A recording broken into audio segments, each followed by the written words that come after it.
My name is Susan Ashworth. I live alone in this old two-bedroom flat. I rarely go outside.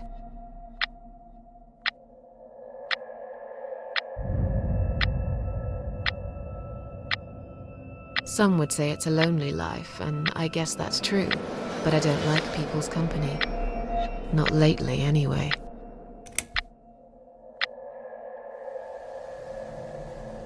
I only trust my cats these days, and I will miss them dearly, but they will understand, like they always have. Teacup stays with me till the end. He watches me, as if he knew.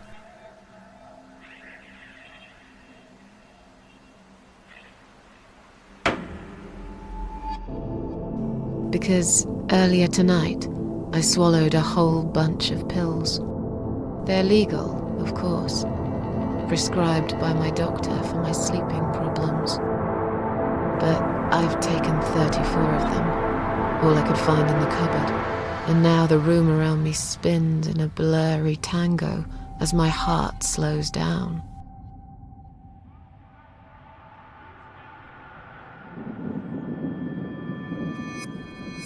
Any second now, I will be dead. I feel calm. I'm ready for it.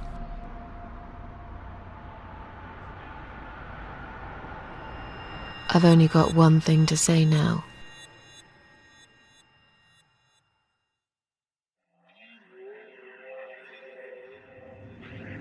Thanks for nothing.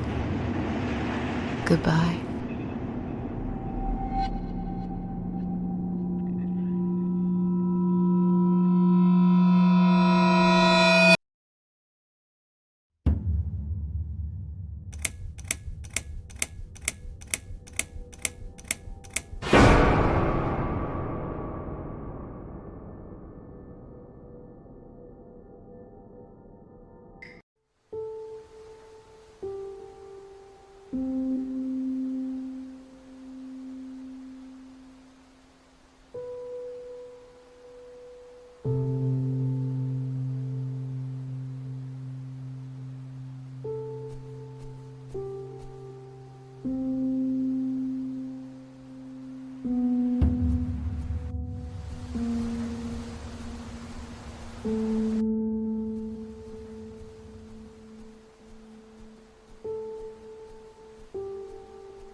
Huh? What's making that noise? Hello? Who's there? Answer me!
I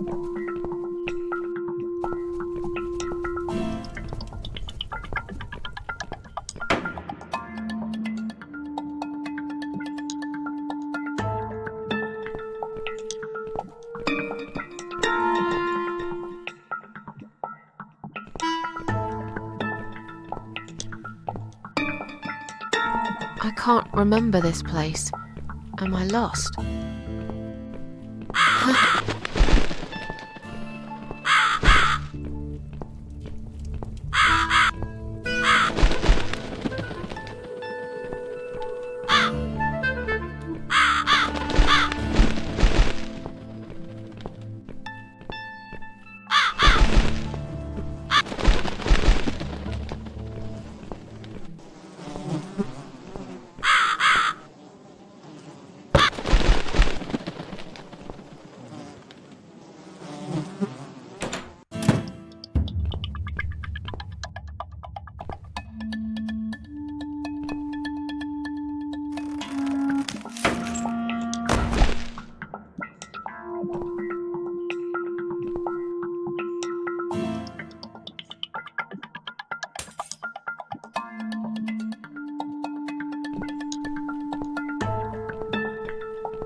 Welcome to my house, Susan Ashworth.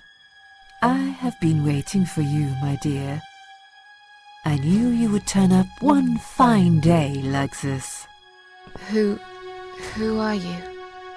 I have so many names, it's hard to pick one.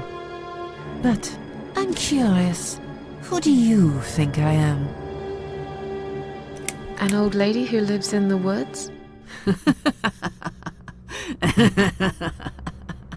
Am I really, Susan? Are you that naive? Or perhaps you're too stubborn to see what I really am.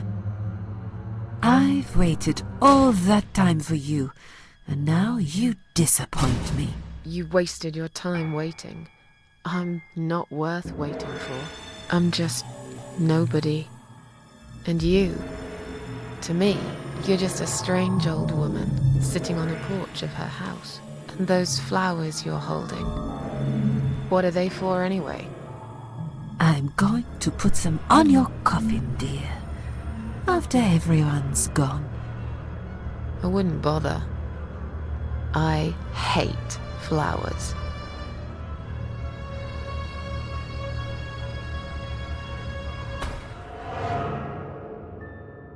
What will happen next? Depends on you, Susan. Inside my house, there are dark hallways that lead to places you don't want to see.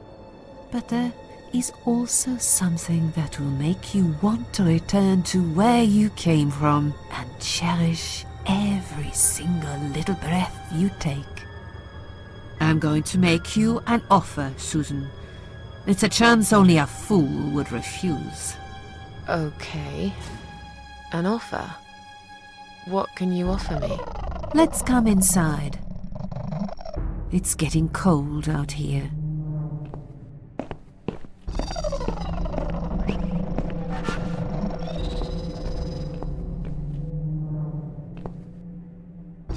Now we can talk properly, my dear. I still don't really know who you are. I go by many names. I've never paid much notice to what the living call me, but there is one name the fallen ones use when I speak to them. I find it most accurate. The Queen of Maggots. Is that what you are? Why, maggots? Because they feed on what's dead and gone. Dead and gone. I guess that's me.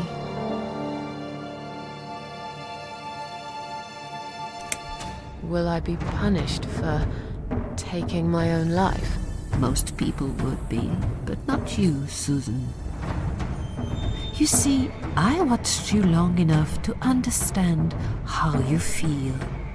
I don't expect you to believe me, but I actually have sympathy for you. Who knows, I could be your only friend. The only friend in the whole wide world. So like I said, I'm going to make you an offer. I want to help you. I will give you back your happiness in exchange for a simple task. Your life will change completely. You will be yourself again. And you will soon forget the sadness that has consumed your heart for years. Is there anyone else here?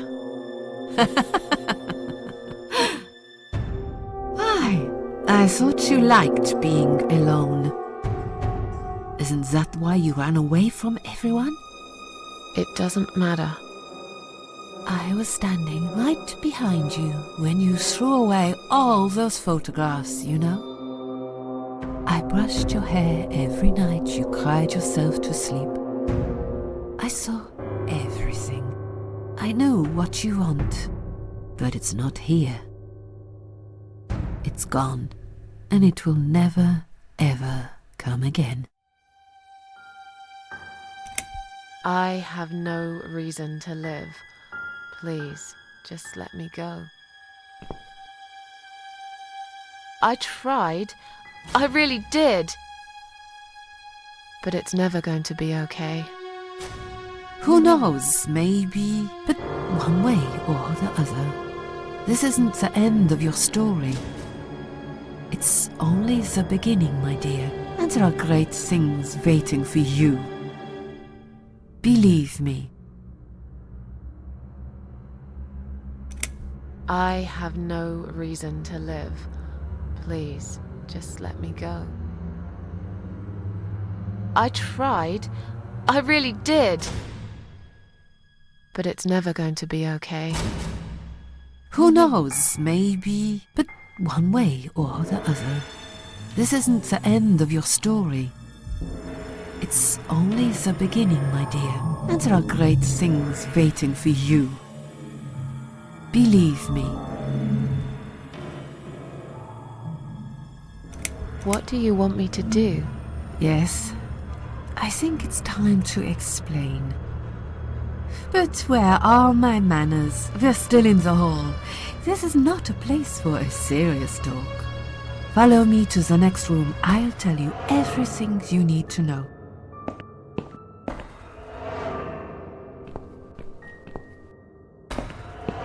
What's your offer then? What can you fix that life has destroyed? Susan, death can fix nothing. But though we are both dead, I am not death. I might seem just like a strange old woman to you, but I'm just as powerful as gods. And I chose you, Susan Ashworth. I'll need you to go back and face 5 people. They're not ordinary people. They're very special. Just like you, only in a slightly different way.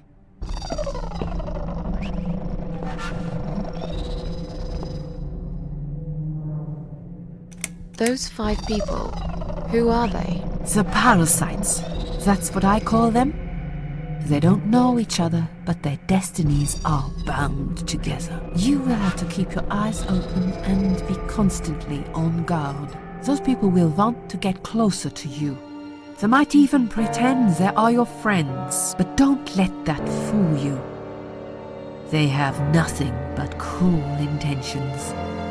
They'll want to hurt you, Susan. They'll want to kill you. As harmless as they might appear, parasites are the evil scum of the earth, and they all deserve to die. Isn't my life bad enough without them? Don't be frightened. You will have a great advantage over them. They don't know that you know. Do you understand what it means? You will become my hunter, serving punishment for their sins. A tool of destruction. A dark angel walking through the river of blood.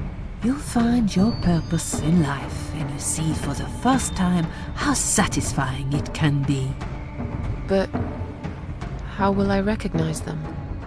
There isn't a great deal of people in your lonely life, is there, Susan? You will know when you see them. Bring those deceitful bastards in front of me, and we'll make them regret for everything they've done. What makes you think I want to go back? I finally did it. I killed myself. That's all I ever wanted. And yet, it turns out to be just another failure. I want this suffering to stop.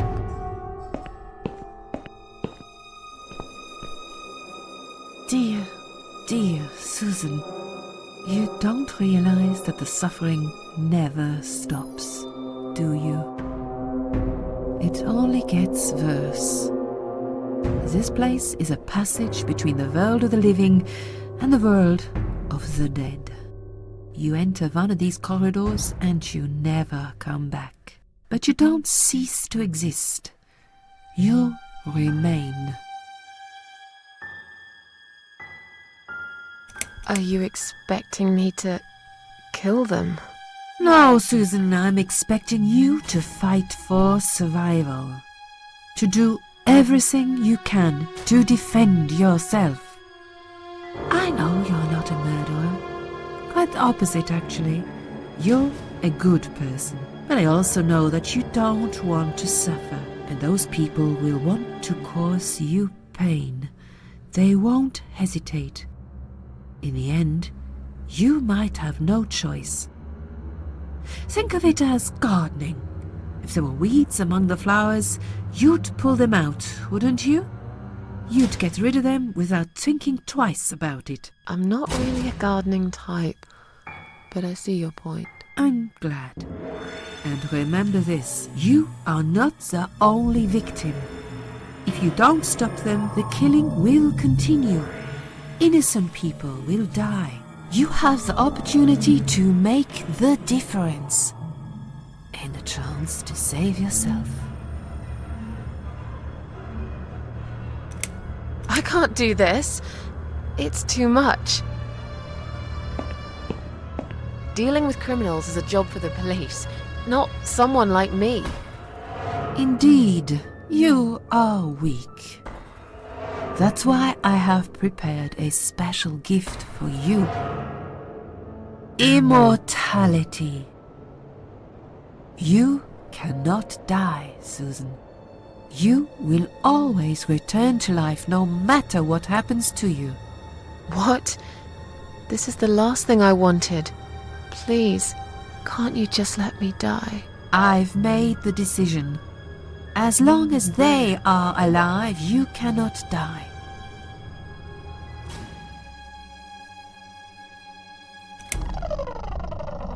I'm a failure. Why did you choose me? Aren't you afraid I will let you down, whatever it is I have to do? Most days, it's enough of a struggle to crawl out of bed. I don't see the point in anything. I just want to disappear. And I hate everyone else because they know how to be happy. Everywhere I turn, there are people filled with hope and will to live. Or people so pitiful, they make me ashamed to be alive. I don't want them. There's nobody there for me.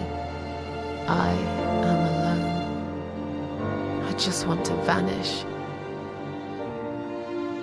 This is the very reason I chose you, Susan Ashworth. I know how you feel, because I felt like this myself for a very long time. You and me are very much alike. If you succeed, you will never feel broken again. It's blackmail. You can't do that. I'm doing it for your own good.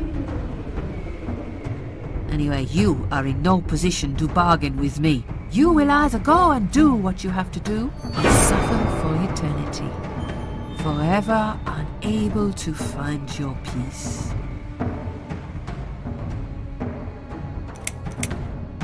This all must be just a weird dream. I don't believe you.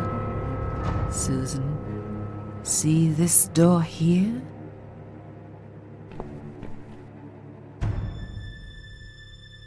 Let's go inside.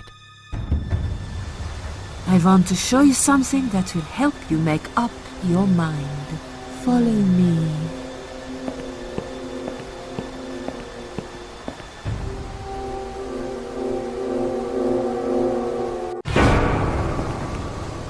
Yes, it's you, Susan. Come closer. Say hello.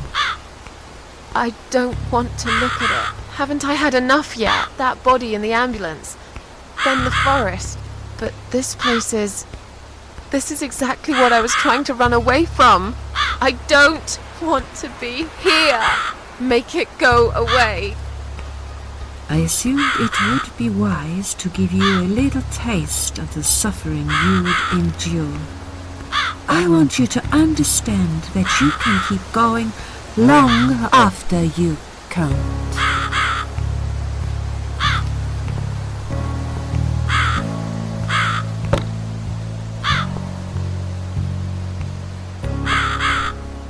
Susan, it's time to make a decision.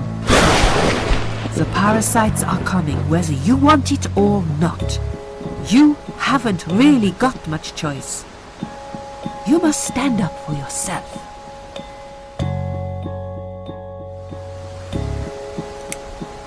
I take orders from nobody. I'll do it my way. Don't you understand? There is no other way. Well, I don't know that.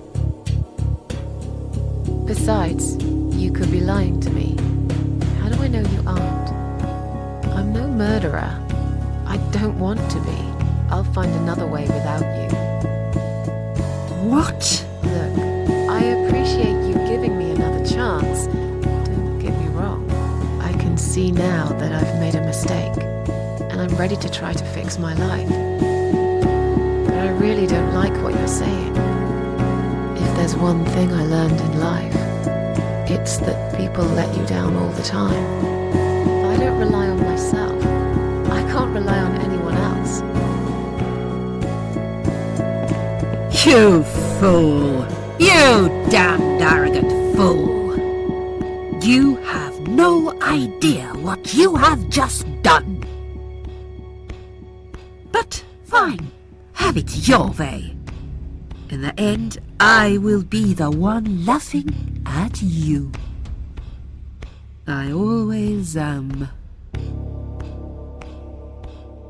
Yeah, don't laugh too hard, old woman. You might break something. When we meet again, you will beg me on your knees to give you a second chance. I don't really believe in second chances, so I might have to disappoint you again. Look, this is all just a bad dream. I want to wake up. I'm back in the house. Okay, it'll be fine. I don't need her. I'm sure I'll figure out what to do.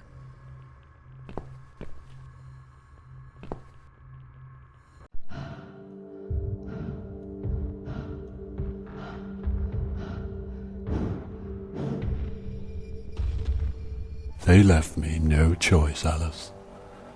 Maybe one day you'll forgive me.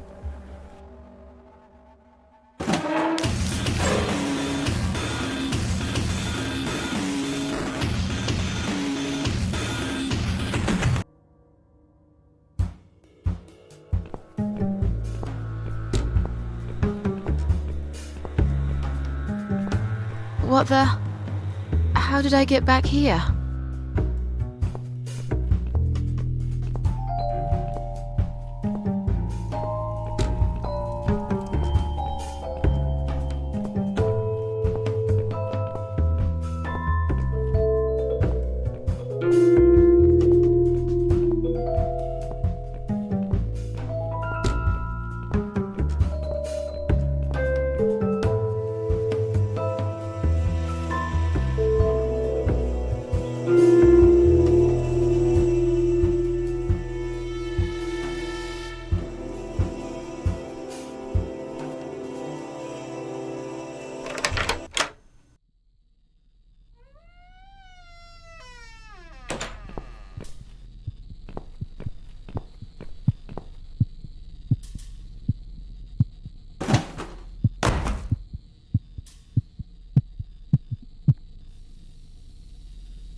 Yes, I do enjoy fine art.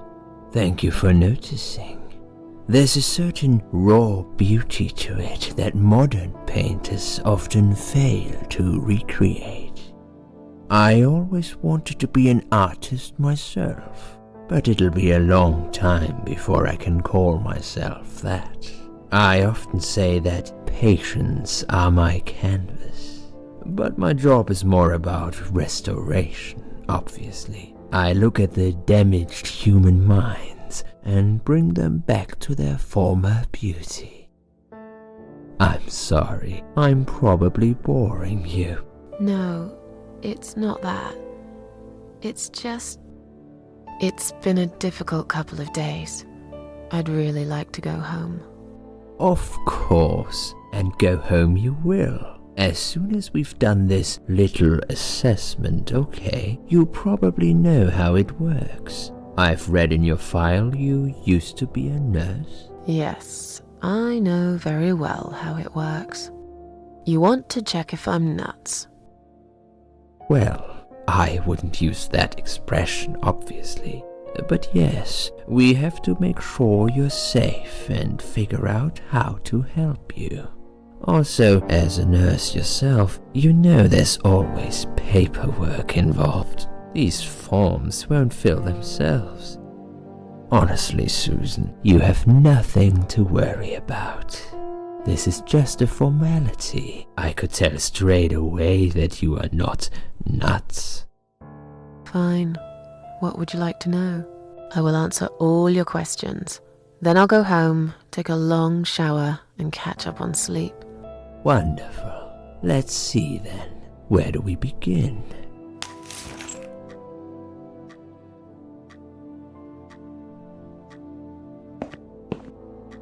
She's awake, Doctor. Good evening. It's good to see you awake at last.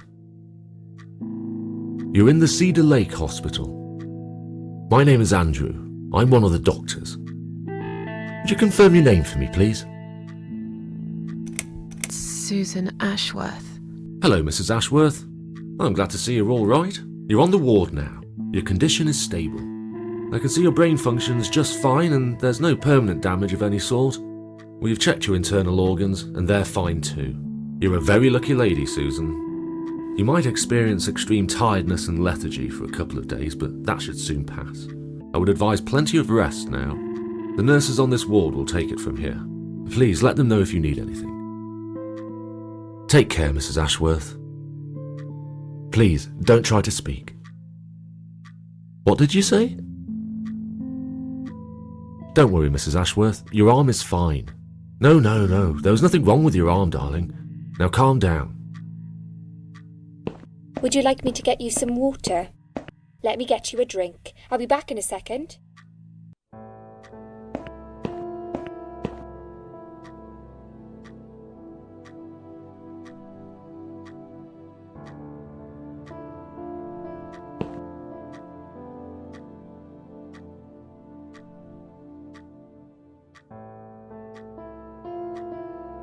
I'm sorry, Susan.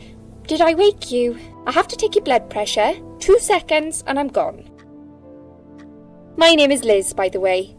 I'm sorry. I know this isn't very nice. Believe me, I hate waking people up just for this. But being a nuisance is part of my stupid job, unfortunately. Oof, I hate this place. Tell you what, Susan. Can I call you Susan? So anyway, I shouldn't say it, but you know I'm going to anyway. You are so lucky. It's crazy. You doing what you've done, and her walking in, seeing what she saw. That was a chance. 1 in a million. I'm not making any sense again, am I? I'm tired. They're working us to death here, you know. Modern day slavery. One day I'll tell them what I really think. I swear I will. Ah, and here it is. You've got the blood pressure of an 18-year-old. Just wanted to say you're lucky, I think. And that I hope you've changed your mind about some things. Got to go, but I'll see you later. You take care, sweetheart, yeah?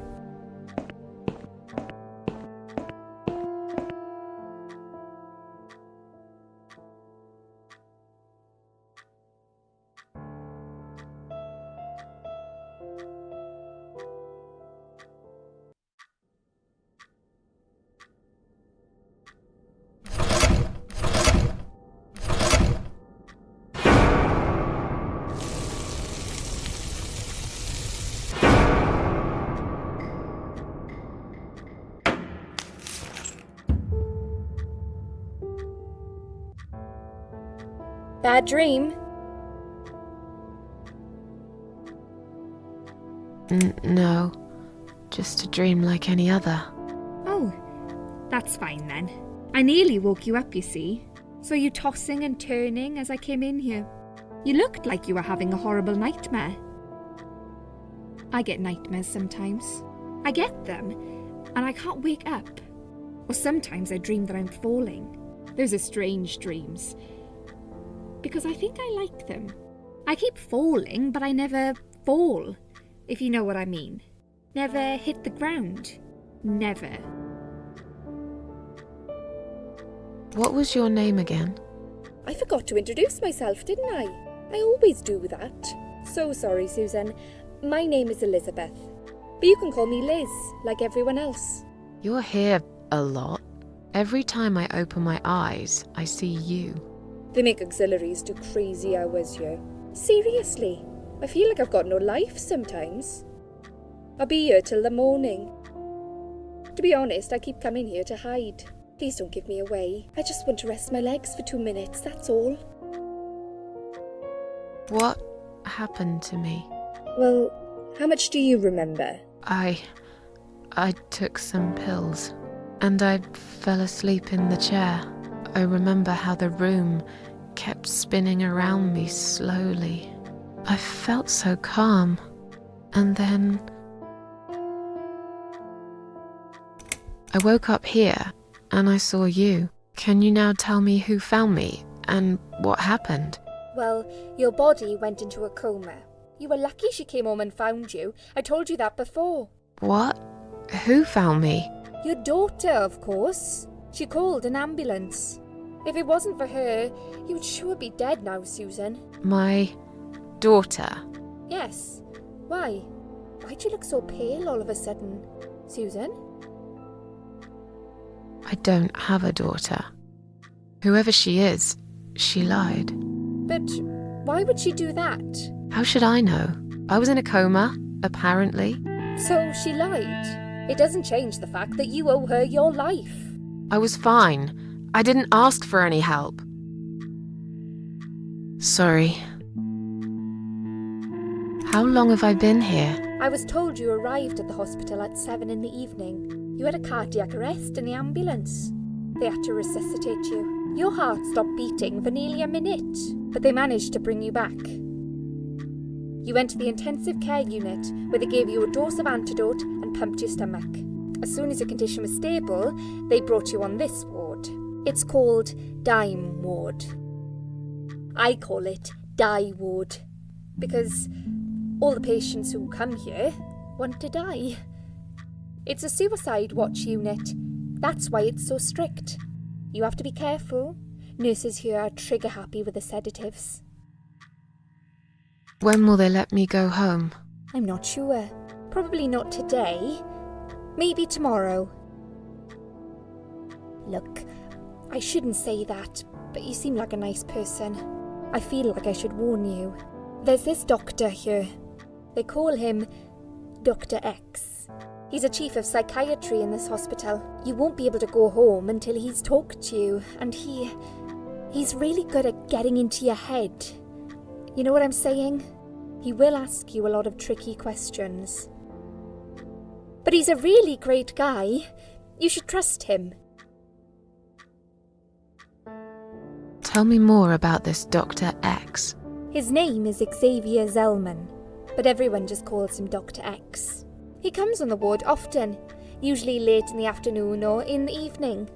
I personally really like him, but you hear all sorts of stories in a place like this, you know. I don't know what to believe anymore. All I know is he's been very friendly and supportive. Some doctors won't even say hello to you, but Dr. X usually stops and asks how I am. He knows I have some problems. He can see I'm not happy here. He actually offered me some free weekly sessions. I think I might take him up on his offer. What are they saying about him?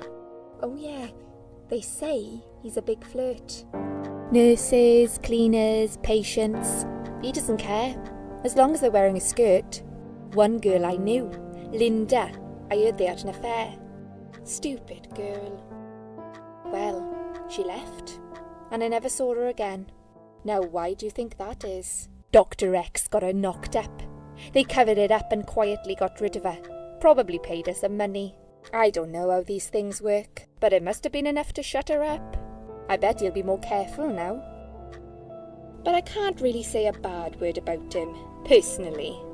Well, one thing. Maybe. Don't laugh, okay? He's got a weird smell. What do you mean? He smells funny. I don't know. Maybe it's just bad aftershave. Or maybe it's something he eats. Oh, thanks for the warning. I'll try not to get too close to him. Now that I think about it, there's something else too. I'll tell you this, Susan. He starts talking to you, and you just open up and tell him everything. It's very odd. I don't exactly hide things from people, but he got some really private stuff out of me. Really private. You know what I mean? Things I wouldn't tell my mother about. And we haven't even started those sessions yet. So, be prepared for that. Sure. But it's a bit too late for me to hide how I feel now anyway. I think I made it very clear when I swallowed those pills. Did you see this daughter of mine? No, sorry, Susan. Apparently she came in the ambulance with you. But then she remembered something and had to go. I think someone mentioned she went in quite a hurry. Of course she did. She was worried I'd ask her what she was doing in my flat. Saving your life? Do I really have to give her a benefit of the doubt just because of that? One would assume so. That girl is a hero. Maybe real heroes always leave before their identity is revealed. Or she was a burglar, attempting to steal from me. That's a possibility too. Have you got anything very precious in your flat? Maybe. Tell me something more about yourself. Me? I'm a nobody. I'm just a hard-working girl. We all have to pay our bills somehow, right? I rent a room not far from here. There are 2 other girls living in the house. One is an auxiliary nurse, like me. She's always sick. The other one is a stripper. At least I think so. She's never home at night. Maybe she works at night, like you. Yeah, but I don't leave for work wearing red stockings and heels, do I? No, you're right. You're a real nurse, not some man's fantasy of one. I used to do all that for my boyfriend. You know, dress up as a sexy nurse and all. Well, I did it just once, really. He didn't like it that much. He didn't like me that much either. Broke up with me last Valentine's Day. Of all the days, he chose that one, eh? He never told me why, but I don't care anymore. I'm tired. Let me sleep now. Fine. I'll see you again. Be careful who you trust here, Susan. They will be watching you. How do I know you're not one of them? You don't. But do I really look like a bad person to you? I don't know. Maybe not. I'll see you tonight. Remember what I said. Dreams are just dreams. But when they turn into nightmares, it's good to have someone there to pinch your arm and wake you up, right?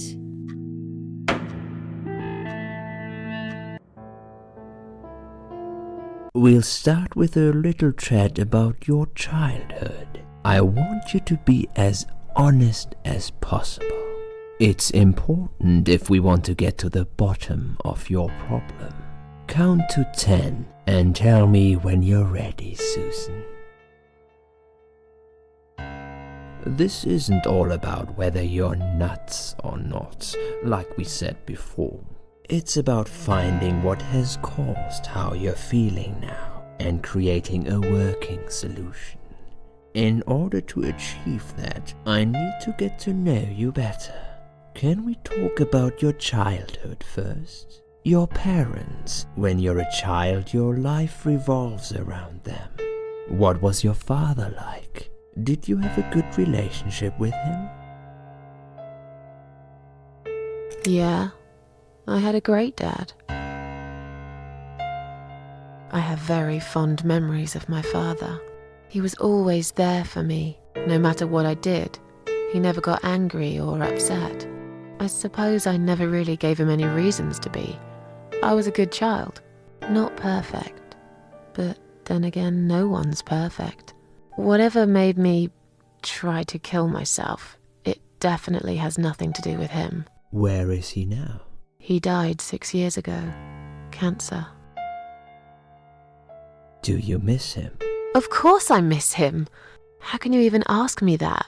It's my job to ask these questions, Susan. Let's talk about your mother now. What was she like? Would you care to tell me about her? I can't complain. My mum was great. She brought me up well. Me and her, we were like best friends, like soulmates. We did everything together. She passed away 7 years ago. When Dad first got diagnosed with cancer, it was too much for her. He kept pretending he was fine, but she just couldn't take it. Her heart gave up. She died quickly. My father kept fighting it. Another 8 months of illness and intensive chemo finally beat him, though. He thought he was unbeatable, but he wasn't. Okay, I'm beginning to get a better picture. That's enough about your parents for now. Let's take 2 minutes, and we will talk about something else. I need to get out of this place. I hate hospitals. Besides, I really want to go home and forget all about this.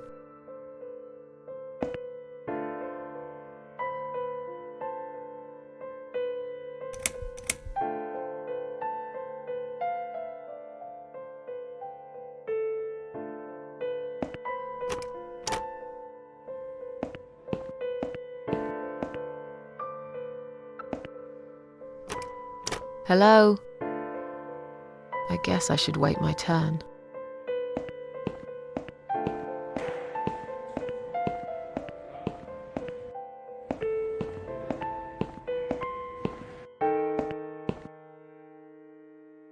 Excuse me, where's the exit?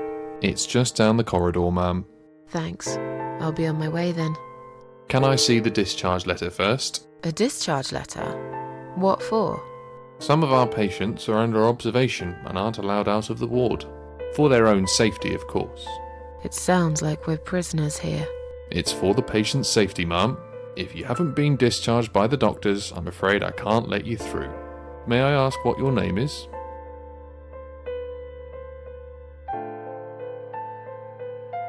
My name is Susan Ashworth. Can I go now? If you've not been discharged, I can't let you out, Mrs. Ashworth. I'm afraid there's nothing I can do for you, ma'am. You should talk to the doctor first and come back with a letter and some form of identification.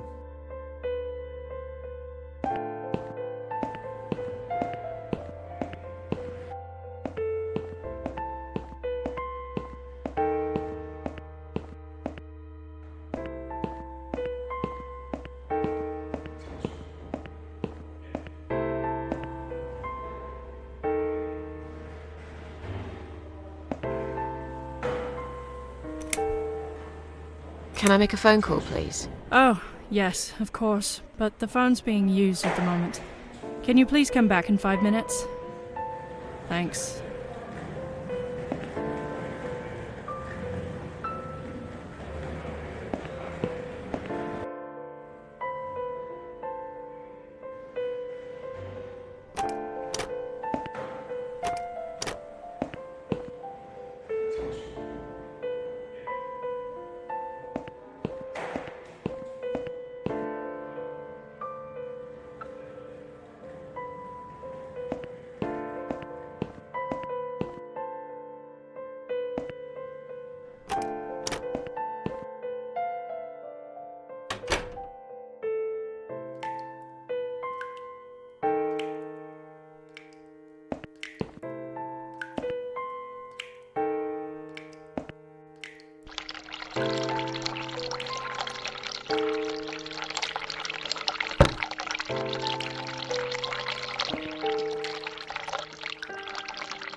someone is coming.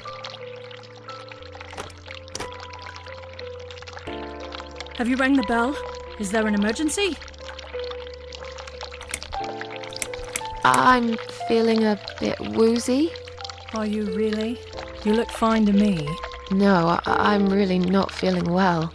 Fine, I'll call the doctor for you. But I can't help it if he's busy and can't get here straight away. In the meantime, I know how to make you feel better. I think it's time we give you some medication. Can you please tell me your name and your date of birth? Susan Ashworth, 24th of May, 1970. I'm just going to check your name band now to confirm that. That's fine. That's fine. I'd like you to drink this liquid, please. It will help you relax. It will help you relax. That's a good girl. Now, drink it down. You'll feel much better.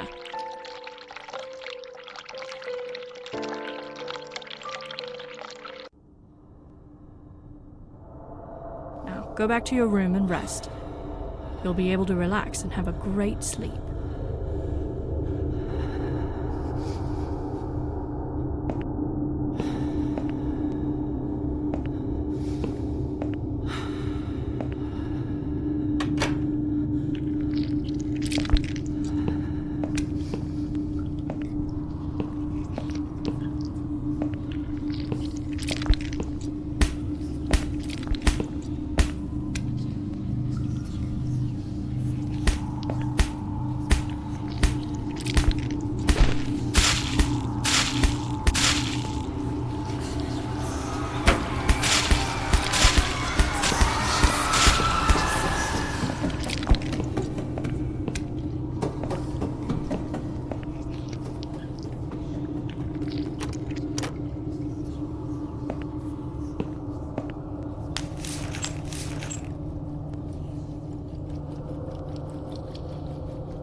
The drugs have worn off and I feel better now. But I can't let them do that to me again. I need to get out of here.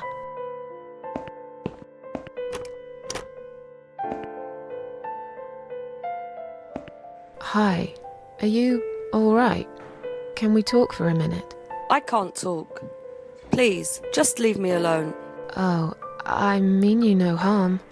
I'm trapped here, just like you. Trapped? I don't know. It's just so hard to think without it. But you're a stranger. And you're not one of those lovely nurses either. They look after me so well. I trust the nurses like I trusted my mother. I just want to talk. I need your help. Unless it's Mother who sent you. Was it her? Please tell me it was her. Yeah, sure. I'm a good friend of your mother. I miss her so much. I can't remember you very well. But you should know this. If you really are a friend, you will know my mother's name. The name that haunts me. A beautiful name. Yeah, sure I do. Now, let me ask you. What is it? Oh, well... What is my mother's name?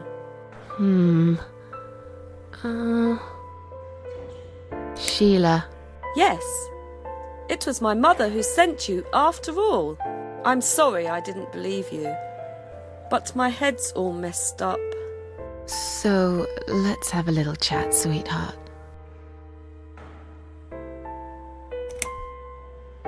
Something's wrong with this place. I think it's really nice here. We must stay here. Do what they say. Take pills they give us. Sometimes, if I behave, they give me the red stuff. I wait for it. I'm being good. What is this red stuff? It's a drug. My favourite one. Red stuff takes the pain away. I must stay here. Good nurses have been most kind. They always remember. They know I'm suffering. But it is not the same as the drugs I see in my dreams. On the other side of the mirror, there's a spider's heart full of drugs. I just can't seem to find it anymore. I see. Feel like sharing? What's your name? There is nothing to share. Everyone died. Everyone. And my treat, my red stuff, it's not the same. I keep lying to myself. I'm a mean little liar. Always have been. This vein, you see, it goes straight to my heart. That's why it hurts so much. I wish I could, just one more time. But it's all lost now. Everything. I was always happy to settle for a consolation prize, you know? How about we swap our name bands? Oh yeah, I don't mind. But that would be like a favour to you, yeah? Well, technically, you wouldn't lose anything, because I'd give you my name band instead. Does that make any sense? Sure, yeah. I do want something better in return though. I'm not that stupid. I know you'll use it to get out of here. Oh, I never said you're stupid. I just really want to go home. Please understand. That's fine. I don't mind. I'll give it to you if you get me the red stuff. What do you say? I thought nurses give it to you anyway. No, not that. I'm talking about the real thing. Something you can only get in the world of dreams. Now that is something special. Is it safe? It's perfectly safe. Okay. I'll see what I can do. About these name bands. Oh yeah, I don't mind. We can swap our name bands as soon as you bring me the red stuff. But remember, it's hidden. You have to follow the heartbeat of the spider. It's right there, in the world of dreams, the world of nightmares. What exactly is this little treat you mentioned? It's the red teardrop of pure happiness. They bring it, I drink it down, and my pain goes away. Without it, I just feel so angry. It's like I'm going crazy. It's funny, but I just get so fucking angry sometimes. I'm dying, I think. We're all dying, I heard. She said I'd go to hell for it, but I didn't do anything. I didn't know. Does he know? Who? Him! Right. Okay. No, probably not. I need the red medicine. I need it now. I must be a good girl. I must be a nice girl. Maybe I could get you some of that stuff. Do you know where they keep it? Oh, they have it hidden well. You can't get there. Or maybe you can. I see it in my dreams sometimes. It's where the nurses are. But in my dream, there are no nurses there. I see it, but I can't get it. It's so near, and yet so far. I can still hear the broken heartbeat of the spider's heart. I'll talk to you later, yeah? Yes, go. Be careful. They're watching us. And remember, we must be nice to earn the red stuff. Always be nice. Poor woman.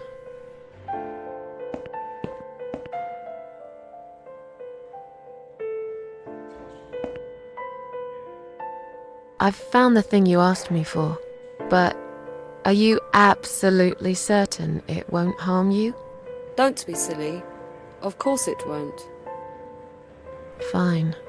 I hope you know what you're doing. Can I have your name band now, please? Yes. No matter what they say, I do keep my promises. What do they... You know what? It doesn't matter. Thank you for your help.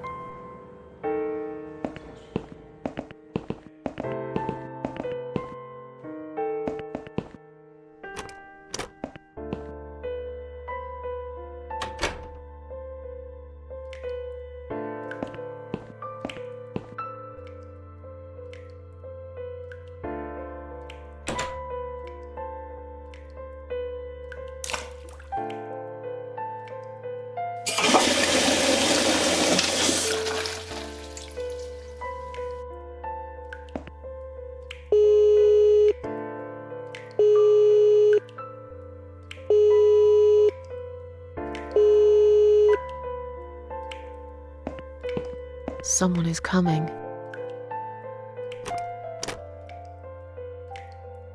Have you rang the bell? Is there an emergency? The toilet's blocked. What?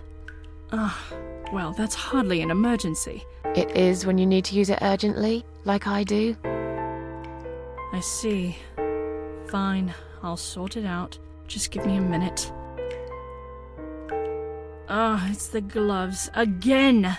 I guess I'll have to get my hands dirty since the cleaner's called in sick.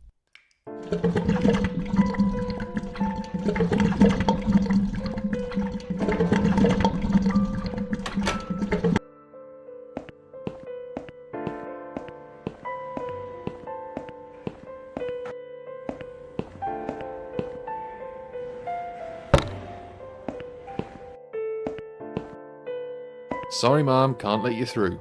We'll need to see a discharge letter from your doctor first. Here. Are you happy now? Yes, that seems fine. Can I just check your name band to confirm that you are indeed Anne Burton? Oh, all right. I didn't realize you knew how to read. There you go. Can I go now? Of course. Thank you, Ma'am. We'll see you soon. No, you won't. Now get out of my way.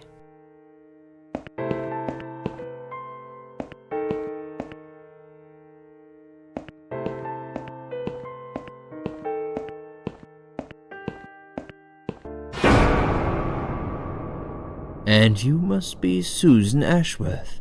Well, perhaps I am? Do you mind if I ask you where you're heading to? I was just going for a little walk, stretch my legs, get some fresh air.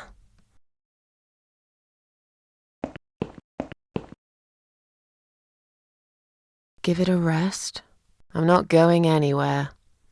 Miss Ashworth, please relax. There's been a mistake. You have been prescribed wrong medication. I apologize sincerely on behalf of my team and the hospital, but luckily we managed to spot it on time. On time? You have no idea what I've been through? Once again, I'm truly sorry. I promise no more drugs will be given to you. I personally guarantee you will have a good, peaceful sleep tonight, and you can be discharged in the morning. Why can't I go tonight? I want to go now. I'm really sorry, but we can't legally discharge suicidal patients without a full psychiatric assessment. It's too late for it now, but I promise we'll have a chat in my office first thing in the morning, okay? And then you can go home. Is that all right? I haven't really got much choice, have I?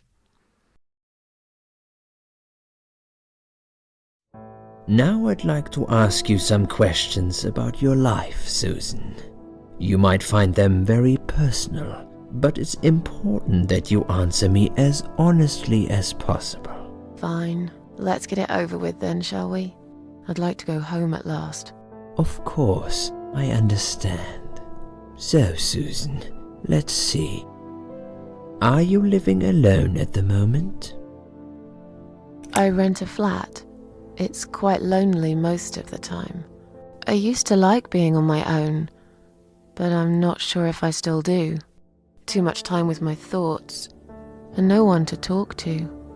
Maybe I should get a parrot. We'd have a little chat each time I feel like opening up. Or maybe you could consider finding friends through our Suicide Watch service. They're very good. Helped a lot of people. Okay. Maybe I will. What do you do for a living?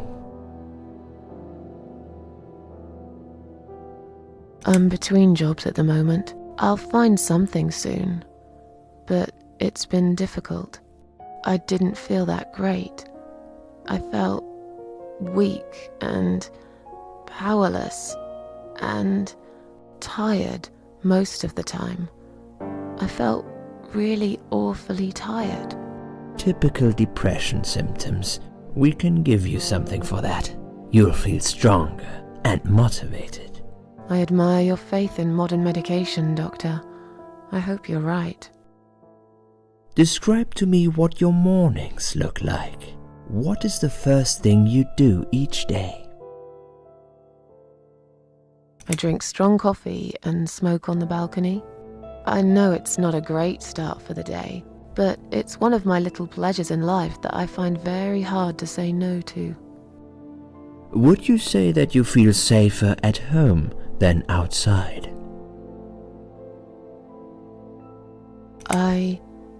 Yeah, I suppose. It's not really about safety. I've just felt sad for a long time now. Really sad, you know? Somehow it brings me down even more when I go out and see all those happy, successful people. It makes me feel more like a failure. If I don't see it, it doesn't hurt that much. What do you think is missing in your life? Or rather, what is one thing that you think would make your life better? A good friend. Someone I could finally trust. But I can't see anyone will turn up anytime soon. I've become a social hermit. People avoid me. You'll have to try to open up a bit. Hopefully the Suicide Watch worker will work with you on that. Don't think it'll help much. I heard they're not very good. Really? Sorry to hear that. Have you ever attended group therapy for depression or some other form of counseling?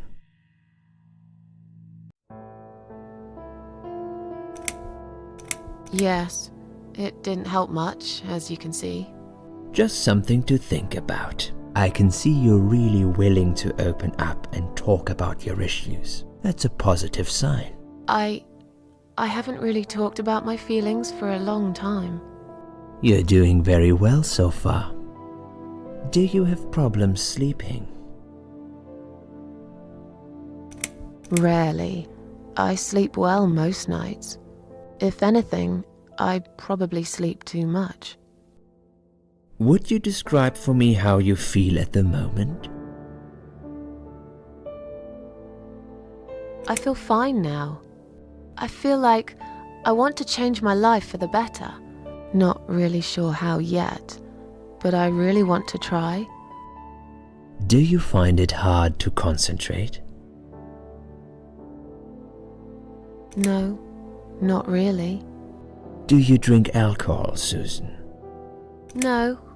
That's good. Alcohol is a powerful depressant. I never really liked drinking. Excellent. Sometimes when life gets too much and people feel sad or upset, they think about suicide. Do you often think about suicide? Well, I used to think about it sometimes. Don't you think about it when you're really down? Susan, I'm a psychiatrist. My job is to talk people out of it. Would you ask a fireman if he ever thinks about setting fire to his house? I suppose not. But I'm sure lots of people have times when they do think about it. I couldn't say, Susan. The statistics show that men are 3 times more likely than women to commit suicide.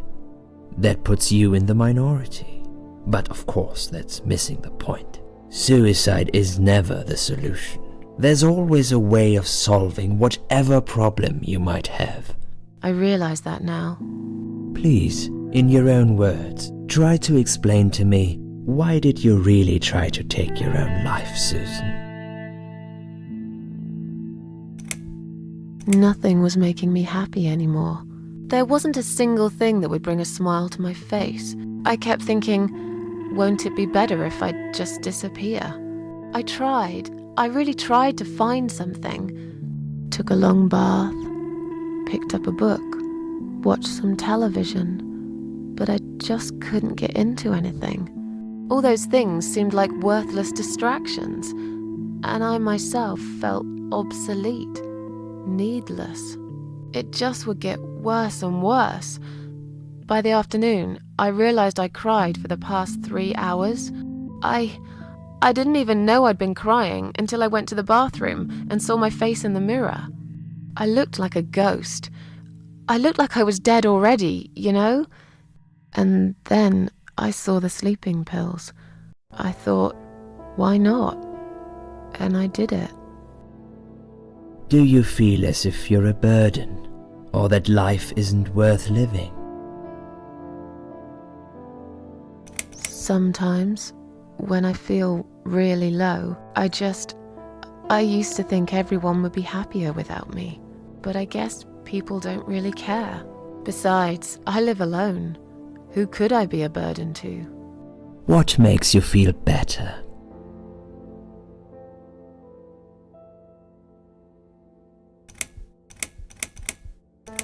Music. I play the piano when I'm feeling down. It's also a signal for the local cats that the food's there, ready for them. That's when they come over, when they hear the piano. What makes you feel worse? People. They've let me down too many times. I don't know who to trust anymore. I only trust my cats these days.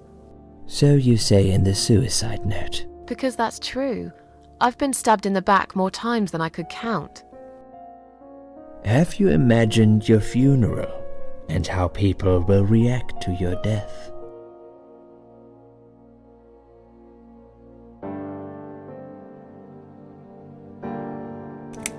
Probably nobody would come anyway. Can you imagine it? Now that's a sad picture. Loved by no one. Missed only by some cats. No tears shed for me. No flowers on my grave. But that's okay. I never liked flowers. I wouldn't miss that. Finally, I'd like you to tell me about Eric. Eric? Yes, your husband. I believe this might be important. What can you tell me about your relationship?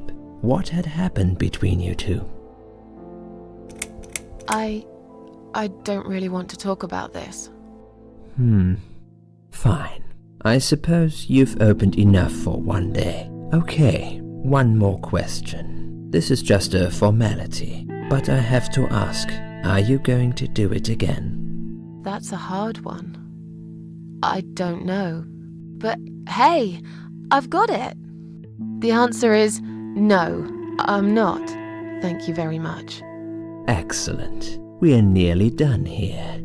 There's just one more thing I must clear with you. What exactly happened last night? Well, after I'd met you outside the ward yesterday, I went back to my room and fell asleep. I slept really well, considering what happened earlier. But then someone woke me up.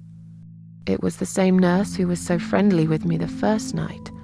She said we needed to talk. We must go, Susan. You are not safe here. But... Please, you must follow me, quickly.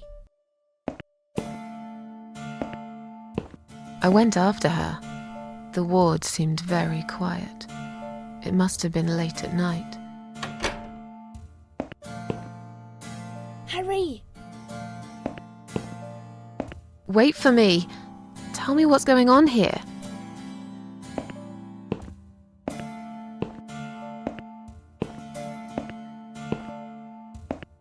The security guys were gone. She pointed at the corridor and said, You go first. I'll explain everything in a minute.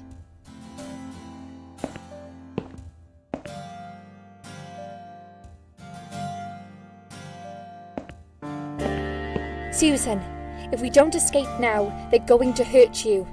Please trust me. I know a way out of here. I'll help you escape.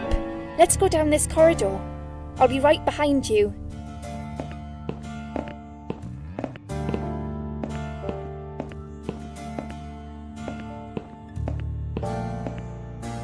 I think I can hear someone coming.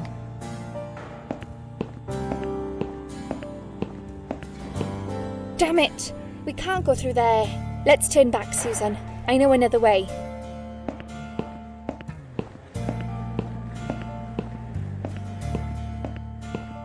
Turn left here. We can use the maintenance lift to get us out of this place.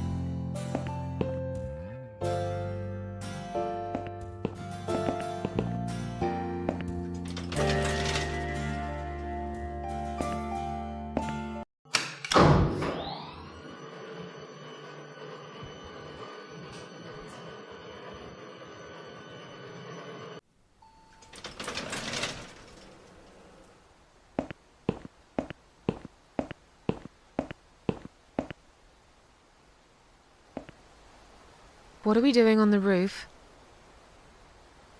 Liz! What the hell are you doing? And why is there blood on your clothes? Liz! It's quicker than the stairs. And besides, all the doors are locked anyway. This is the only way out of here. The only escape. Let's both jump. It won't hurt, you'll see. This is a bad idea. Calm down and we'll talk. I've made up my mind. I need to end this suffering now. Besides, I have no one to live for anyway. No one ever listened to me. No one ever cared. I listened. You're a nice girl. You have your whole life ahead of you. You listened. Did you really? Of course I did.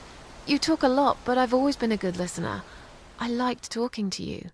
So do you remember that story then? The one I told you the other night? The one about the woman in A&E? Yeah, she smoked a cigarette and burned in bed.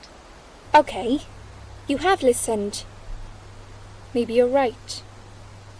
Or maybe it was just a blind guess. But I must jump anyway.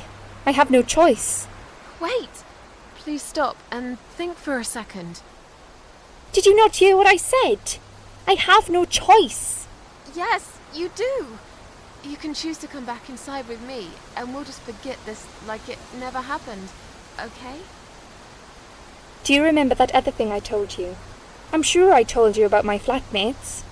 Did I tell you what one of them does for a living? I bet you don't remember that. She's a stripper. Yes. Or at least that's what I think she is. You've listened. I just wish other people did. I'm sure they do. It can't be that bad. What do you know? Why do you care anyway? I don't want you to make the same mistake I did. I thought you of all people knew how it feels. When you're trapped, and you can't trust anyone. Look, I'm sure there must be someone who cares about you. My colleagues don't care, my family don't care, even my fucking boyfriend never cared. He said he needed to go find himself. Did I tell you when he broke up with me? On Valentine's Day. Yes. Valentine's Day. You and I could have been good friends, you know. You really listened to everything I said after all. I'll be back. When you need help, I'll be there, Susan. But right now, it's time for me to let go. No!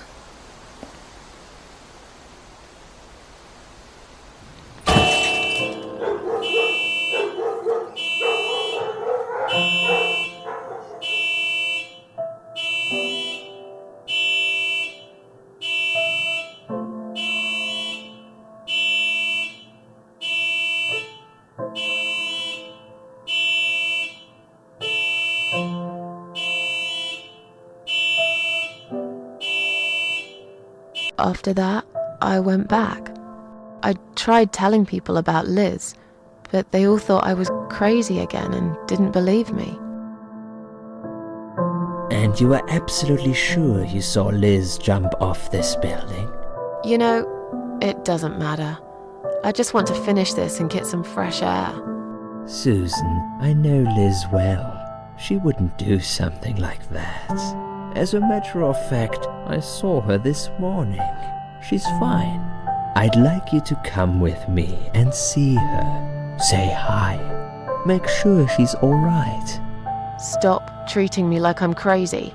Fine, I'll go. I don't even care that much anyway. The door is locked? I plan ahead, Susan. I had a feeling in my gut, and my gut's never wrong. I feel like I really got to know you, though. I'm very sorry you've had such a difficult life. I like your green eyes and your sleek cheekbones. You're a clever girl, Susan, but the sadness has poisoned you for too long. There is no coming back from it. For what it's worth, I would have let you go if it wasn't for Liz.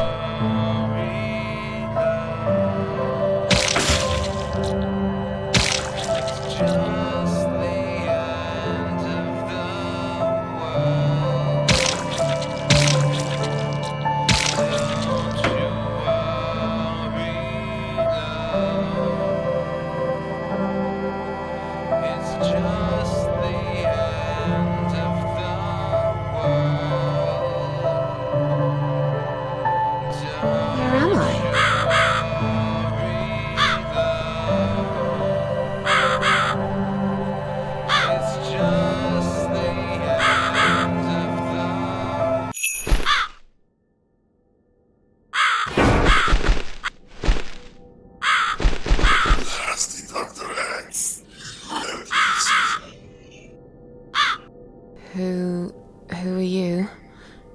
I am the Crow, of course. I will get you out of here. Unless Susan wants to stay. I thought so. There are 2 doors leading out of this place. One of them will simply take Susan back to where she belongs. But behind the other one, there is a great reward for her. It's something she always wanted. Something she longs for every single day. Where are those doors? I can't see them. Just walk back to the right side of the stage. Ideally, the Susan can't miss them.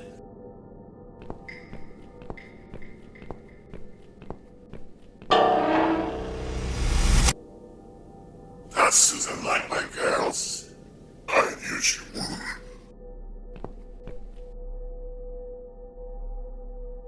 Whatever they are, tell them to stop staring.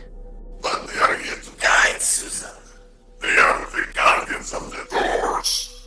They know which door she should enter to get her rewards. But there is one problem. There's always a problem. I'm not even surprised. Which door should I go through? I will leave that to Susan's own best judgment. But this might be her only chance to find what she had lost. Waste it. And Susan will never get it back. Susan has one question. And she can only ask one of them. She must use it wisely. Fine, I can do that. But what's the catch? It's very simple. One of my girls always tells the truth, while the other one always lies. And I'm guessing you can't tell me which is which? It's something I've forgotten myself a long time ago, Susan. But does it really matter? One question is all Susan needs to find the right door.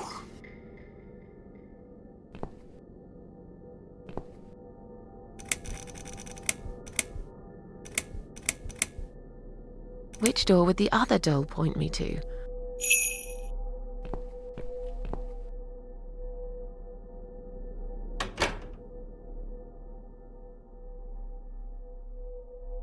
Is this supposed to be my reward? Flowers. I hate flowers. You lied to me. You lied.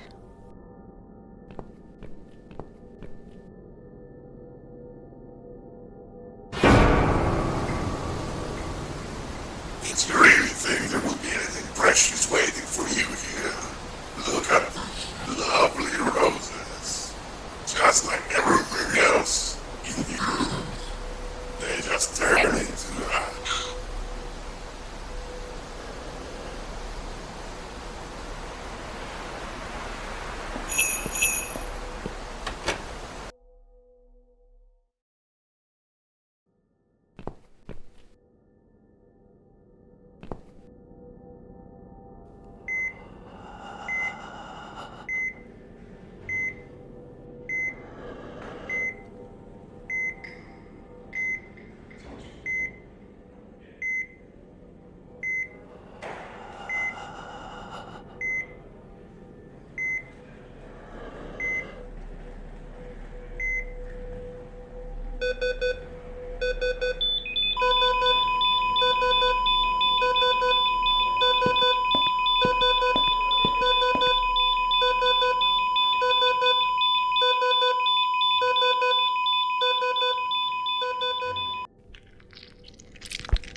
You treacherous, dirty bastard.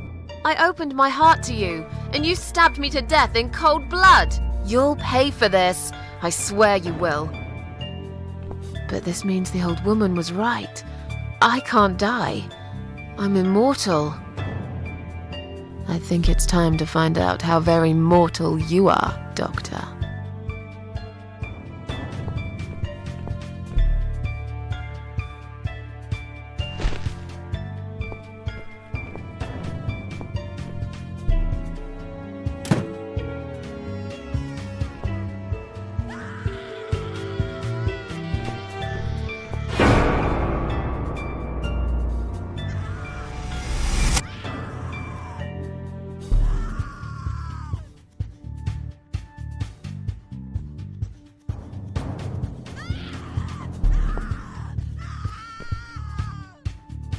You're gonna pay for this, you bastard.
What's up, Doc?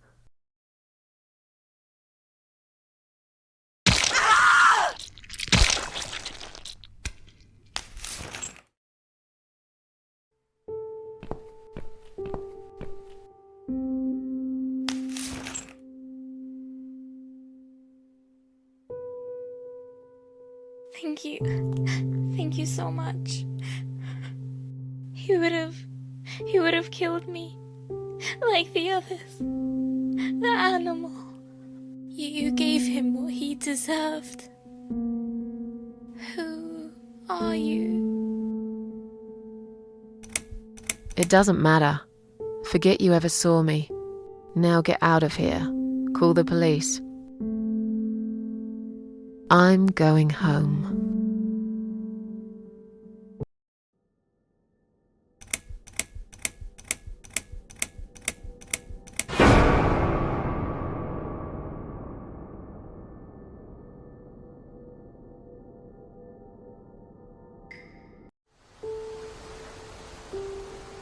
Standing by the river, I wonder, do I need a stone? No. My heart is heavy enough. It will drag me down for sure.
What's this? Bills, bills, bills, and more bills. How can I afford to pay these? I wish I'd never got out of that hospital alive.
Standing by the river, I smile. Will I miss it all? No. I'll be glad to leave it behind and never come back.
Now it's a perfect mug of coffee.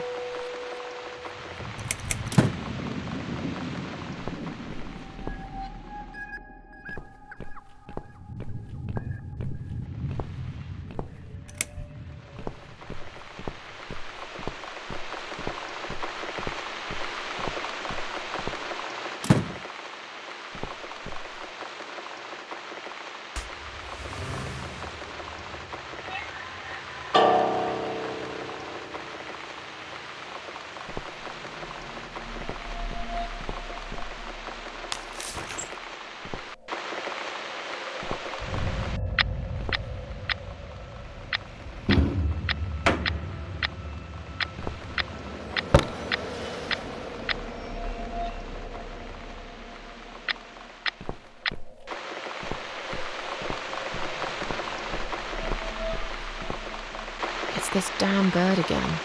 Go away! Shoo!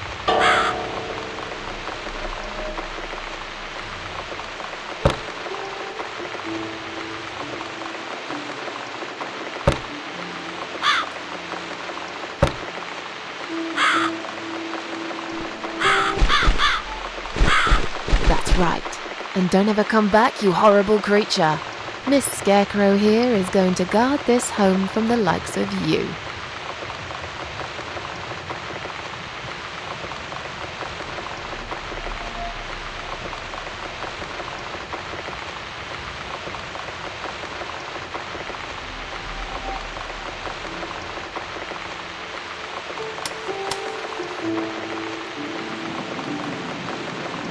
I'm back in my old life.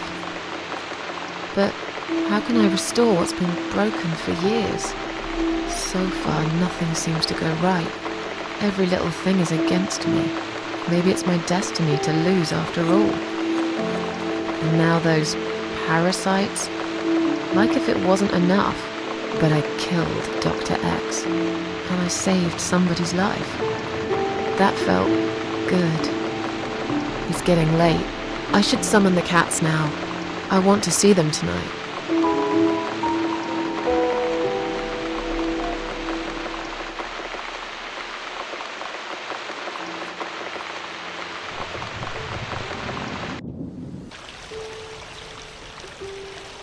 Standing by the river, I close my eyes. One jump, and I'm there.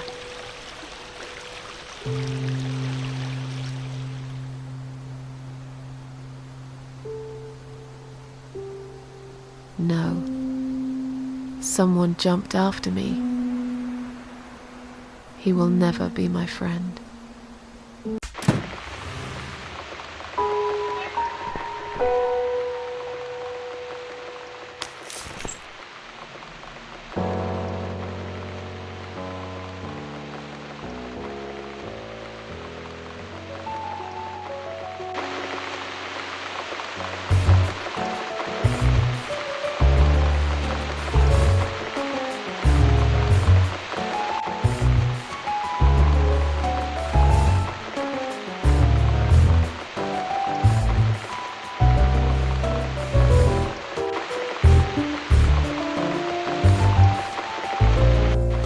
Come inside, my darlings. I've missed you.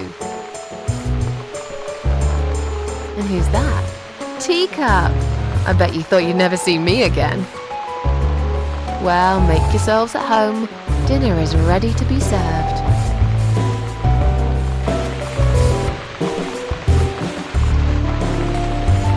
Come on, everybody.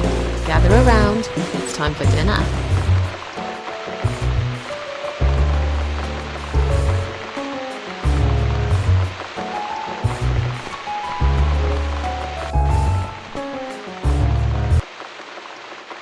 You never eat my food, Teacup. Already had your dinner, have you? No, I get it. I know. You're a good friend. The best friend I have, really. The only friend in the whole fucking world. You come over to keep me company and want nothing in return. I appreciate it. You should know. If you could know what I've been through lately. I've been to hell and back, my boy. But I'm here now. in my flat, alive, and it's still the same mess that it's always been. I'm not sure how to deal with all this anymore. Don't know if I can. I wish I could be like you, at peace with the world, always smiling. Someone's at the door, but who could it be so late at night?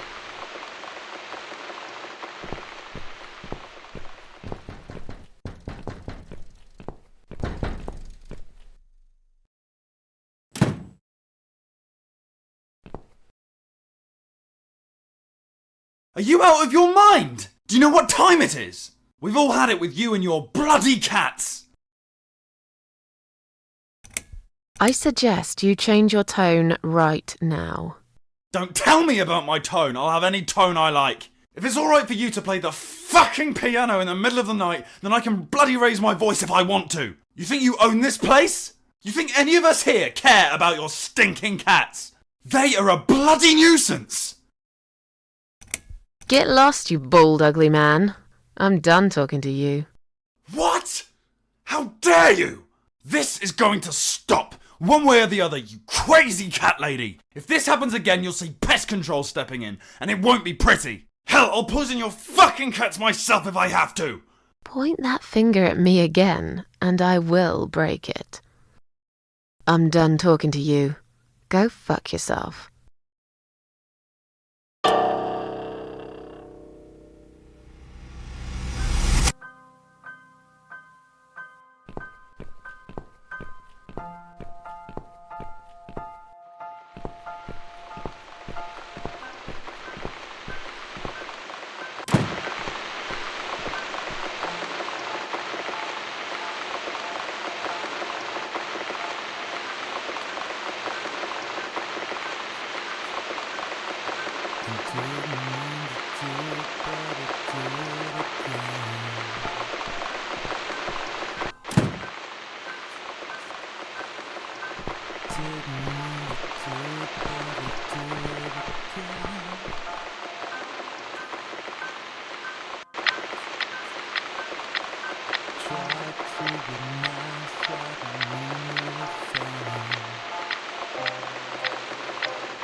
Standing by the river, I'm thinking,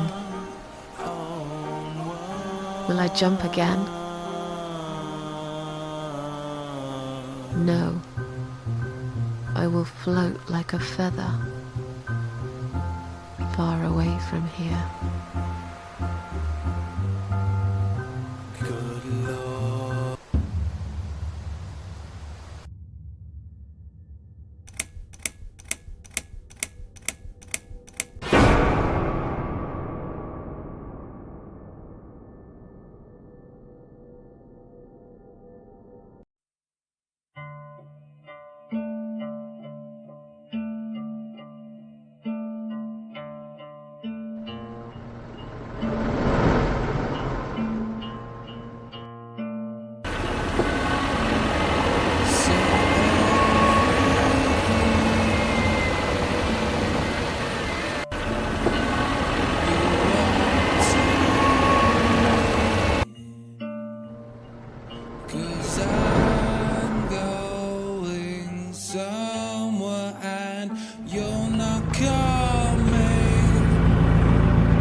I've slept all night and most of the day.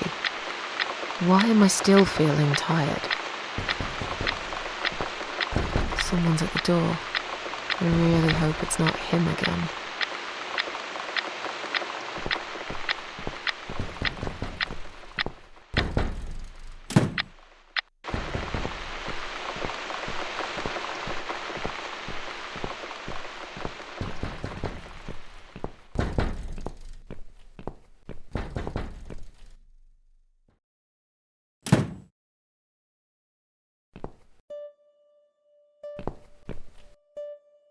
Hello, Miss Ashworth. How are you? Are you feeling better? Do I know you? Of course. You don't remember me. My name is Mitzi Hunt. We met a few days ago. You were out cold at the time. Those pills you had were real good. You probably had one too many, mind you. So it's you. I had a feeling you'd turn up sooner or later. It is me, indeed. A girl who got in the way and fucked everything up. I'll understand if you're angry at me. It wouldn't surprise me if you blame me for calling the ambulance and saving your life, but I had other reasons for it too. Personal reasons. It's important. It's important. That's why I came here the other night. To talk to you. If you want me to thank you, I will have to disappoint you. I don't give a rat's ass whether you do, to be honest. I did a decent thing there. You would have done the same, I bet. Now it's up to you what you'll do with it. Why would you want to talk to me? It makes no sense. I saw the ad you'd put in the paper. It seems you have a room to rent. They still print that? It was months ago. Nobody ever called. I forgot all about it. I gave up on it, actually. Well, I'd like to be your lodger, Miss Ashworth. But... You've got the room and I've got the money. Won't that work for both of us? I'm very tidy. I don't make much noise, and I promise not to spend too long in the bathroom in the morning. I don't really... I read your suicide note, you know. I'm sorry, but I did. I understand that you like your loneliness. You stray from people. I get it. But I won't get in the way. I promise I will give you your space. You won't even know that I'm here half the time. What do you think? Do we have a deal? Well, I guess I could do with some extra money, but... Great! Can I come in?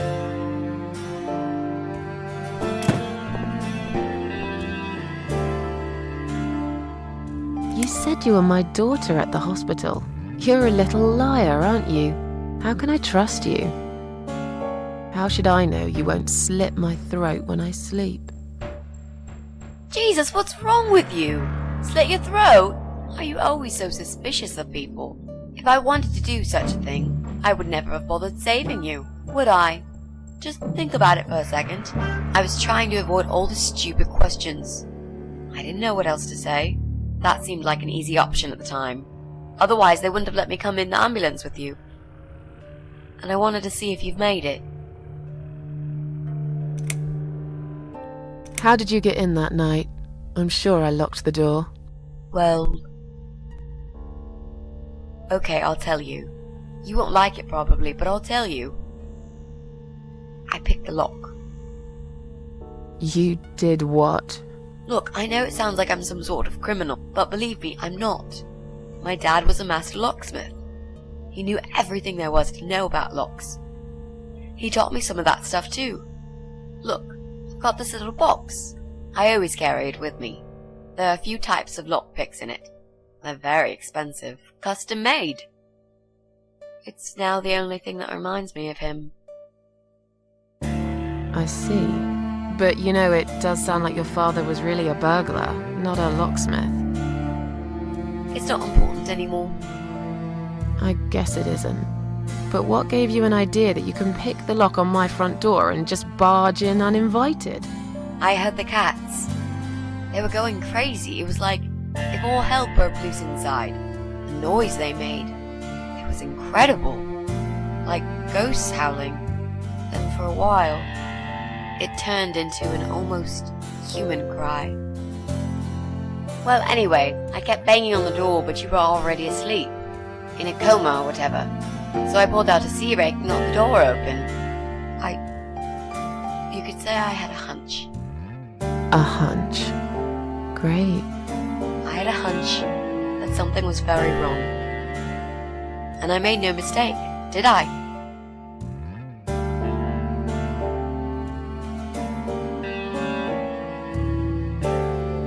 This spare room I have is pretty bad, you should know. I'm not fussy. It's not for long anyway. Just a few weeks, maybe. Anything is better than what I've got at the moment. Which is? I slept at the train station last night. There's a guy there who talks rats. You should see him. Wait, can you even afford rent for the room? Sure. I'll pay you for 2 months in advance. Money's not an issue. Why not go to a hotel then? I hate hotels. More than train stations. With homeless weirdos and rats. Robbie? Oh no, he's cool. He's alright. And he kept the rats away.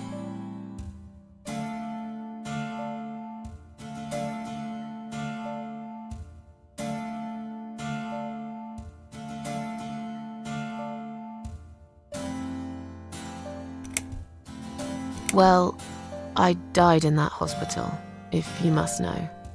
Oh. But not for long enough. It seems I must have been too attached to this shitty life I lead and must suffer some more before I can rest.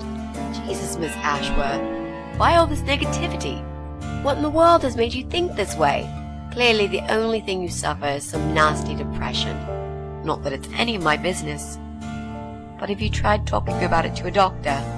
Yes, I have. Did it help? Not at first, but yeah, it did. Why do you want this room so much? Let's face it, this flat's falling apart. It's cold, it's dark, it's a bit mouldy. This is the old part of town where nothing ever happens. It's far from the city centre, and there are only 2 buses going through here, and that's if you're lucky. And I'm known around here as a fucked up, wicked cat lady. They'd burn me at the stake if they could. They'd put me in a bag and drown me in the river like a litter of kittens.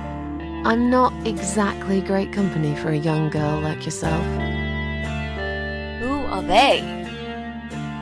People, just people. I don't give a fuck about people, Miss Ashworth. But I do like cats. You think they'll smell the rats on me? Really need a shower. I'm sure you'll change your mind when you see it. I'd love to see it. And I'm sure it isn't as bad as you picture it.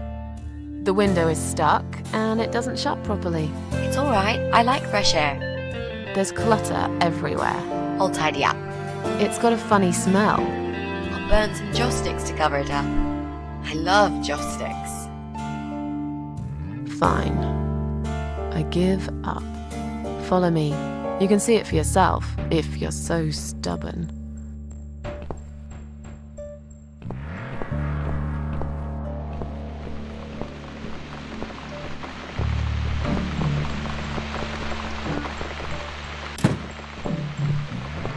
This room is perfect. Really? What about all this clutter? I'll move some stuff to the side if that's okay with you. But most of it I can use. All I really need is a bed to sleep and a roof over my head to cover me from that rain. And a power outlet so I can charge my laptop. Oh, and somewhere to watch too. You got a shower, right? I'm dying for a shower.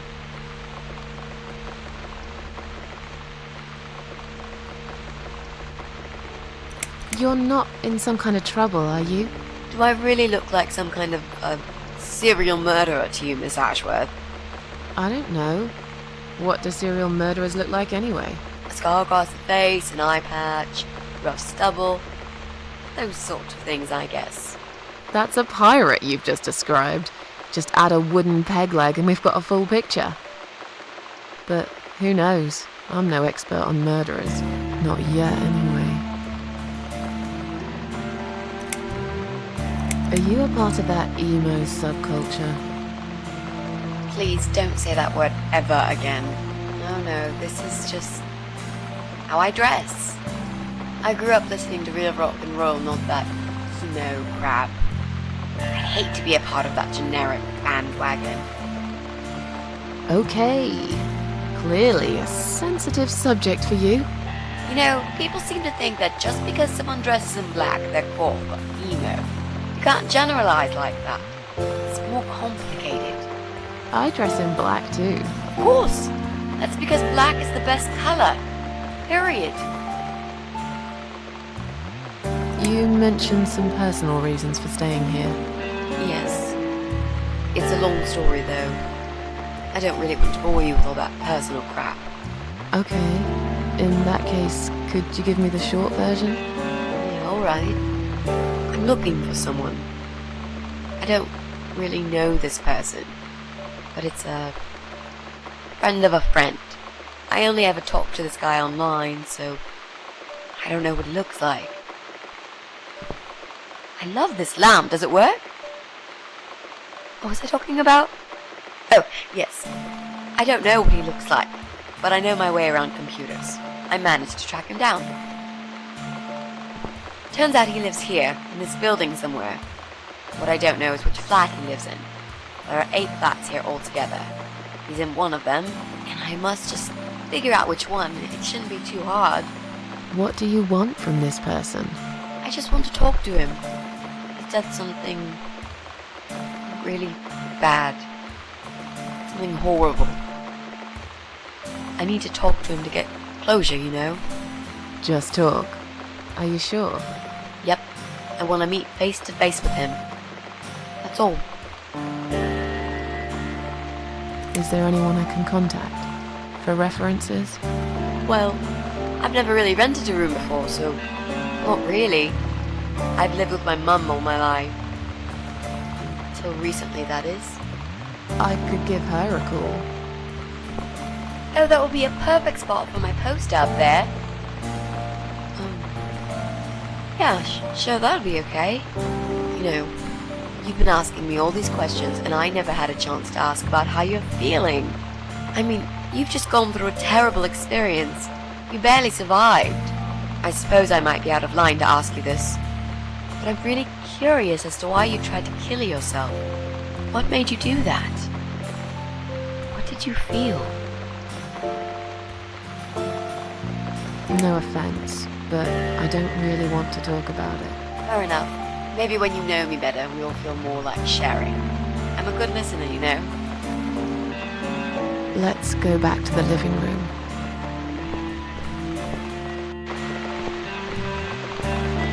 Room's great.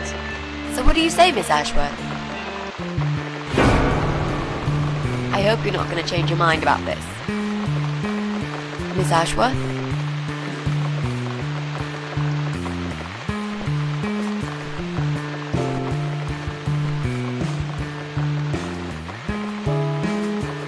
What happened? Are you alright?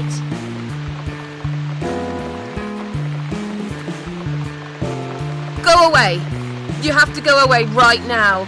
But why? Miss Ashworth, what's wrong?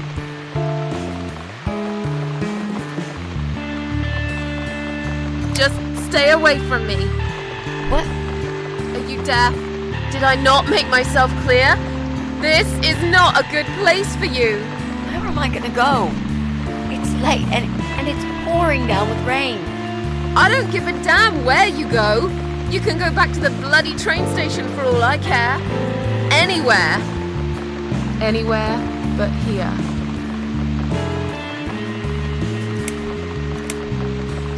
You're not safe here. You should leave.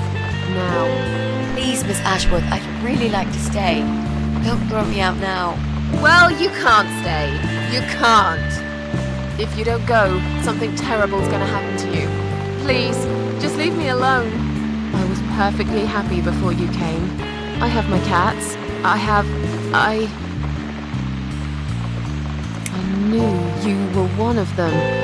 I knew it! What are you talking about? Look, just try to relax. Everything's okay. But why you? Why would you want to do this to me? You have no reason! Calm down. I'm not gonna do anything to you, alright? I just want to rent a room. Nothing else. I promise. Damn, I even swear. I won't cause you any trouble, okay? Just take a deep breath. Please explain to me what's happened. I'm a little confused here. Then maybe. Oh, no. No. No. We're going to die.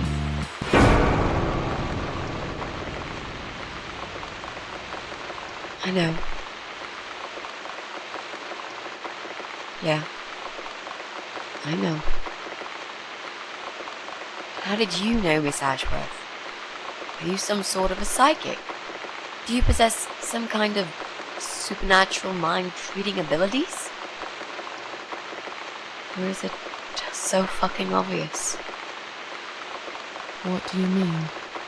I don't know how you're going to die, but call it a hunch if you like. It's cool. A hunch. Well, I do. I know exactly. It's how it started, as a matter of fact. Do you want to see? I'll show you. Here, Miss Ashworth. Take a good look, because I'm not going to do it again.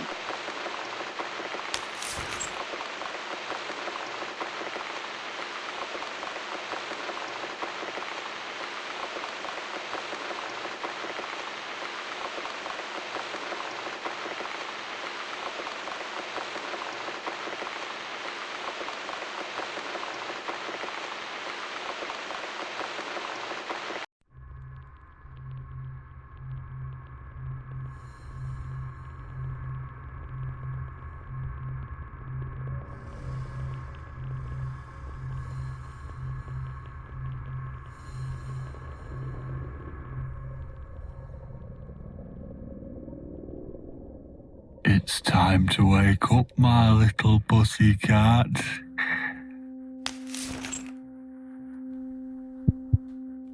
What's the matter, sleepyhead? Had a bad dream? Do you want me to give you a cuddle and a kiss? Take the nightmares away? What's the matter? Cat got your tongue? Well, don't you worry, my sweetest. I know a thing or two about pussycats. I can help. What do you say? Shall I take a good look at this pussy of yours?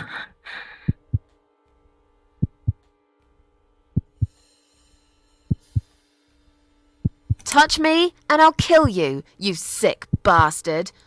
I fucking mean it. You have no idea who I am. You're just a crazy cat lady. That's all you are. Soon I'll be the crazy cat lady who blew your brains out all over these fucking walls, pal. So laugh while you can. It's not long now.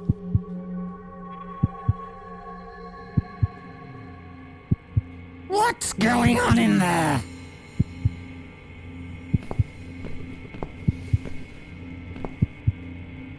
Who's this? Did you play with this little bitch behind my back? 'Cause if you did, I swear to God... Me? I'd never do that. You know me, honey. You're the only girl for me. This lady here will join us for dinner. That's all. For what? Take the goddamn mask off when you talk to me. You know damn well I can't stand it. And make sure you put it back in the van so you don't fucking lose it again. Okay.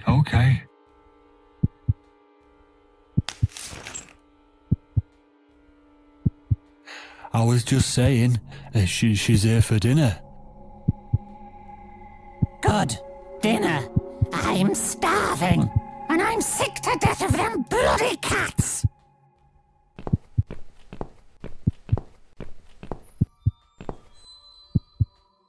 You nasty little whore! trying to seduce my husband in my own home? How bloody rude. Get away from me! Shut up, you stupid bitch! I know what you're up to. You kept staring at him with these big green eyes. You want him, don't you? You think you can take him from me? Well, I've got just the thing. I always keep this bottle handy. It's bleach, the strongest you can get. You give me no choice. I can't risk losing him. I have to make sure he won't be attracted to you anymore. You won't need these eyes and this face much longer anyway.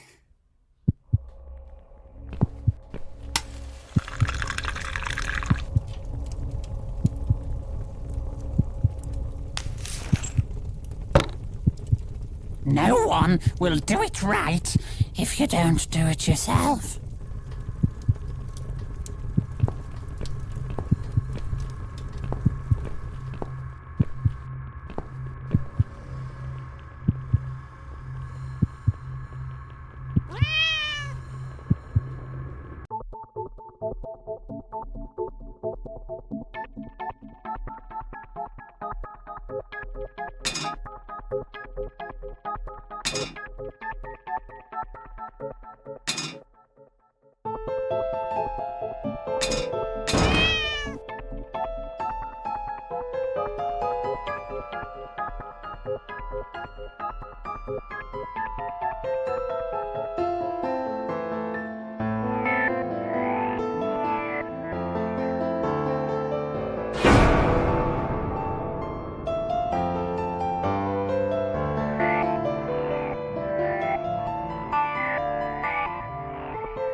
Hey there, gorgeous. I see my old lady brought the bleach again. What a shame. I really liked your eyes. It could have been a start of something very exciting for us, if you know what I mean. She does that every single time. What do they call it? Trust issues, that's it. Well, never mind. Plenty more fish in the sea. I'm not too fussy, but even I have some standards. Ain't gonna touch a bird like you, I gotta be honest, girl. You look like shit. But I wouldn't want you to think I'm not a kind man. Plenty of time until dinner, and you're in pain, so I've brought something to end your suffering. Think of it as an option. I've got this gun here. It's one of my favourites. There's just one bullet in the chamber, large caliber. You'd be long dead before you'd feel any pain. Sounds good, doesn't it? I mean, it's just an idea, you know, no pressure. Ah, of course. You can't see it. That bleach turns your eyes to nothing but jelly.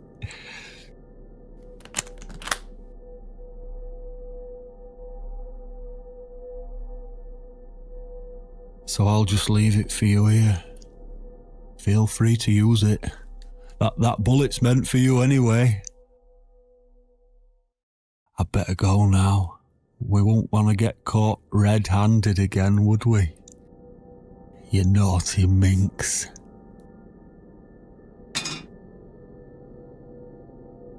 What was that? You can't reach it? Well, what did you expect? Life's a real fucker sometimes.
What? Who's this? My eyes. I can't see a thing. That bitch. A key? Who are you? Say something. Anything. I should be able to unlock the handcuffs now.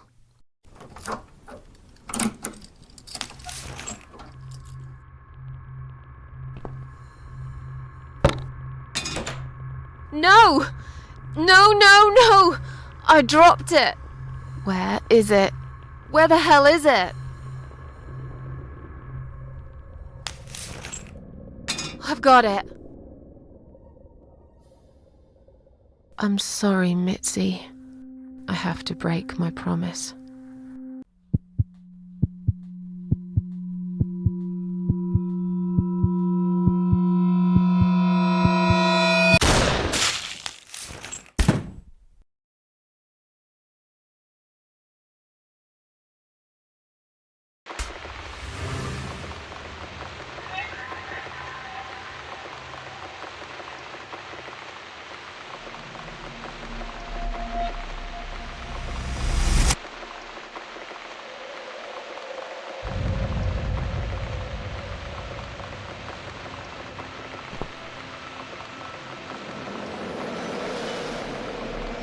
Hope you don't mind creepy posters. It's your room. You can do what you like with it. But I definitely prefer this to fairies, rainbows, and pink unicorns. Did you make these? No. My boyfriend made them. Some of them, anyway. So, Miss Ashworth, I happen to have a bottle of wine in my bag. I was going to leave it to Robert, but I forgot all about it. Robert? The guy with the rats? Oh, yes. Of course. So, shall we have a drink, then? We could get to know each other a bit more. I know, I promise I won't get in the way. And, I mean, you don't have to if you don't feel like it. But since we're going to live together for a little while, it won't hurt if we talk to each other, will it? Yeah, that's okay, I guess. Great. I'll bring the wine. Oh, damn. It's one of those bottles with a cork. Have you got a bottle opener, Miss Ashworth? In the kitchen. I'll go get it, shall I? Yes, please. And while you're there, could you get a couple of glasses, too?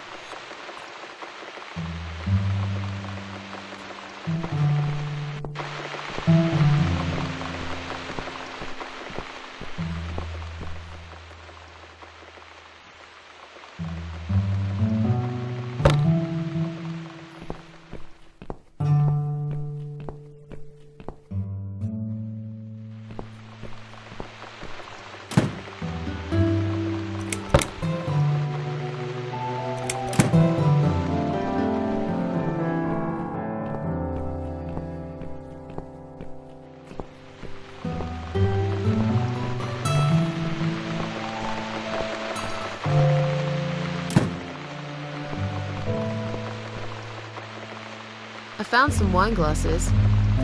Great. Now all we need is a corkscrew. There you go. Let's get that bottle open. All right. That's all we need. Oh, and Miss Ashworth, I really must say this before we start.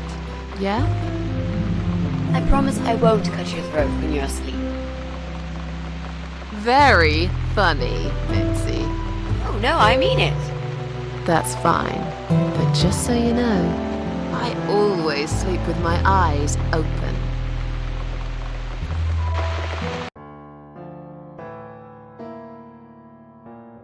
So, the Big C. Want to talk about it? Well, to be honest, I didn't really want to tell you about it like that. I put you in a very difficult position, I know. It's just that I was really desperate to get this room. I hope you can understand. This is the last and most important thing I must do before my time is up. It's fine. You seem alright. It's just... I find it hard to trust people these days. Maybe it's time I opened my eyes to see others have problems too. Some, like yourself, even bigger than mine. What kind of cancer is it? Do you mind me asking? Brain tumor. Her name is glioblastoma. Haha. Yep, they're all girls, the way I imagine it. Just look at their names.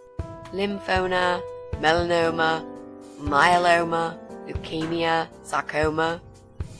Each of them a fucking goddess of death. Beautiful and ruthless. You might just be right about that, Mitzi. I used to be a nurse.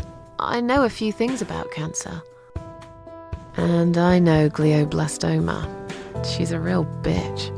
Yeah, and yet she gets to be the prom queen before night ends, while I disappear down the back exit.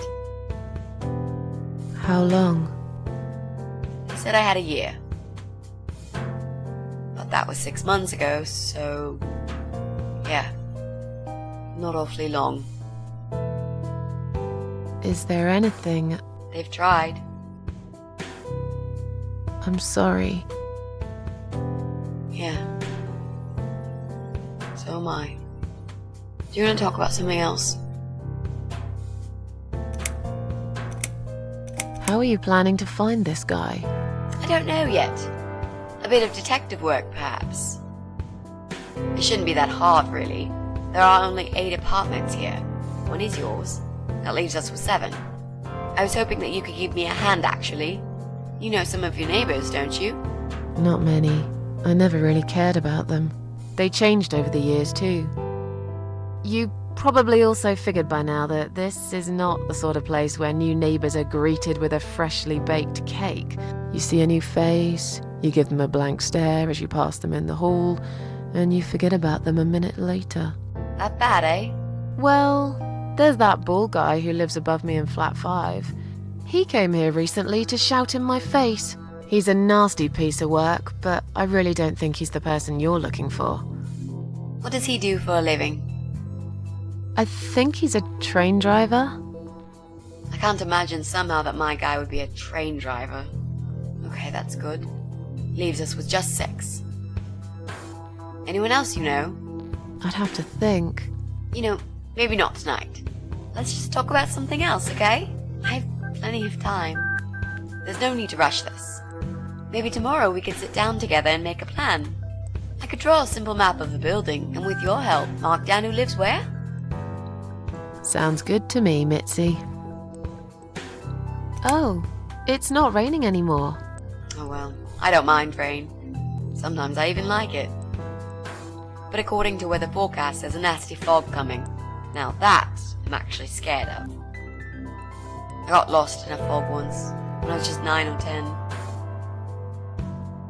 I remember I sat under a tree crying, thinking some monster would appear right in front of me and drag me away. But now that you're a big girl, you know there are no monsters. Yeah? How do you know? The only monsters are us. Murderers, rapists, arsonists. They're the real beasts. So far from humanity, they're no longer capable of feeling compassion or guilt. They're the ones we should really be afraid of. But whether they're lurking in the woods or fog or the darkness of our cellars, it's all irrelevant. You can't predict what happens. You can't do anything to stop it. There is only one way. You turn into a beast yourself, and like them, you show no mercy. Whoa! Where did that come from, Miss Ashworth? I just don't like murderers. They're nothing but parasites. You mentioned a boyfriend. Tell me something about him. Yeah, okay. Let's talk about him. His name is Jack. He's dead. Oh. Miss Ashworth, are you sure you want to listen about my miserable life? I don't want to bring you down. These aren't happy stories. And I'm not a happy stories kind of person. I'm sure you've noticed by now. I guess so. Anyway, I suppose I would have had to tell you about Jack sooner or later. After all, he is the main reason I'm here. I just don't know where to start. Tell me how you two met. Oh, we knew each other for forever. We grew up on the same street. It's funny how we seem to be made for each other. Perfect match.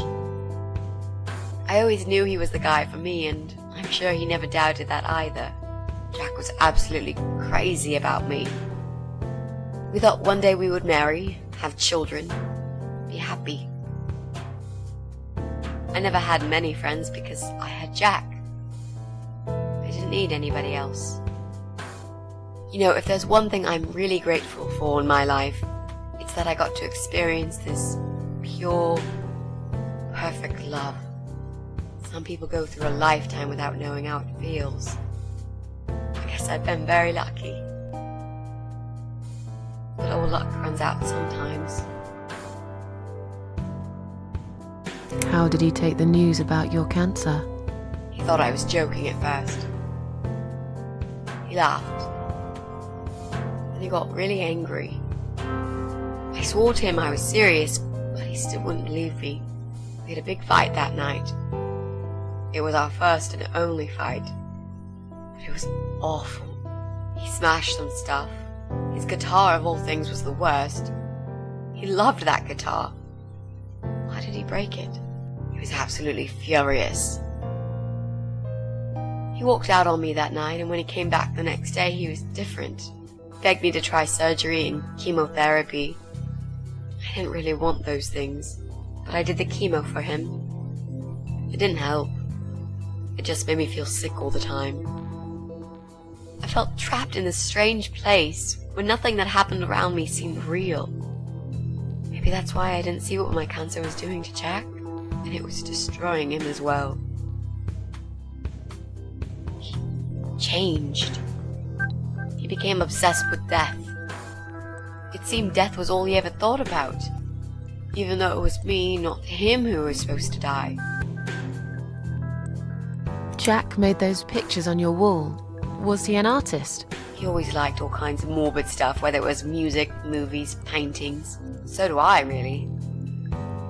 We had that in common, amongst other things. People say it's depressing to listen to sad songs or watch sad films, but I never felt that way. And yet, you are scared of fog? Oh, that's different. I might be scared of fog, but I like spiders. They're beautiful. You must be out of your mind, Mitzi. No, honestly, there's a certain indescribable beauty in sadness. Just like there's beauty in the grey and ugly winter morning when you look past the obvious and notice what others can't see. You must love my apartment then. It's like Ugly took a vacation here and never went home again. How did he die? How did Jack die?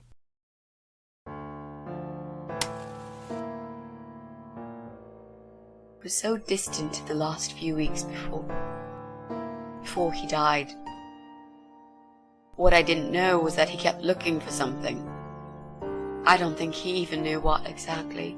But it eventually found him.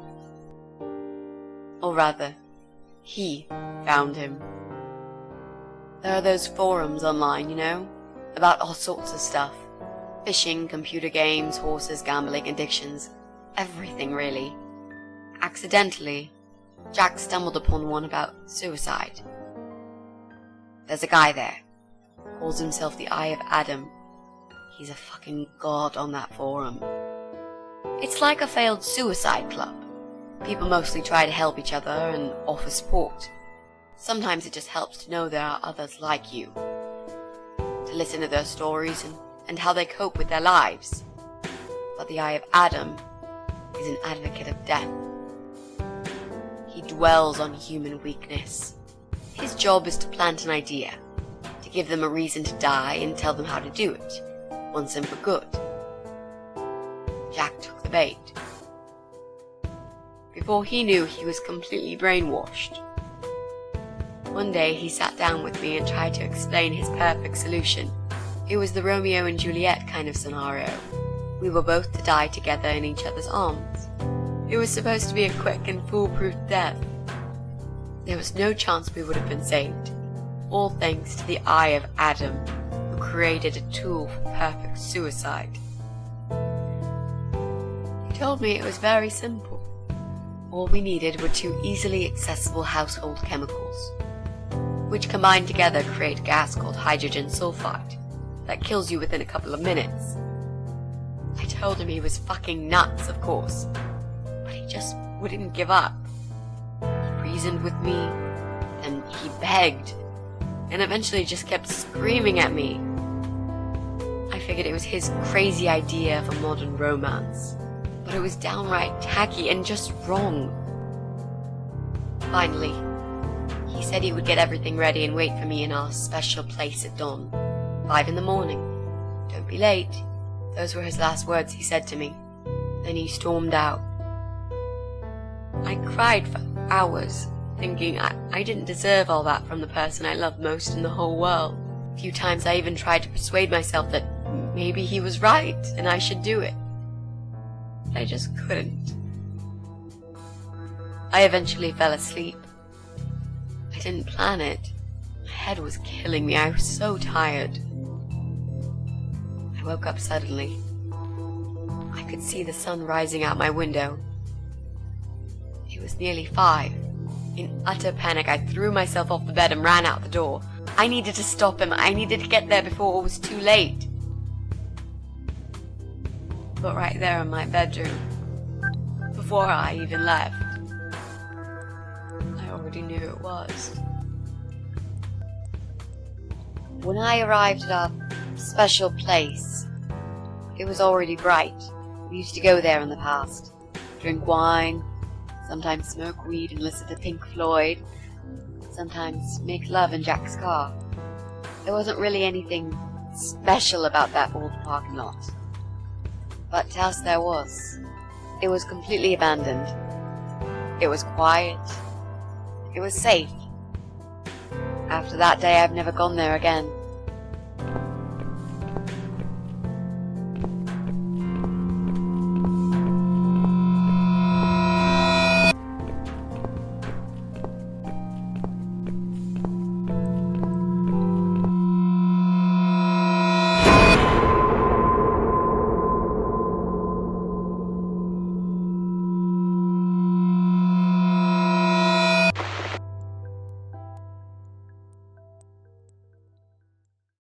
I'm so sorry.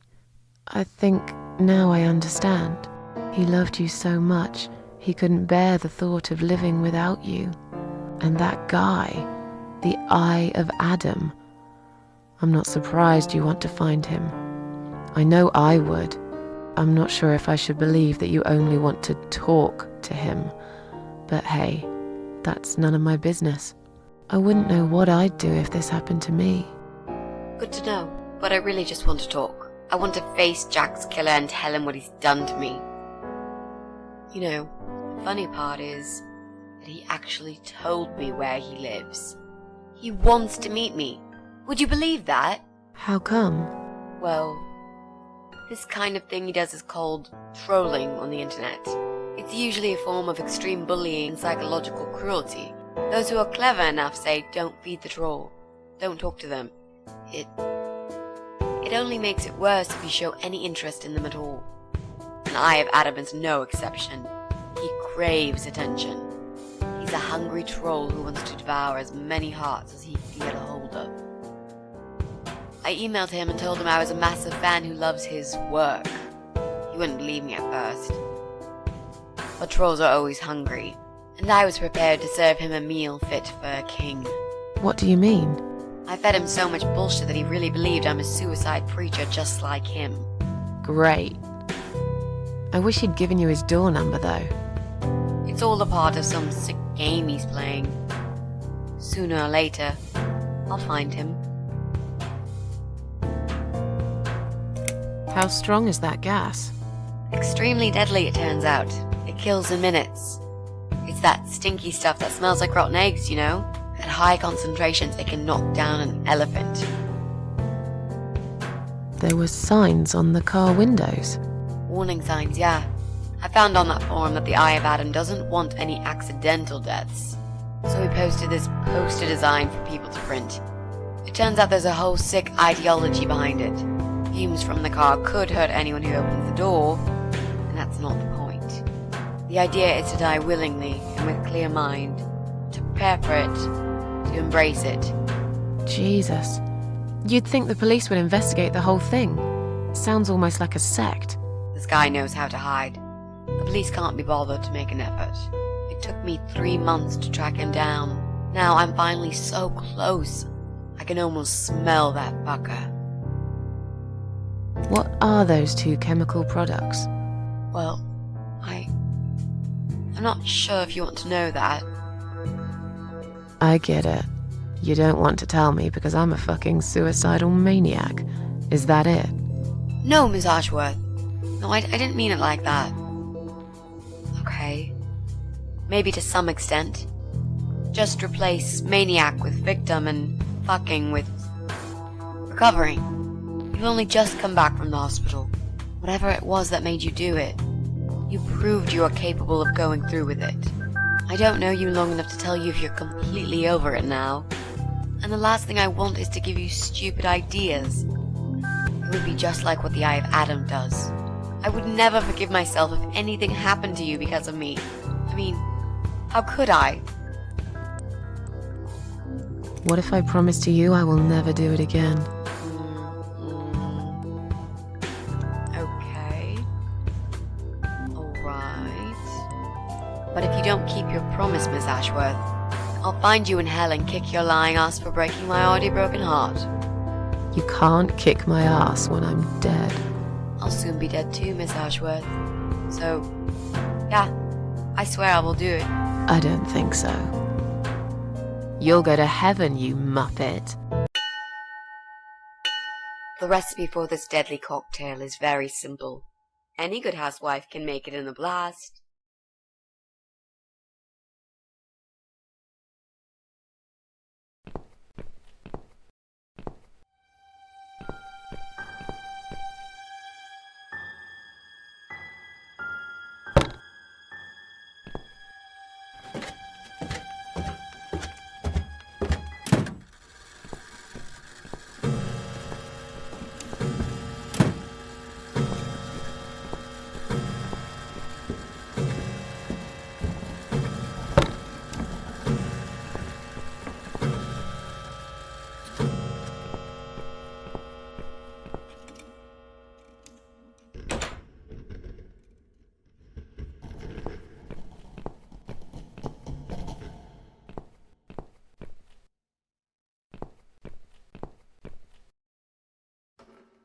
Well, well.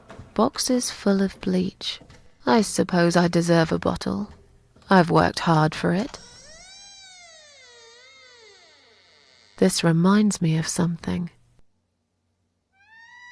The first thing you need is a strong toilet bleach. You know the kind. Not just a regular bleach, but one that makes your eyes all watery and skin itchy.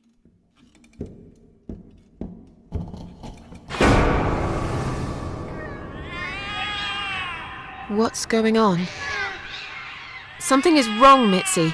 The cats are alarming. That's exactly like when I found you, Miss Ashworth. We've got to check what's going on. Oh, I'm really sorry, but there is no way I'm going out in this fog. Fine. I'll go on my own then.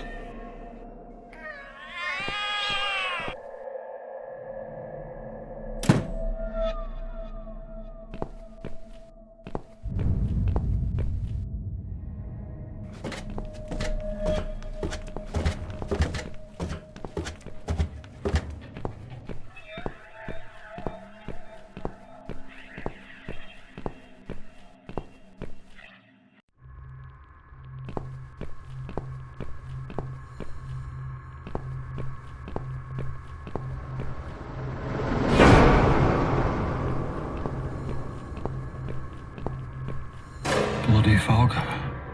Can't see a thing. Someone could be getting murdered 2 feet away, and not a soul would notice.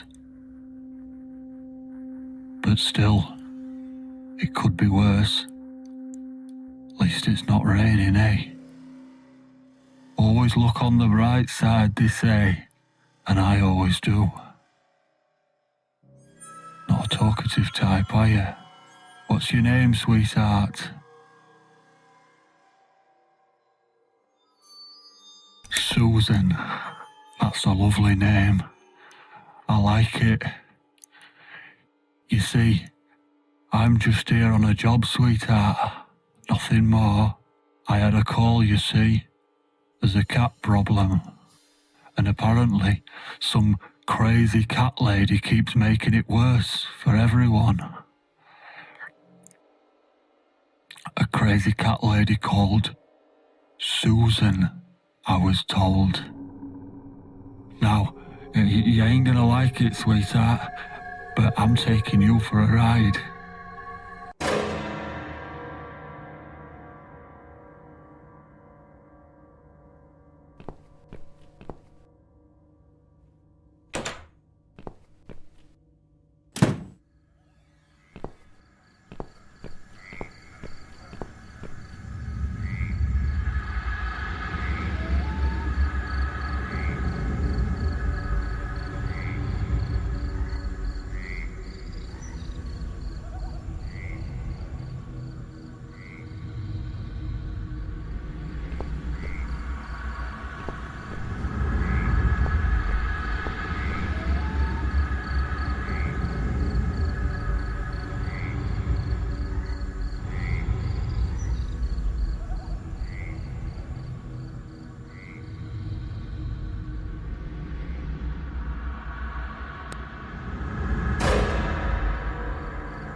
no.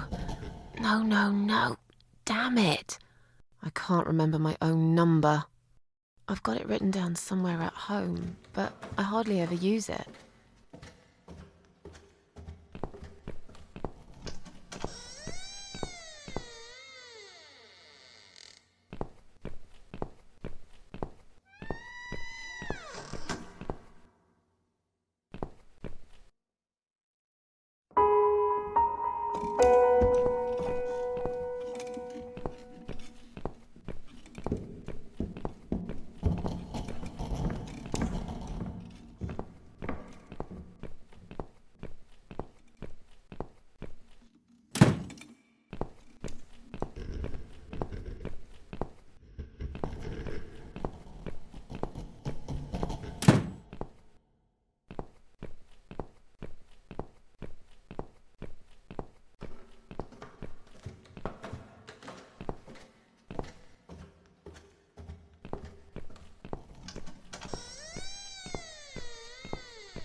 Come on, Mitzi. Answer the phone.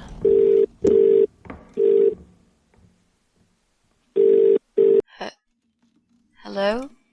Oh, thank God. Finally. Mitzi, it's me. I need your help. What's happened? Where are you, Miss Ashworth?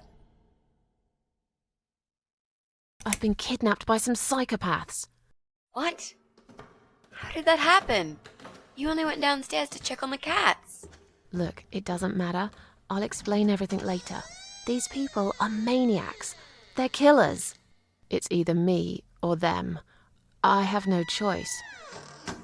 I've found some bleach. It reminded me of this gas you were talking about. I could get rid of one of them with that gas and get a hold of a gun. You said it was fairly easy. Miss Ashworth, no, you can't. Listen to me. This guy is a fucking murderer. He's nothing but a parasite. No one will miss him. Trust me. And I could really do with a gun here, you know? But... What's the other chemical, Mitzi? Tell me! Now! Okay, fine, I'll tell you. It's no rocket science. You just need some pesticide. Pesticide? Didn't you say it is something everyone's got at home? Well, you wouldn't use it. You live in a flat high above the ground. It's for people who own houses. Or, like, mansions. You can pick up these things at any supermarket anyway. Fine. What do I do with it? Just mix bleach and the pesticide together. Make sure there isn't much ventilation. And wear some protection. A gas mask or something, yeah? Right. Bleach. Pesticide. Got it. And a gas mask, got it? Yep. Thanks. Okay. Thanks. Wish me luck. Be careful, Miss Ashworth. I'll be fine. I'm a tough old girl. This'll be like a walk in the park.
Do you know what I've seen?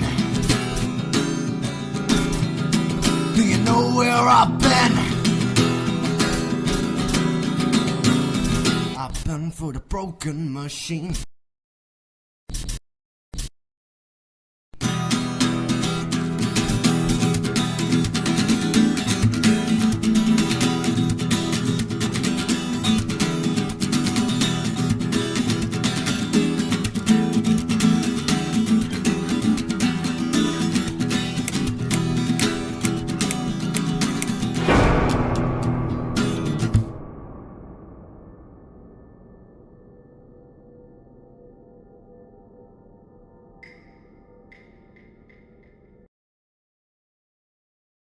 Miss Ashworth, I was worried sick about you.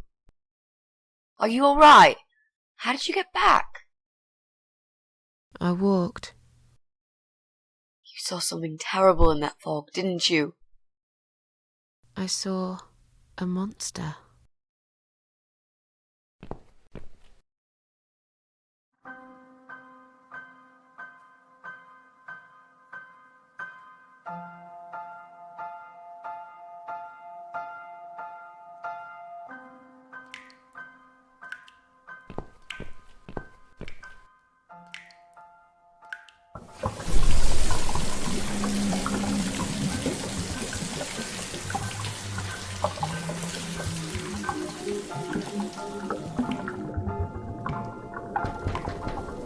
Miss Ashworth, I need to ask you something.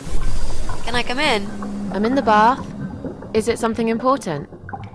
Yes, very important. The fate of the world depends on it. I'm naked here, you know. Whatever it is, it can wait. But it can't. I need to know, Miss A. Well, tough. I'm trying to relax here. I want some peace and quiet, if you don't mind. And I don't like people seeing me naked. Fine, not a problem. I'll just ask you through the door then. I'm cooking up some pancakes. What do you like on yours? We've got strawberry jam, maple syrup, and chocolate spread. You're doing what? Pancakes. You need some food, Miss A. When was the last time you ate? I can't remember. See, you need a good meal. That'll cheer you up. Why would that worry you? You're funny, Miss A. You want to know why? It's because I care about other people.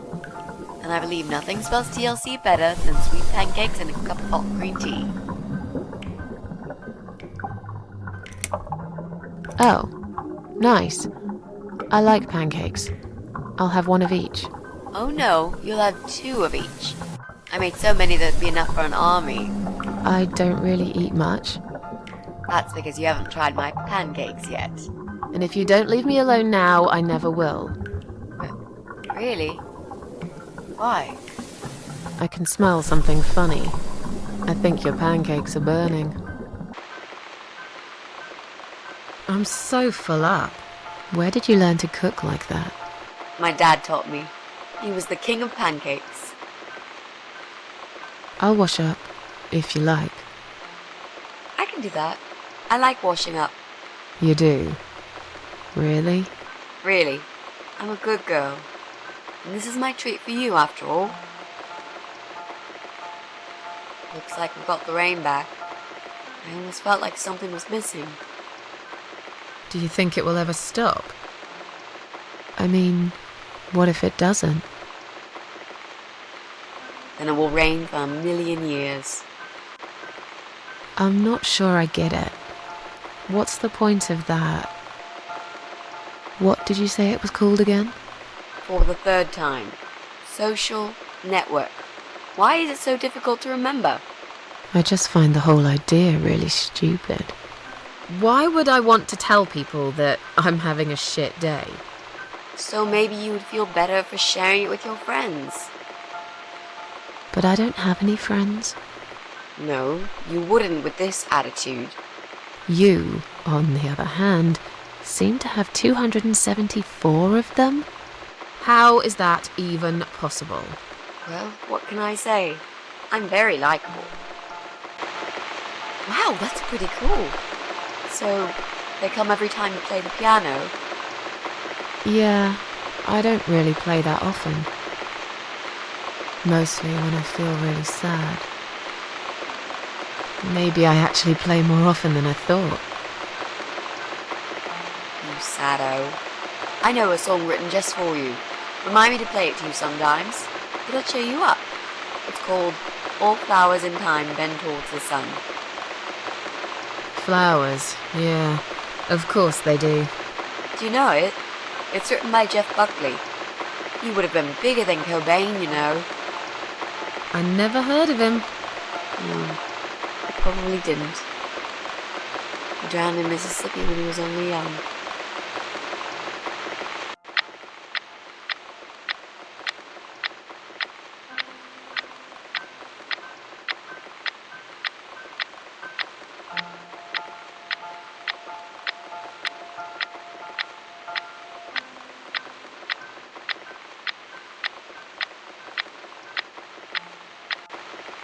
I've created a profile for you. Maybe now you'll learn how to use it.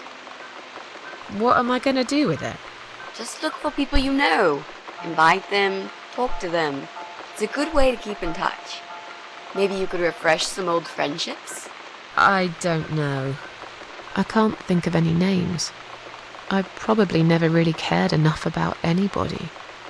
How about people you went to school with? Your old colleagues from work? Nope. Friends. 0. At least they're right about one thing. I'll add you later. That'll be a start.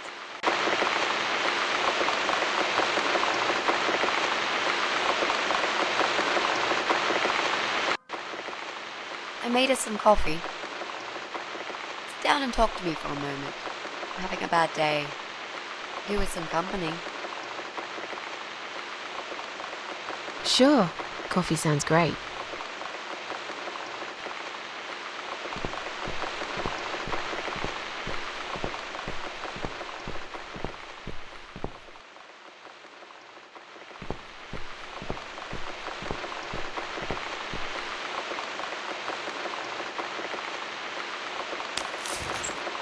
What's wrong, Mitzi?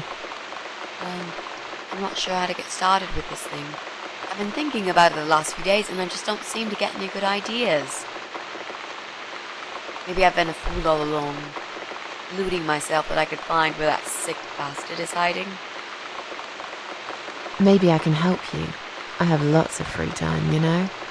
Last night, I made this, well, map. I made a map. This is our building, all 4 floors. There are 2 flats on each floor. You really want to help me? That's so great, Miss A. How will I ever pay you back for this? I'll think about it later. But we haven't found him yet, have we? No, but I feel that together we stand a chance. So, let's talk about it. What do we know already? I know that rude, bald guy lives in flat 6. I told you about him, didn't I? I think so. It's that guy who came complaining about the noise, right? Right. That's Brian Palmer. Let's mark him on the map. What else do you know about him? Not much. Wait. I remember some woman lived there with him. I've not seen her for ages. They must have split up. Could he be our potential suspect? No. That jerk? Never. Fine, I'll trust you on that. I guess we can count him out. I'm pretty sure one of the flats is empty. Which one? I think it's the one on the 1st floor. There's an odd married couple that lives next door. Yeah? What do you know about them? Well, the man is called Joe Davis. He seems nice, quiet type, but I heard him shouting a couple of times, and he sounded almost like a different person. Like a madman, you know? I gather they must have some serious relationship problems, and they're trying to sort them out behind closed doors. It's impossible to hide this personal dirt from your neighbours. I know it's none of my business, but I can't just plug my ears and pretend I don't hear what's going on there. And the wife? Ivy Davis. Or is it Sophie? I can't remember now. Anyway, she's very polite, always says hello when we pass by each other in the hall. She's one of those size 00 ladies, so skinny you could easily take her for a coat rack. A walking skeleton. I bet she only eats a leaf of lettuce a day, or nothing at all. She looks quite ill, actually. Anything else? They used to have a cat, Lucifer. I often wonder what happened to the poor little chap. We can cross off our flats, of course. Yep, good. That leaves us with only 7 flats. Also, there's an old man in flat 5, right opposite the Bryans' place. There are strange noises coming from flat 7. Interesting. What kind of noises? Like screaming, explosions, guns. Then there are threats and insults, shouted very loudly at someone. I think I might know what's going on there, but it's worth checking anyway. You know the person who lives in that flat? No, I don't. It's the top floor. I have no business going up there. All I know is what I overheard from neighbours' gossips. Sometimes I hear a dog barking on floor 1. First floor? Well, you said one of the flats was empty. Yes, which means the owner of the other flat keeps a dog. I hate dogs. Tell me about it. Noisy, smelly creatures. Can you imagine the Eye of Adam being a dog lover? Can't see why not. In that case, it might be worth looking into. There's a woman with a baby living upstairs. No husband? I'm not sure. I hardly ever see her. When I do, it's usually in the hall, when she's pushing a pram with a baby inside. She always has tons of shopping hanging from it. I nearly asked her once if she needed help to carry it upstairs. And? I hesitated for a moment, and by the time I offered, she grabbed the baby and the shopping bags and marched off upstairs. Okay, I think that's all that we know at the moment.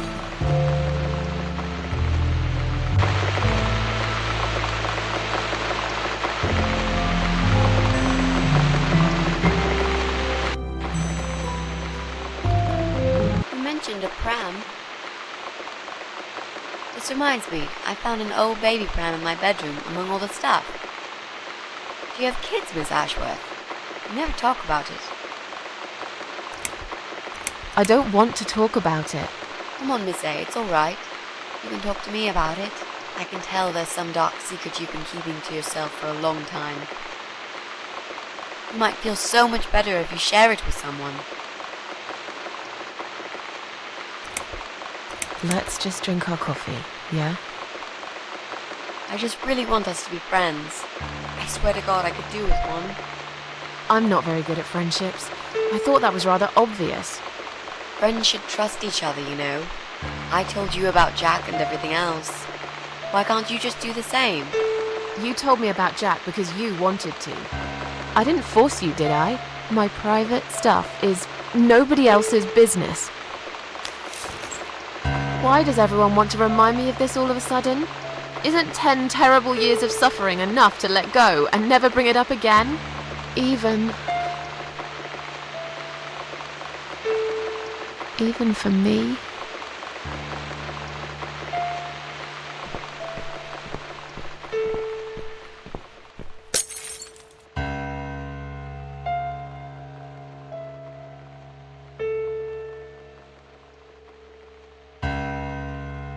Miss Ashworth, I'm so sorry. Your mug, it was an accident.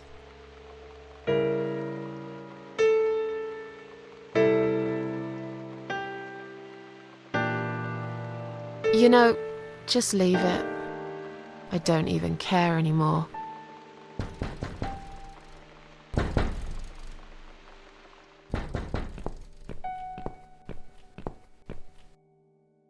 Who is it? Hang on a second.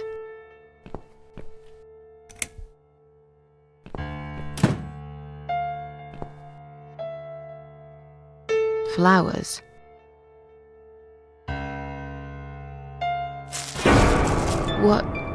What's that in your other hand? Go away. Leave me alone.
What have I won? Goodbye, other world. What are you marked here? Oh no, it's dead. Oh no, it's this. Not a single sound reaches my ears. Well, maybe it's this vacuum. I stick my head into this ship, this helmet.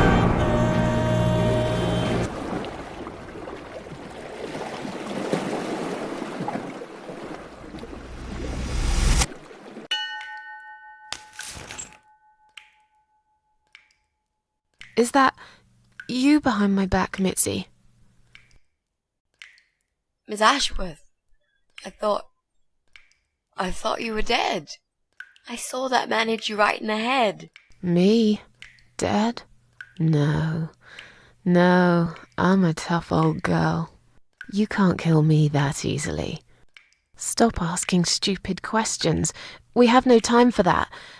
Let's calm down, yeah? Yeah, okay, I can do that. What's this? Duct tape. Yeah, he had loads of that stuff.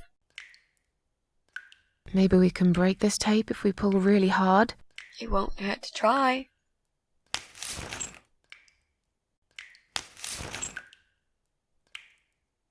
It's pointless. We're completely wrapped in this damn tape. We're cocoons, stuck in a web, waiting to be eaten. But where's the spider? He's gonna play with us first, isn't he? Pull yourself together and stop talking shit. I can't think properly. Did he hurt you? That bastard packs a hell of a punch. I've got a bit of a headache, but I think I'm all right. What about you, Mrs. A? Me? Fresh as a daisy. But I'll feel better after we've dealt with this unpleasant guest of ours. Do you think he's going to rape us? No, he is not. Don't worry, I'll figure something out. Let's just wait for him to come back. Sooner or later, they always make a mistake. Miss A, I'm sorry I had upset you. I shouldn't have pushed you so hard. And I'm sorry about the mug, too. It's all right. Water under the bridge. How about those lockpicks that you always carry with you? You know, the ones you got from your dad and used to break into this place? But we aren't locked in a room, are we? We're wrapped in duct tape, in case you forgot. How is a lockpick gonna help here? I don't know. It's probably sharp. You could use it to cut this tape. Well, even if that was the case, I can't reach it anyway. So let's forget the lockpicks and think of something else, all right? So, any ideas? Not that many, really. None at all, actually. I'm sorry. And you? What do you think we should do? We should kill the fucker. With what? We're tied up. Are you going to headbutt him to death? I will, if there's no other way. Come on, there's got to be something more sensible we can do. I'm not gonna die here. Not like this. Maybe together we can pull this pipe off the wall? How is that exactly going to help us? Stop asking stupid questions and pull with me.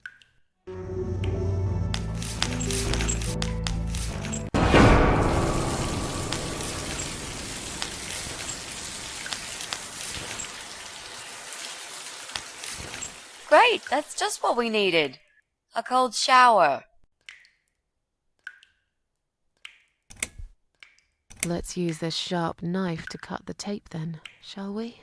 What? You've got a knife? Yeah, but I'm sorry. I just remembered I can't reach it. So let's forget the knife and think of something else, yeah? Oh, you are a nasty piece of work, Miss A. I really believed you had a knife. You shouldn't joke about it, you know. It's cruel. It wasn't a joke. I lied to you. And you lied about the lockpicks, didn't you? You don't really have them. Who are you to call me a liar? I can't reach the damn lockpicks. It's the truth. Really? Yes, but clearly my word isn't enough. You know what? I'll show you when this is over. If we're not chopped into little pieces, packed in plastic shopping bags and dumped in the trash, that is. Maybe it won't come to that. He might just throw our bodies in the river or bury them in the woods. Maybe there won't be any shopping. Always an optimist. I used to like flowers, you know, like everyone else, or even more. There was this guy. I should have told him from the start I wasn't interested. But I didn't. Maybe I was interested. In a way, probably. Flattered would be a better word. It was 10 years ago. I can hardly even remember him now. He did that thing every week, because he knew Eric was at work, and I was in the flat, alone. So every Friday night I'd get flowers delivered by a courier. Who's Eric? Your partner? My husband.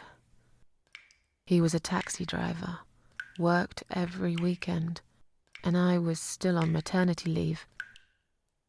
Zoe, our little daughter, was only 6 months old at the time.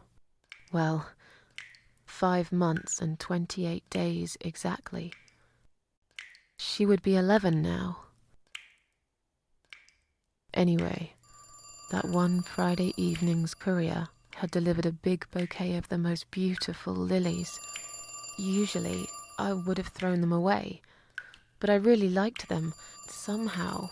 They were extraordinary, absolutely stunning, and looked very expensive.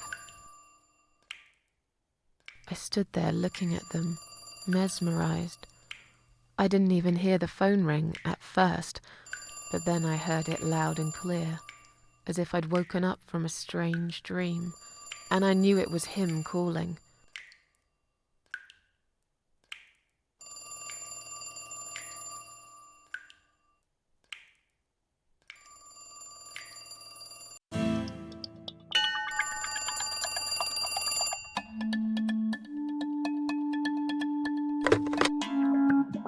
Do you like the flowers?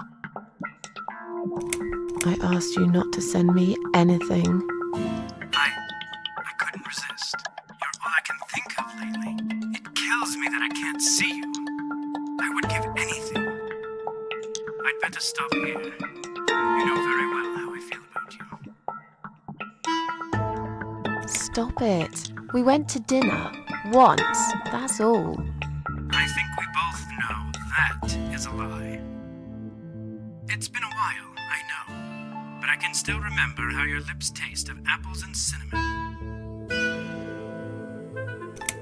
It was just a lipstick. They taste like nettles normally. I will never believe that. Yeah? Well, you'll have to take my word for it. That's okay. I like nettles. I like everything about you. Oh, shut up. Just shut up, all right?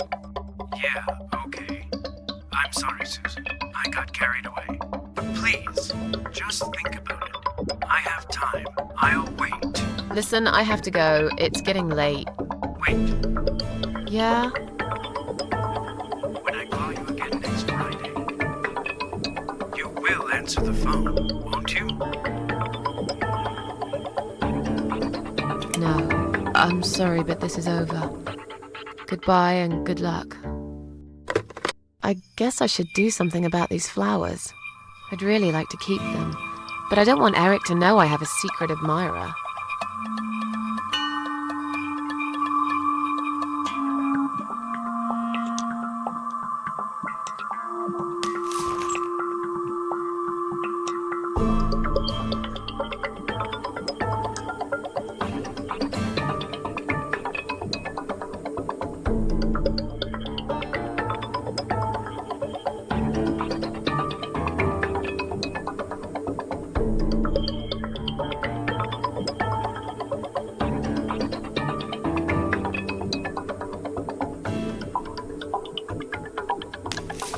Now I can tell Eric that Mandy had brought them for Zoe. It seems like a pretty innocent lie. I doubt he'll notice anyway.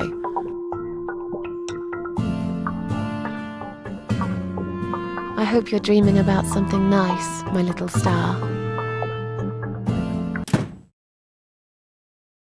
Eric must have come home early. But why?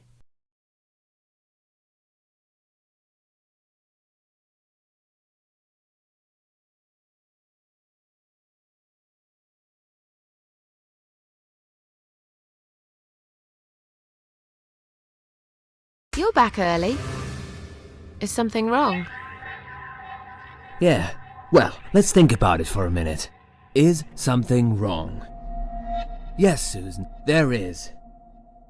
Didn't you watch television? Listen to the radio? Didn't talk to anyone today? What happened? Was there an accident? Yes, you could call it that. But if a guy walks into a busy restaurant during dinner service and detonates a bomb strapped to his chest, then I think the term terrorist attack is more fitting. There's chaos spreading all through the city. Everyone's panicking. The police and army are everywhere. But you don't even care, do you, Susan?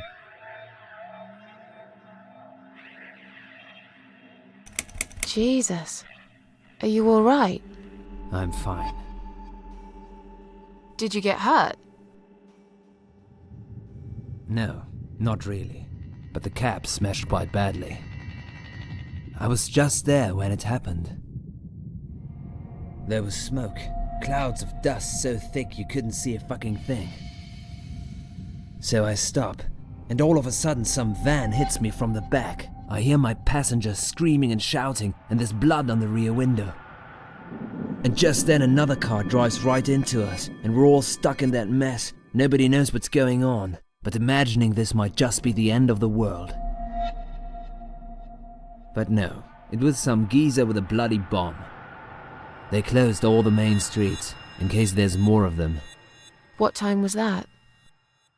Around 7 p.m. I spent another 2 hours trying to get someone to tow the damn cab to the garage. Would you believe? Our insurance doesn't even cover this sort of thing. You should have called me. I did, 4 times. You didn't answer. I must have been... Yeah. You were busy with the baby. Every time it's the same old story. We've still got that wine in the fridge, haven't we? Get some glasses, Susan. I need a drink. All right. I'll get the glasses. You get the wine. But are you sure you don't want to take a shower first? No, I just need a drink. I can wash later.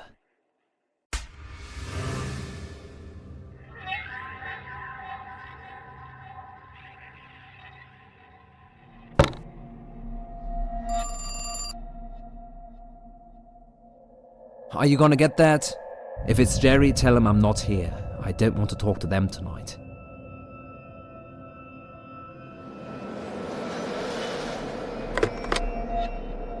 Hello? It's me again. I'm sorry, but I had to hear your voice again. I love you, Susan. Susan? You still there? Please, say something. Anything.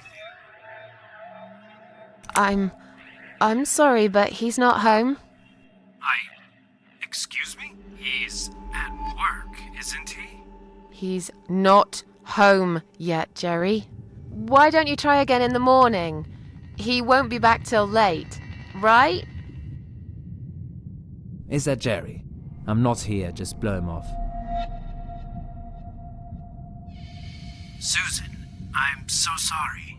Should I hang up? All right. Take care then.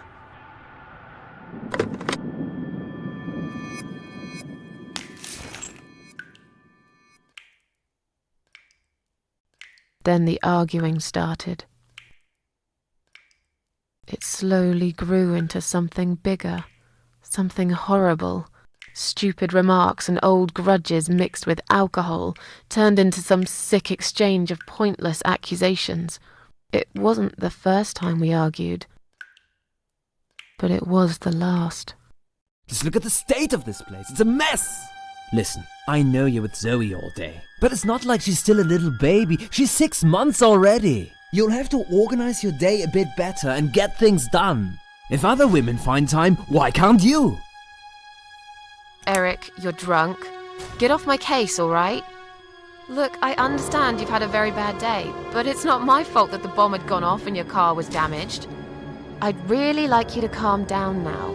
I'm sure we can sort everything out. We always do. Well, that's what you think. Yeah? And what do you think, Eric? What do I think? So it matters all of a sudden what I think? Well, I'll tell you. Sure. I think you're lazy, Susan. You do nothing all day, while I keep working my ass off to provide for this family. I think you're trying to shift the responsibility on me, like you always did. I think you use the baby as an excuse for everything. And I think you're an asshole. How dare you accuse me of such things? It only takes one look at the flat to see it's all true. Don't be nasty. I'm doing all I can. Are you really? Okay, doing all you can. You obviously care about your husband, coming home after a hard day's work. He's gonna be hungry. But wait, where's his dinner? Oh, let me guess. You didn't make it because you were too busy changing nappies, and singing, and playing, and washing. Yeah, I think so. And I'm not going to feel guilty about it. If you'd spent more time with our daughter yourself, you'd know how important these things are. So pardon me, there's no dinner for a hard-working husband. From now on, he's gonna have to cook for himself. Because, you know what? The wife is working just as hard, and she's really tired of being treated this way. She better get used to it, cause this is just the start. There's gonna be some changes around here. I'm fed up of being pushed around by you. I put the bread on our table, don't I? I'm the man in this family! I will make the rules, and I'll get the respect I deserve. I'm done talking to you. Of course you are. That's what you always do, isn't it? You run out of arguments, you stop talking to me, then you lock yourself in the bathroom and fucking cry. I'm sick of repeating the same old thing over and over again. Then why won't you give me a break, for God's sake? You're acting like I've done something terrible. I don't even know what your problem is. Is there something you're not telling me, Eric? You'd know if you listened to me. But you never listen to me, do you? Not to a single word I've ever said. Right, here we go. It's not you, it's the alcohol speaking. I shouldn't be taking any of this seriously. I know that tomorrow you'll be apologizing to me for it. It was just a couple of glasses and you had some too! I'm not drunk! I wish I was. Maybe then I could laugh at this shitty life and not care so much. That's a good one. You really care so much, Eric. You should get a medal or something. I thought you said you weren't gonna talk to me no more. You are full of shit, Susan! Full of shit! Let me go. I have to check on Zoe. I left a window open in her room. She might be cold.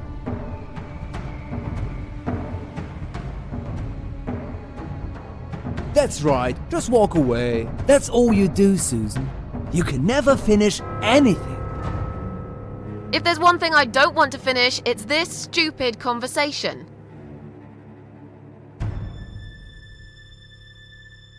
Why not? Are you afraid that I actually might be right? Are you scared of facing the truth? I'm sure Zoe's fine. It's the hottest summer we've had in years. It'll be good for her to have some fresh air in there. Won't you agree? I guess. Fine, never mind.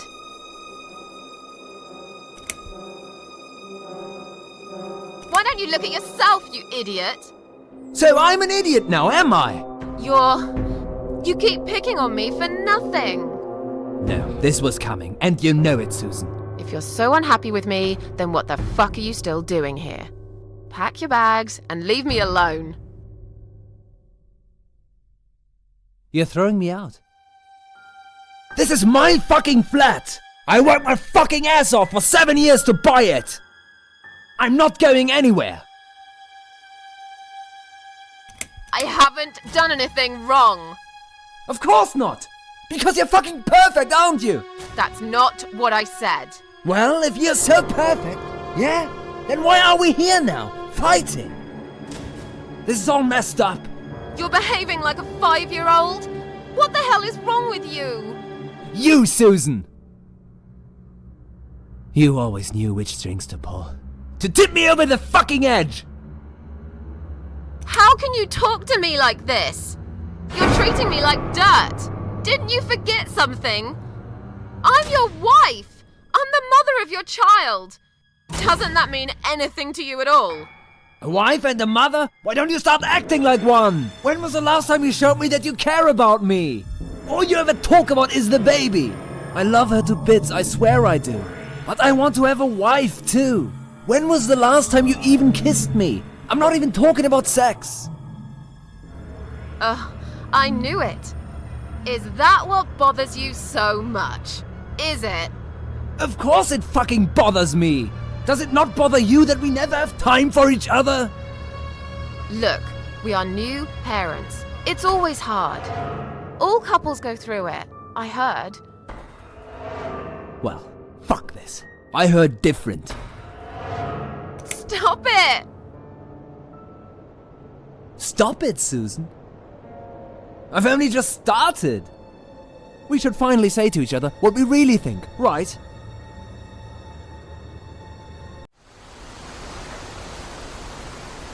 We didn't even notice that outside the storm had started. I was so absorbed in that stupid fight that I forgot all about the open window. Anyway, and the flowers. Those fucking flowers. Right there, by her bed. She had some rare allergy to pollen, but we couldn't have known that. How were we supposed to know? It's rare. She started coughing and choking.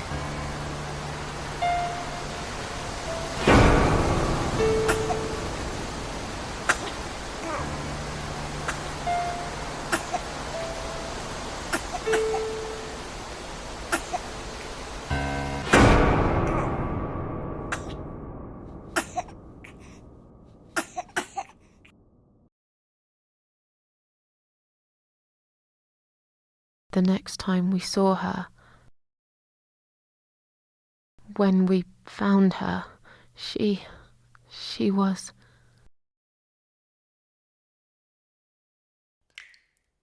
After 2 days of what seemed like a narcotic dream, Eric had gone out and never came back again. They found him nearly a week later. He drank himself dead in the woods. I nearly didn't recognize him when I saw him in the morgue. It really was a hot summer. He looked bad. Miss Ashworth, Thank you for telling me that. Now I understand. I understand why you're so sad all the time.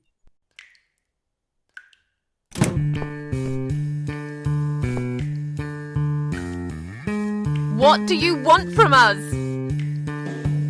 Are you deaf? Mitzi, let me handle this. Let us go right now, you moron! Mitzi! Leave her alone. Don't you dare! No! Take me instead! Take me.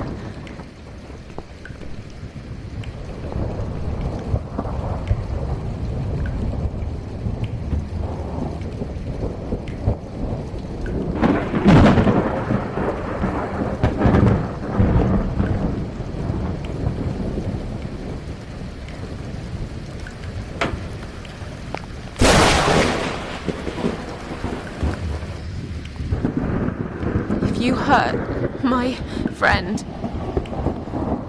I will.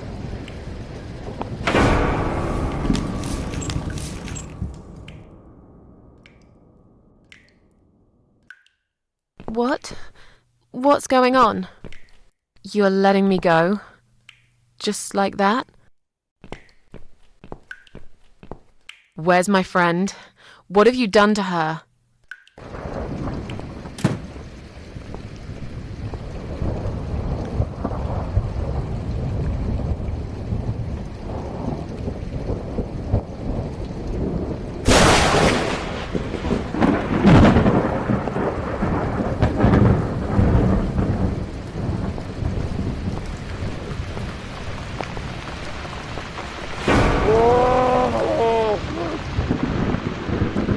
You sick son of a bitch. What do you want me to do? I don't understand.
Stand still, Mitzi.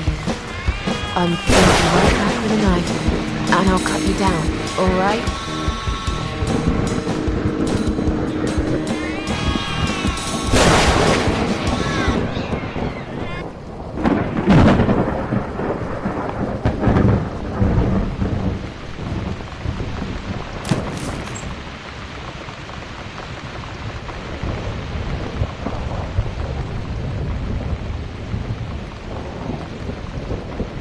There. Eat. This is... Don't look, Mitzi.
Really going to do it, aren't we? Yes, Mitzi. You will finally get your closure. Maybe I will get mine too. Did you take that map with you? Yes. We can always refer to it if we get lost. I've lived in this building for many years. I won't get lost, Mitzi. But it'd be a good idea to cross people off. Once we're sure it's not them? It might give us a clearer picture of how far we've got. Right. Okay. Good luck, Mrs. A. Mitzi, are you sure you're feeling up to it? This recent incident, it must have been pretty tough for you. No, I'm good. Never felt better, Mrs. A.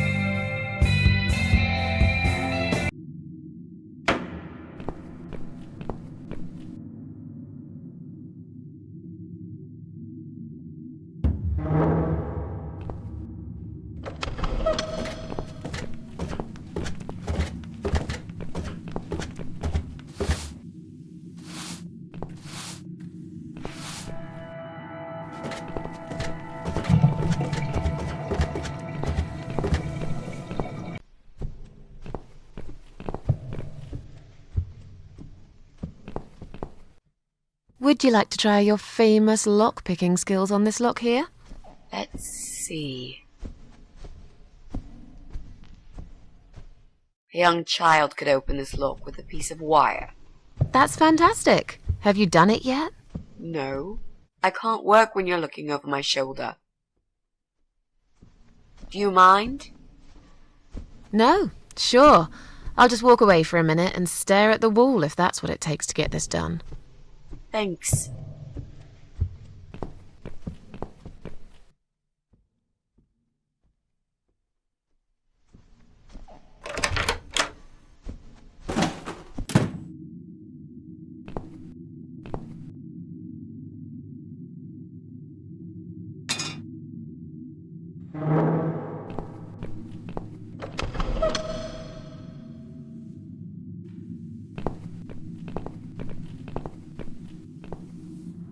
Clearly this place is empty.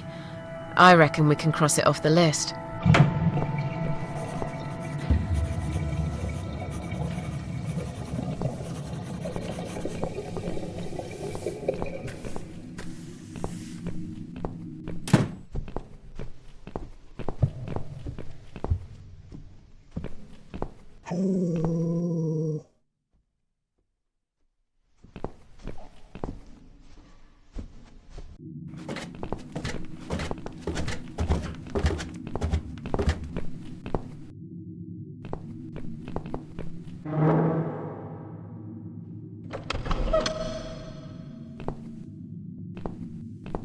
Would you like to talk to him? Sure.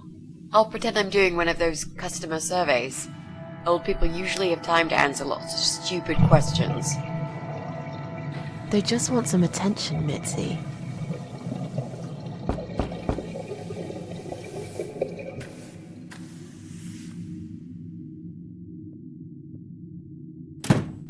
Hello there, sir. If you could spare us just a few minutes of your time, we'd like to ask some questions about your internet service provider. I'm not interested.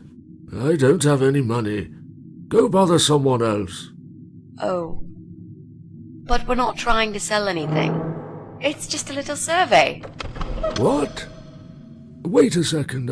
I can't hear what you're saying, sweetie. Let me get my hearing aid.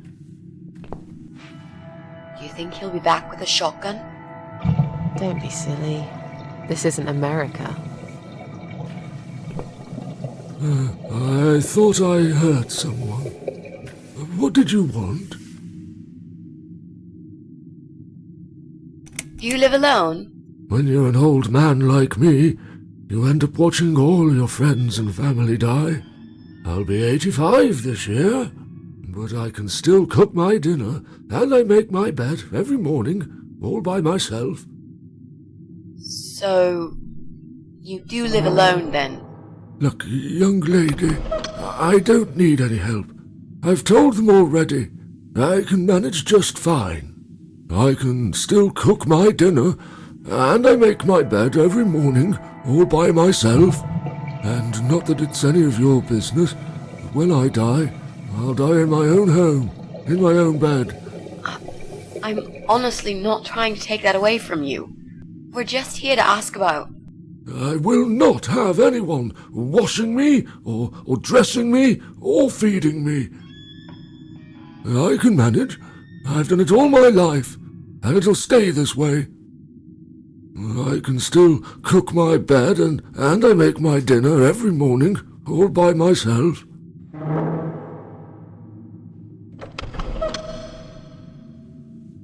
I didn't mean to pry. Please accept my apology. No, it's me who should be sorry. I haven't even offered you ladies a cup of tea. That's fine. Don't worry about it. Mary always liked her tea milky. She'd put the tea bag in the milk in first, and then finally she'd add hot water. I kept telling her it's the wrong way, but she never listened. She was always so stubborn, my Mary. I miss her every day. I'm sorry for your loss.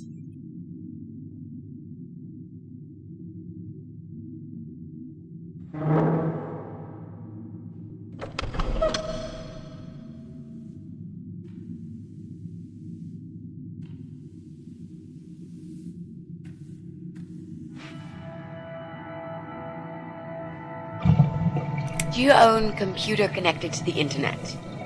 Say again? Right.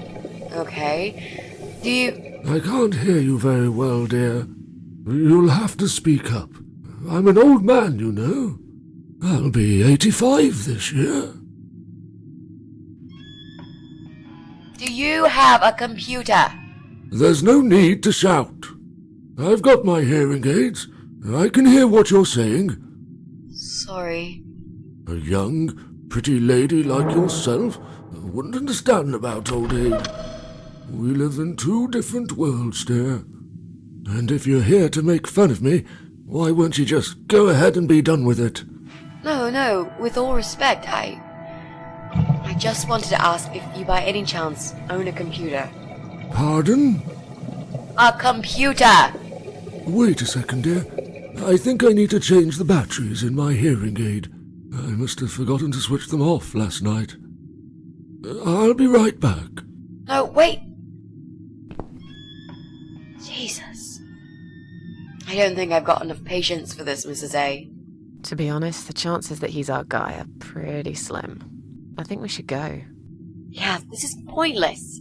Even if he did have a computer, he probably wouldn't even remember how to switch it on. Let's say goodbye quickly and try to look elsewhere. Can I help you? Not really. We were just going. What? I don't want to buy anything. I told you before. I'm not interested. I don't have any money. Go bother someone else. Sorry to have bothered you, sir. We'll go now. I'll see you later, ladies. Next time I'll do the talking, yeah? He's tough. Wouldn't answer a single question. But he can't possibly be an internet whiz. Yep, he's just a lonely old man. Let's cross him off the list.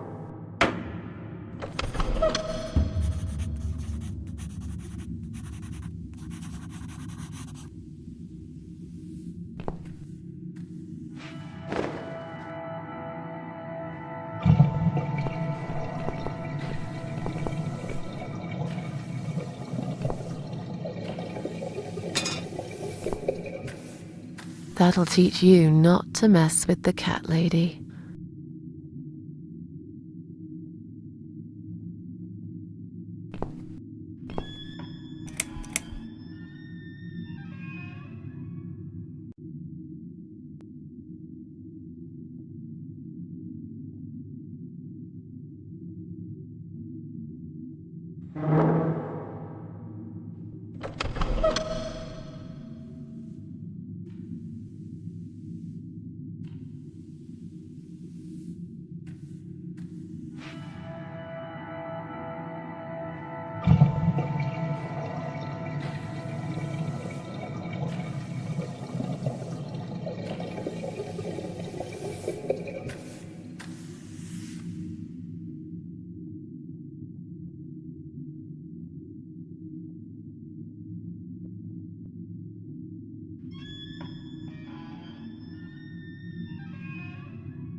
Hello. You live on the first floor, am I right? Yes, that's correct. Flat 2. And you're Susan Ashworth, I presume. I've been meaning to talk to you, actually. Really? Is something wrong? Well, it's those cats. I understand you're trying to do a good thing, but it's become unbearable lately. This can't be sanitary for people living here. And I'm sure it's not allowed by the council either. Are the cats bothering you? Yes, they are, actually. They usually stay outside anyway. I bet you hardly ever see them. I see them all the time, actually. Ever since the Morrisons from Flat 1 moved out last month, your cats seem to reside permanently on my floor. And that sofa, my God! They're always gathered round it like it's their shrine. It was Morrison's responsibility to dispose of it, but they just left it there. And a whole load of other rubbish, too. Okay, that's not my fault really, is it? But you encourage cats to come here. You feed them. Everyone knows that.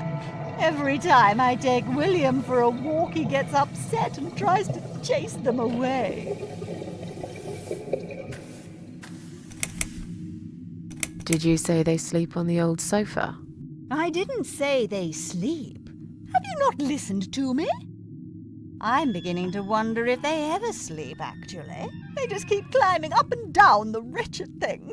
They're noisy. They leave germs all over the place. They've scratched upholstery and the paintwork.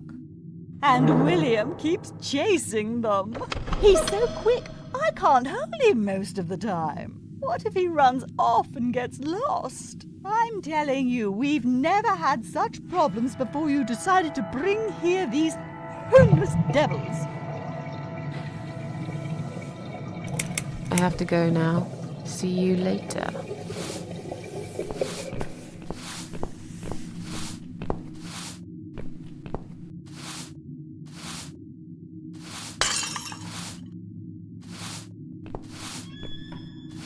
I'm sorry. I didn't mean to push it. Don't worry, Mrs. A. Could have happened to anyone. I'll clean it in a minute. But please, be more careful in the future, yes? You be more careful, nosy old witch.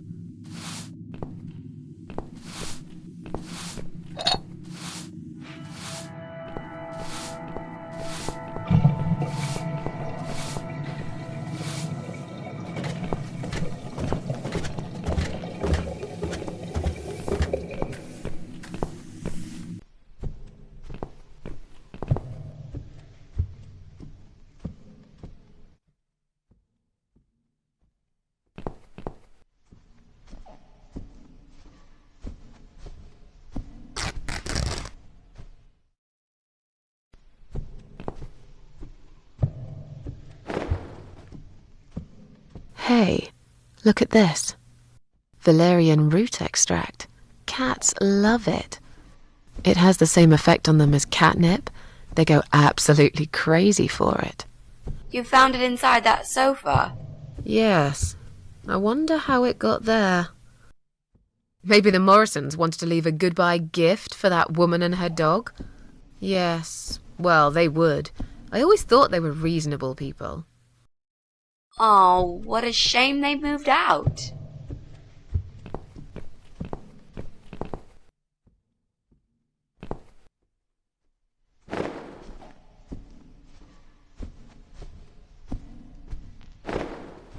Come on, guys.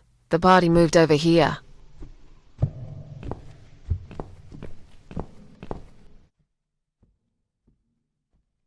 Where are they? Mrs. A. Well, aren't they quick? This dog is making quite a racket. Someone should complain to the owner, don't you think?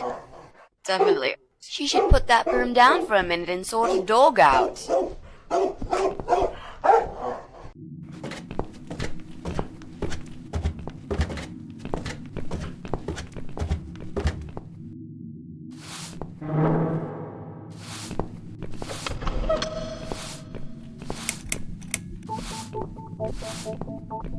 Your dog is making horrible noise.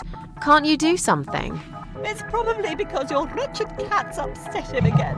Poor William. I'd better check on him.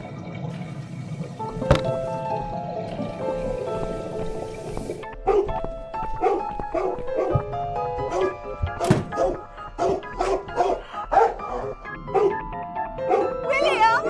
Come back, my little prince!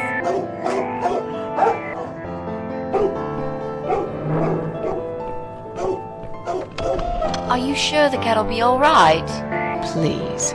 These cats can easily outrun some old mutt.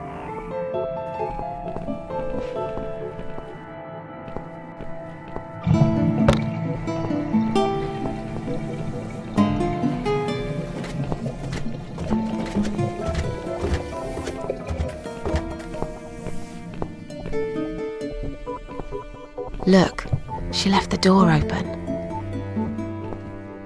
Do you want to check her flat? I'll stay here and keep watch. Good idea. I'll be as quick as I can.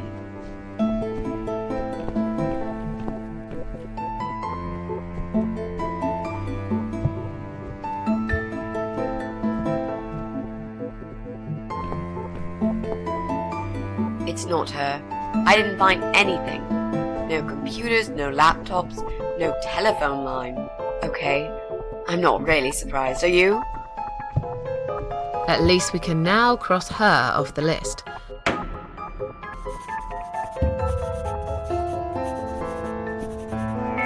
Let's go.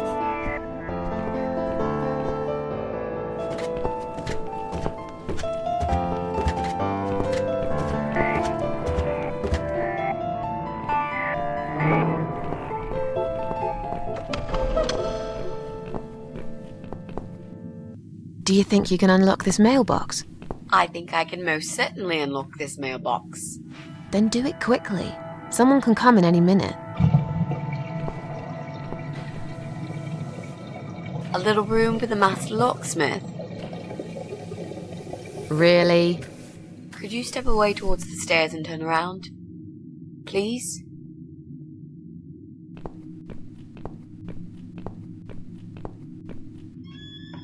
Master criminal, if anything.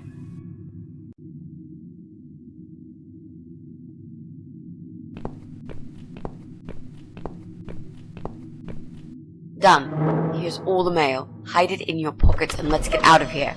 It was mostly junk mail and leaflets. I threw those away.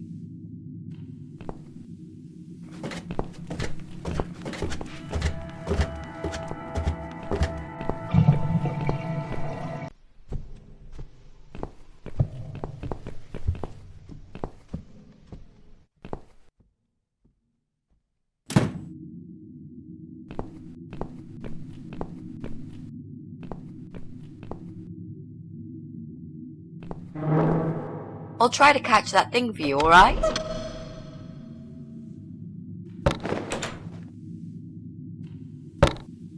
It's a statue of a cat. How nice. So there's another wacko obsessed with cats in this house. Lovely.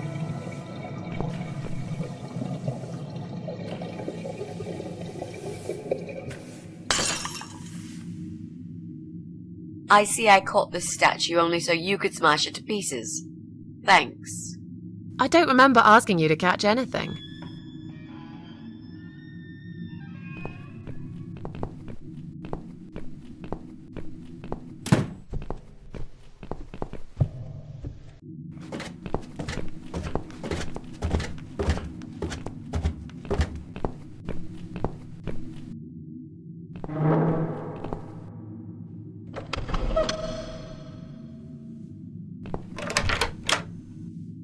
Do you want to go in first?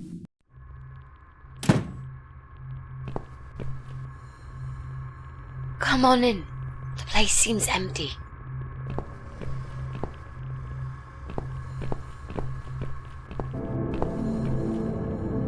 Watch out, Mrs. A. There's a massive hole in the floor. Just step around it. I'm not blind. Besides, I know it's there. We saw it from the floor below. Let's have a look around. There's got to be a computer here somewhere. I really don't like this place. Yeah. It's rather creepy.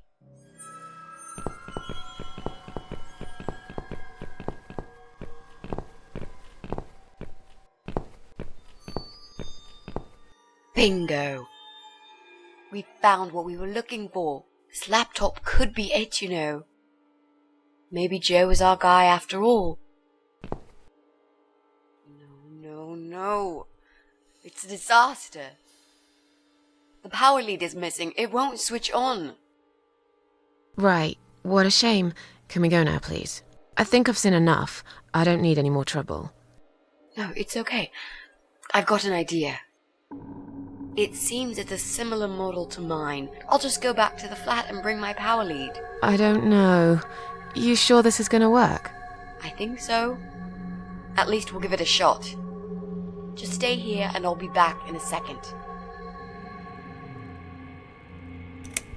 Just hurry up. Yep, I'll just grab the power lead and run right back. It's just across the hall. I'll be back before you know it. I'm an idiot. But fine, I'll wait here. While I'm gone, think of a vegetable. What? Why? To keep yourself busy. I bet I can guess which vegetable you were thinking of when I come back. So you're a mind reader now? No, this is just a little experiment of mine. Okay, whatever. Now go. We haven't got all day. Why do I always end up in places like this?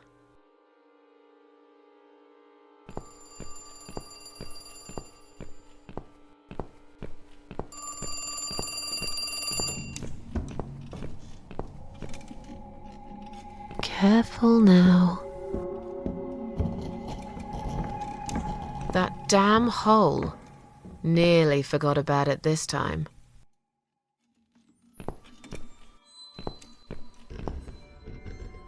Just one.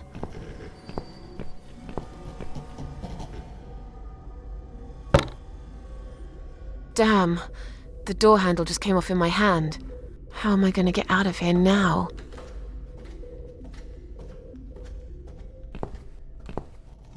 Mitzi? Mitzi, are you there? Shit.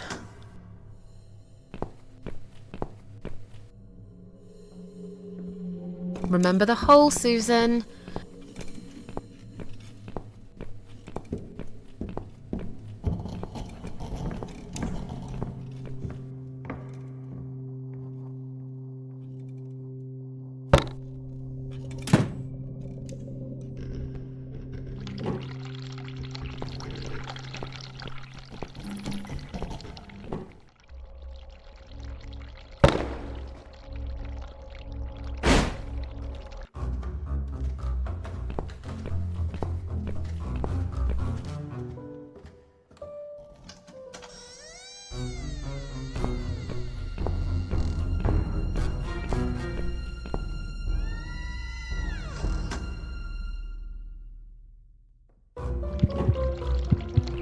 What the? I've got...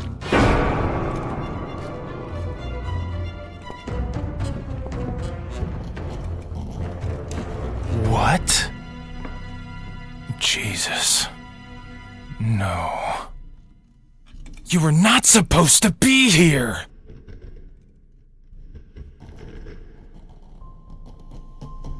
Why did you have to ruin everything? What have you done, you stupid, evil bitch? Who are you? I'm sorry. The door was open. I thought you moved out. You took her away, didn't you? What has she ever done to you? What? Look, sir, you are wrong. I just came here to find my cat. It's gone missing. Yeah, I see. That stupid cat. I've been looking for it too. Little bastard took off with my key. I'm gonna rip him to pieces.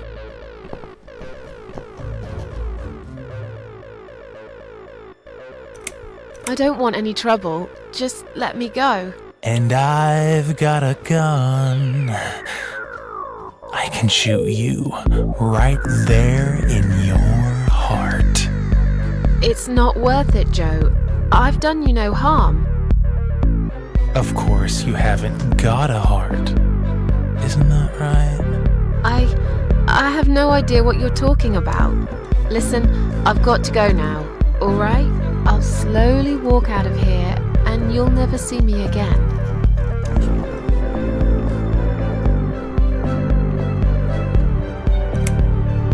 Calm down. I'll go now and we'll forget all about this. There's nowhere to go. It's all wrong. No matter what I do. Damn it! Get back here right now and give me that blasted key! Please, don't get angry. I don't have any keys. Just sit down and take a deep breath while I make my way out, alright?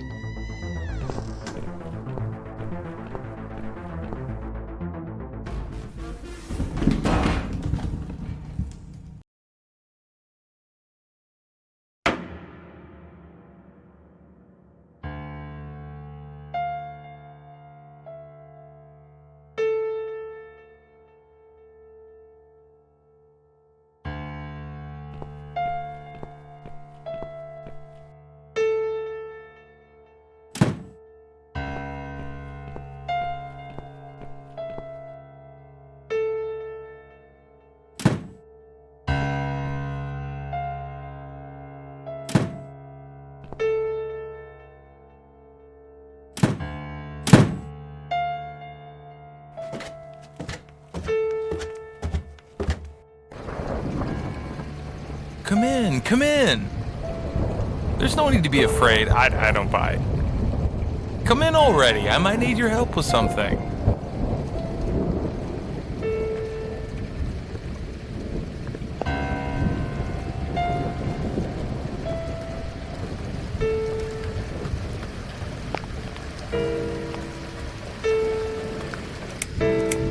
You need my help. I thought you wanted to kill me. Why would I want to kill you? You must be mistaken. Who do you think I am?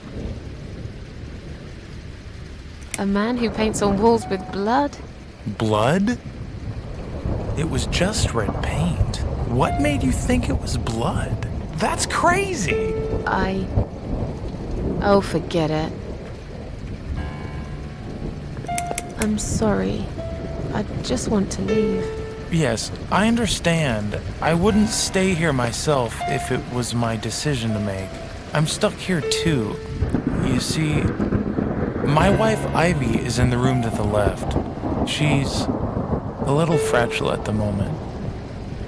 She said she was going to do her makeup, but it's been a week now, maybe longer. Every time I try to talk to her, she just gets angry, and she tells me she's not done yet. I've cooked her a meal, but she ignores me. She never likes when I cook. But what's that got to do with me? If you talk to her, I'll show you the way out. I promise. Just go in there and tell her she looks fine. She's always so careful about looking perfect. Okay. I'll see what I can do. Goodbye, Joe.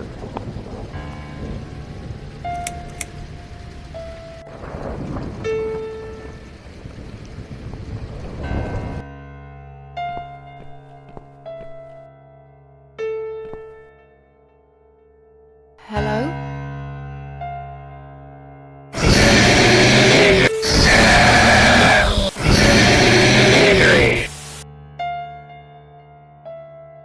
Misery.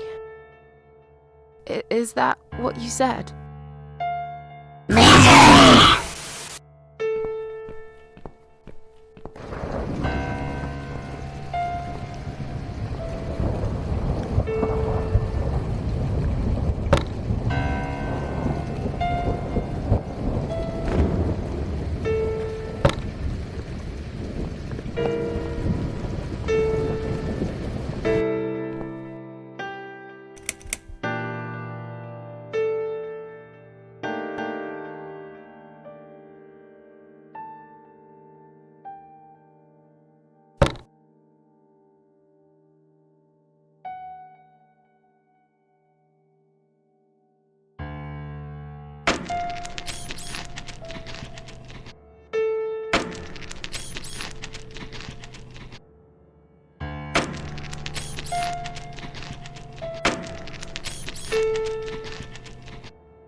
No! This isn't Ivy! This isn't my wife!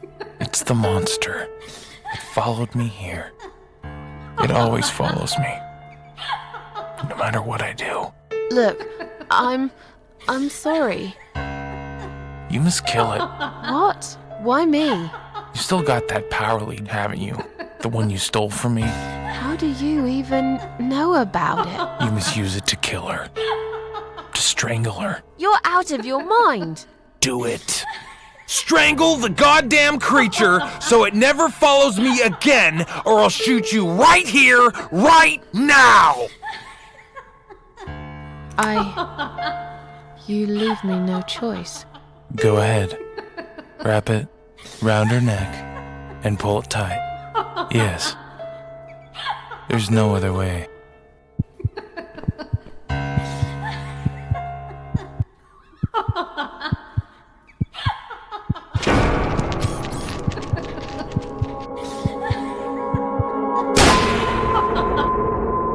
Stop it! What the hell's gotten into you, Mrs. A?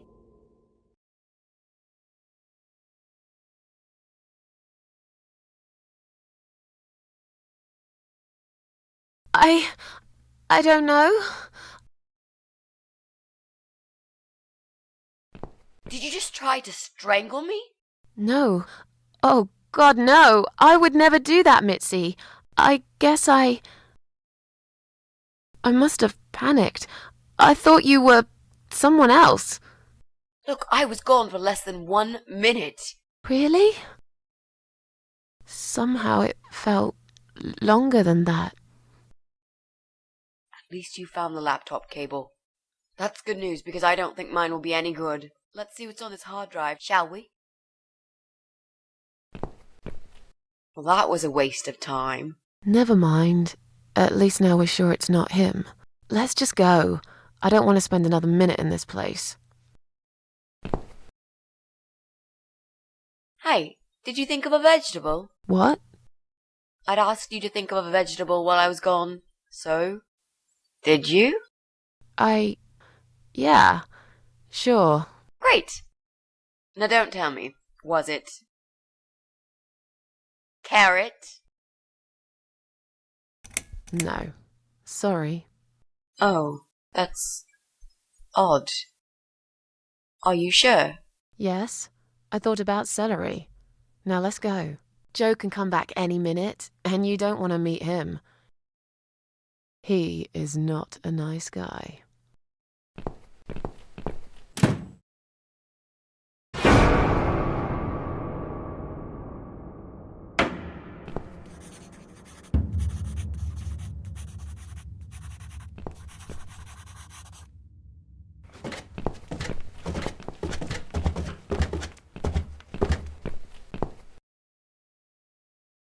Well, well.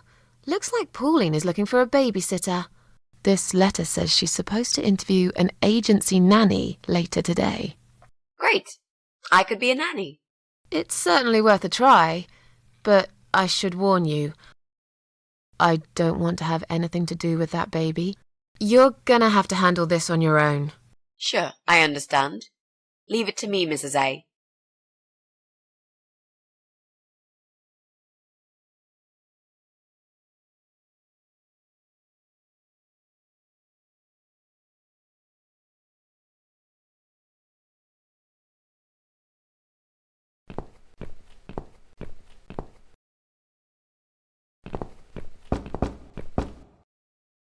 Coming! Right, step back. I'll handle this. Oh, hello? Hi. I've heard you're looking for a babysitter. Is that correct? Well, yes, that's correct. Look no further. My name is Mitzi Hunt. I'm currently a student, but I'm great with children. And I could really use a job. These school tuitions get pretty expensive these days. Okay, maybe. But why is Mrs. Ashworth here? Hello, Mrs. Ashworth. Hi, Pauline. How are you? I'm great, thanks. I haven't seen you for ages. Are you here to apply for a job as well? No, of course not. Oh, Susan's my auntie. She told me about the job. I was a bit shy to come and ask like this, so she offered to come along. She is my favourite auntie. Thank you so much again, Auntie Susan. No problem, sweetie. So, anyway, I'm starting this course on child psychology next semester, and I thought it would be useful to get some hands-on experience with little children. How old is your daughter? She's nearly 6 months. That's perfect. Aren't they just the cutest, most adorable little muffins when they're 6 months old? Yes, well, you sure sound enthusiastic. Would you like to come in? Both of you? It's okay. I'll wait. Please come in too, Auntie Susan. I could really do with your support. You know how shy I get sometimes. Yes, well, you'll... Okay, I'll come. You owe me. We need to work together on this. I'll do the talking, I promise. Fine. Just don't overdo it. It's too late for that, Mrs. A.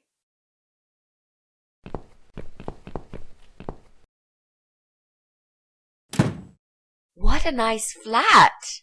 I love the wallpaper. Very retro. Thanks. I decorated it myself just before Alyssa was born. Please follow me. We can talk in the living room. I'll need you to drag her away. How the hell am I supposed to do that? I don't know. I'm sure you can think of something. Why don't you think of something? I told you I don't do babies. I feel so uncomfortable here. I'd gladly blend with this cheesy wallpaper that you like so much and disappear. I know. So do I. Do you think I know anything about babies? No. But I'm trying to fake it, and so far she's buying it. Look, I need you to stay cool and come up with something that'll make her leave the room. Got it? But that's where the problem is. I can't think of anything. Just play it by ear, yeah?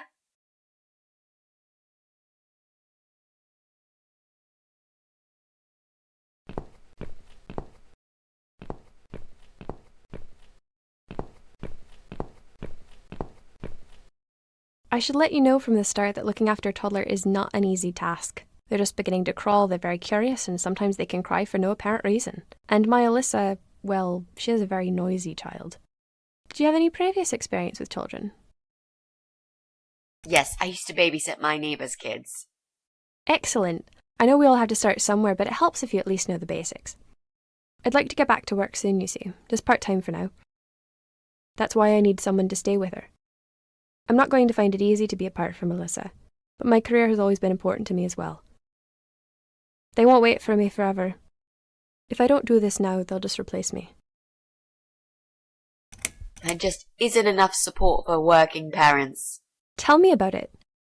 If I don't get back to work in 2 weeks' time, they will cut my maternity pay in half. So I haven't really got a choice. It's either this or Alyssa and me will face the life in poverty.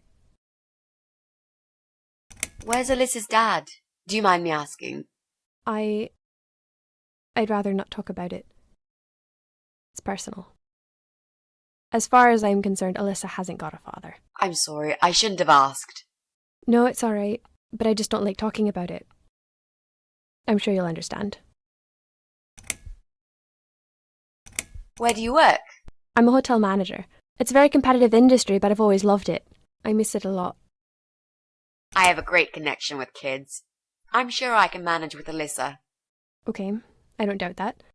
How about, would you like to hold Alyssa for a minute? We should probably see if she likes you first. Yes, definitely. But I ought to wash my hands first.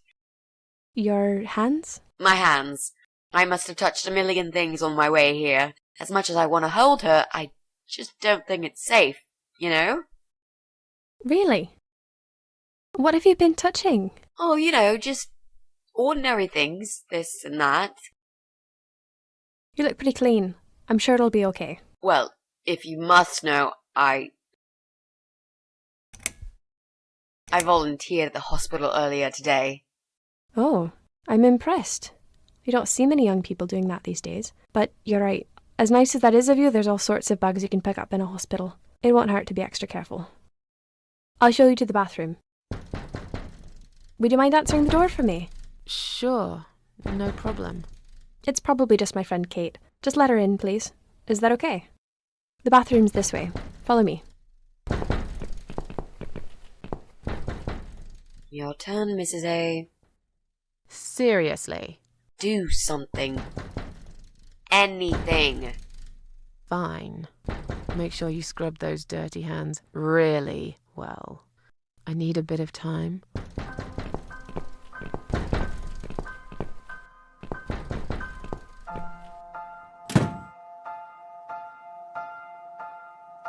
Hello? Hello? Are you Kate? I've been sent by the agency. My name is Rita Tickle. May I come in, please? Agency? What agency? The Happy Nanny Babysitters Agency, of course. We bring fun and professionalism into childminding at a discount price. May I come in, please? Wait, just hang on a second. I believe we have an appointment. It was confirmed by post. Didn't you get a letter? Hang on, I said. I'm sorry. The position has already been taken. Oh, great. Are you sure? Yes, I'm sure. Thanks for your time. See ya. Wait. There must have been some kind of mix-up. No, there wasn't a mix-up. You're just too late. Bye. I'd better call the office and find out what happened.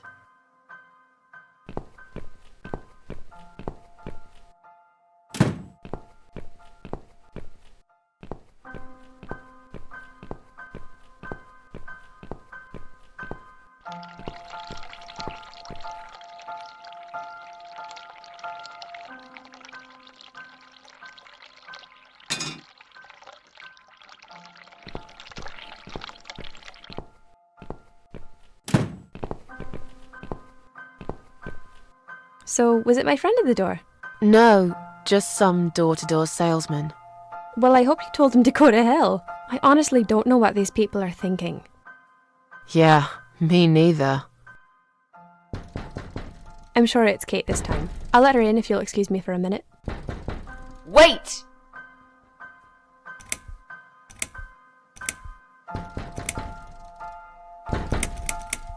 I think I forgot to turn the tap off in the bathroom. Oh, that's okay, don't worry. Would you mind going back to the bathroom and turning it off while I answer the door? I'm feeling really sick all of a sudden. Oh. Do you think you're actually going to throw up? Yes, definitely. Oh, yes. Quickly go back to the bathroom. I don't mean to be rude, but this is a very expensive carpet. Will you come with me? Please? What if I faint? I'm scared. Everything's just spinning around. Can Mrs. Ashworth go with you for a change? It's okay. I'll answer the door and let your friend in, yeah? Well... Fine. I'll put Alyssa in her bed for a minute and I'll come with you. You must have got some bug in the hospital after all.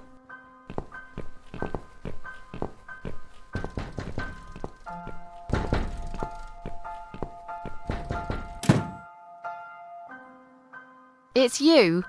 Again? Hello. Is this flat number 8? My name is Rita Tickle, from the Happy Nanny Agency. May I come in, please? I've told you already. You're too late. You have? I thought I got the wrong door last time. It's the right door. I was looking for a nanny, but I'm not anymore. Do you understand what I'm saying? Yeah. You were looking for a nanny. I have 10 years experience and training in child discipline techniques and behavioural psychology. Also, I am known for good personal hygiene, strong work ethics, and I only take one break every 5 hours. Just to use the restroom. Wow, that sounds really great. But I'd like you to go away now. You don't need a nanny. Nope. I've decided to give my baby up for adoption. You're an evil person. You'll go to hell for doing that to your baby. Yeah. I've already been to hell. They don't want me there.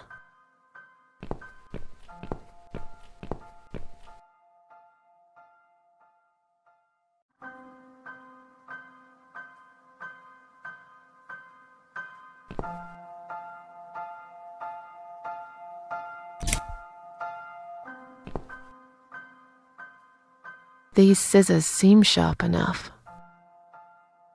Let's create some diversion. I hope this is what Mitzi had in mind.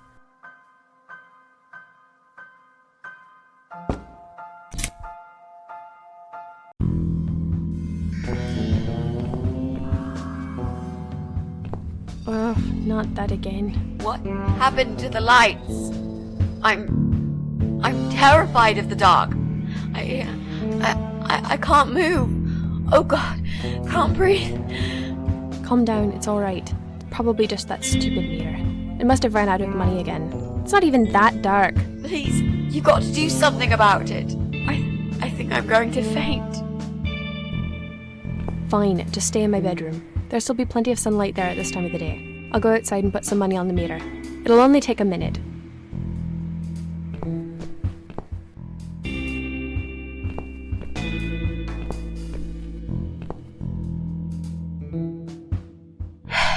Right.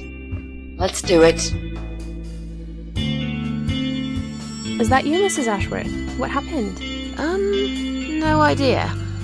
Maybe it's a blackout, like in the old days. It's probably just the meter. Let me see.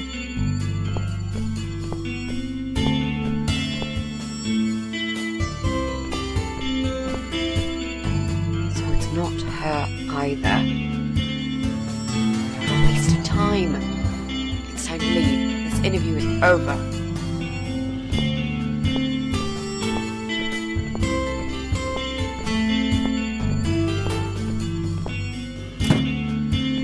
I don't get it. The cable's been cut. But why would anyone do that? I think we're going to go now. This whole power cut gave me a terrible headache. Is that you, Mitzi?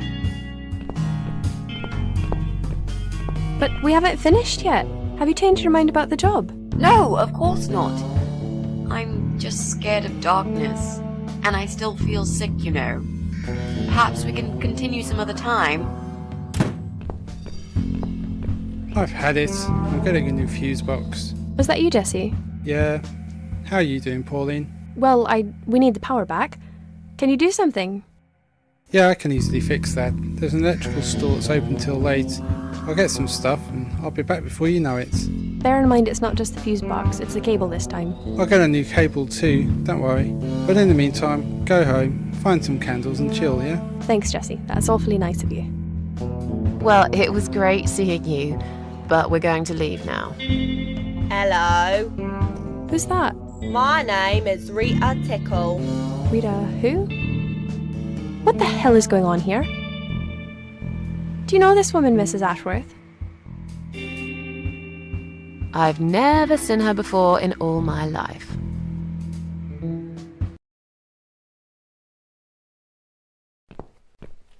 Now she'll think we are absolutely crazy. I wouldn't worry too much. You're not exactly the most popular neighbor in the house, anyway. Thanks. What? You don't actually care what those idiots think, do you? No, of course not. It's just that Pauline seems all right. I'm not too proud of causing her all this trouble. It'll get fixed soon. Look, Jesse's gone out. We can now get inside flat 7 and see what he's been up to. Okay, yeah, that sounds good. We can also cross Pauline off the list. I've searched through her internet history, and needless to say, there's nothing exciting there.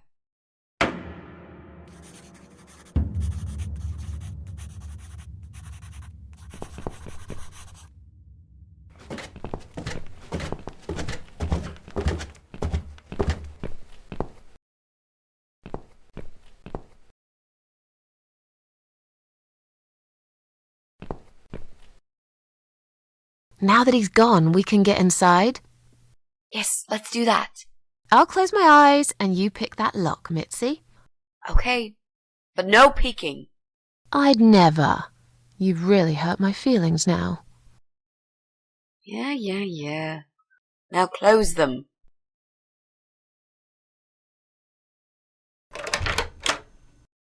There, job done. Jesus, are these... Relax, Mrs. A. They're just Halloween masks. Oh, good. That's good. Because I swear, if I see another bloody head...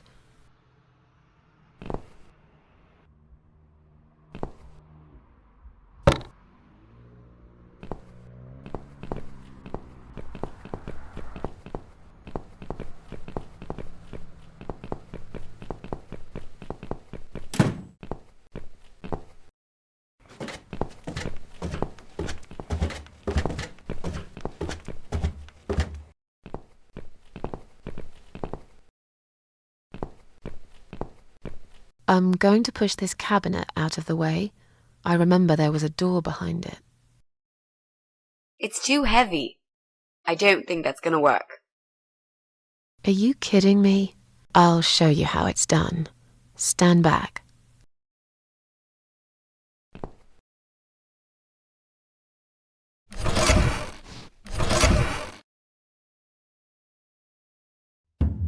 There. The door everyone's forgotten about. Wow.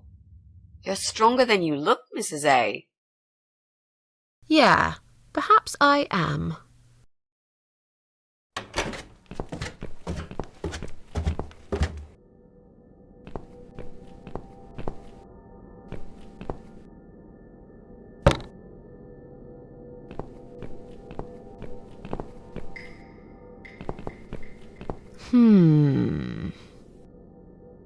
I think I've got an idea.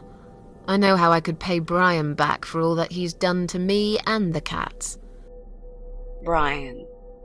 The guy from Flat 6, right? Yes, Brian, that nasty piece of shit. He deserves to be punished, you know, and this wedding dress will be perfect for this. You ever heard the legend of the Cat Widow? The Cat Widow? No, I can't say I have. Well, you're not from around here, but I'm sure Brian knows it. He grew up in this city just like me. So, what's it about? It's an old story about a ghost cat who takes a human form to haunt her killer. Wow, that's pretty crazy, Mrs. A. Do you really think we can pull it off? Yes. Yes, of course. We just need to prepare. A good costume will do the job. This dress, we can alter it. We'll need some red paint too. Are you sure about that? I promise this will work. And it will give us a chance to check his computer. If he's got one. Okay, so what do we need? Well, basically, we need 3 things. Red paint. There's a tin here. We could use that. The dress will make a great costume. We just need it in black. Also, it should look damaged. That's important. Cat Widow is a ghost after all. I'll need some scissors for that. This mask I took from Jesse's flat will do the job nicely.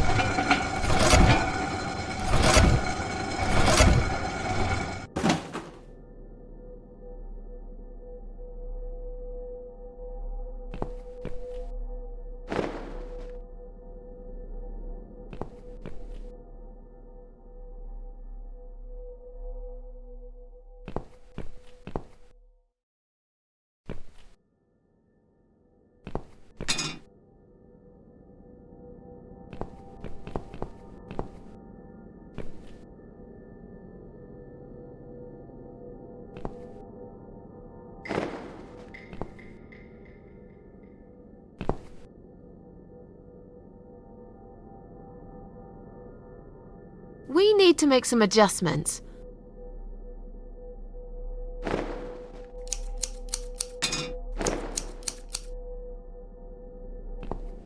Now this is a dress worthy of the Cat Widow. Why don't you admit it was too small for you? Ha ha, bloody ha. Why don't you just shut up? Whoever wore this dress probably hadn't eaten in years. You'd struggle to get a skeleton into it.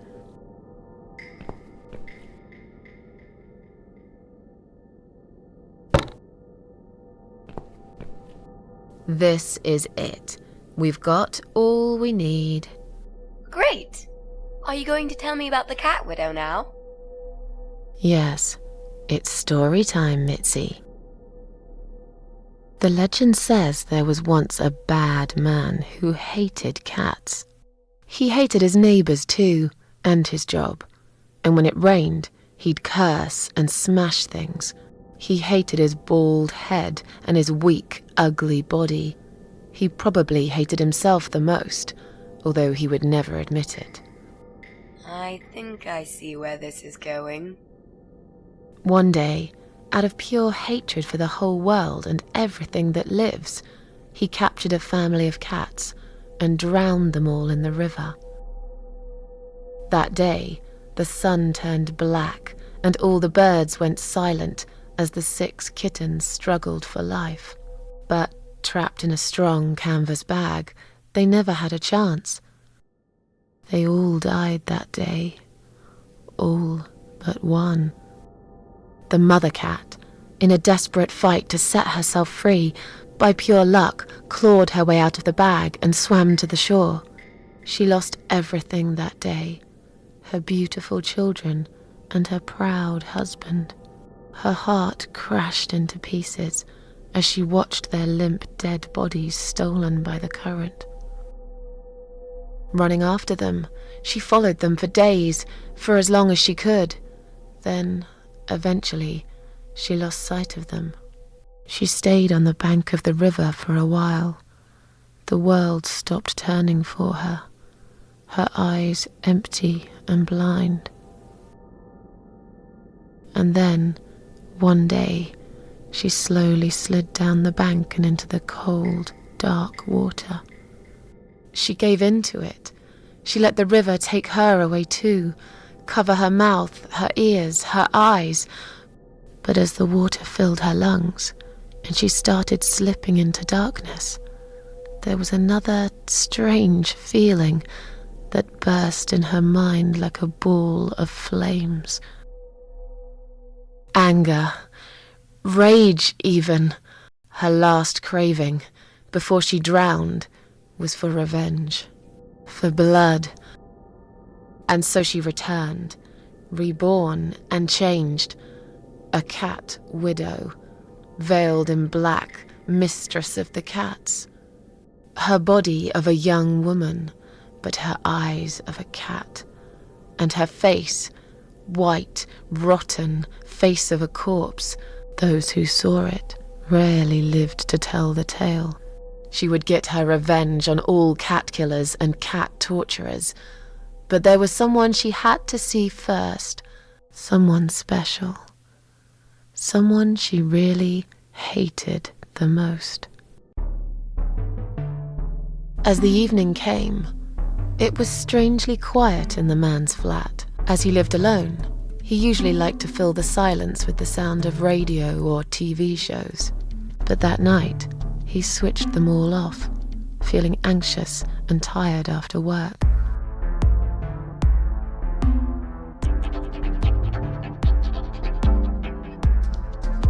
He tried to sleep, but couldn't. And for once, there wasn't anyone there he could blame for it. As he stared through the window, he kept thinking about how much he hated that view. He liked it once, a long time ago, when his wife was still there and they were happy together.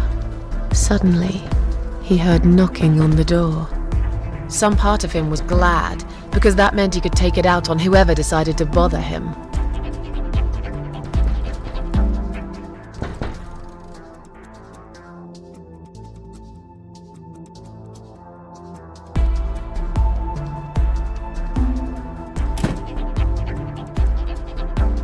was nobody there. He almost felt disappointed, but before he turned to walk away, he suddenly noticed something down the hall. He noticed a shadow of a cloaked figure standing ahead.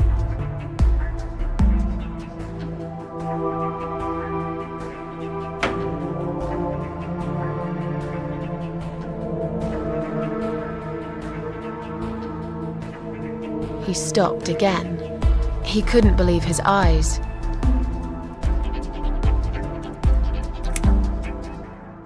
There was a cat's skull stuck on the seat of his bike.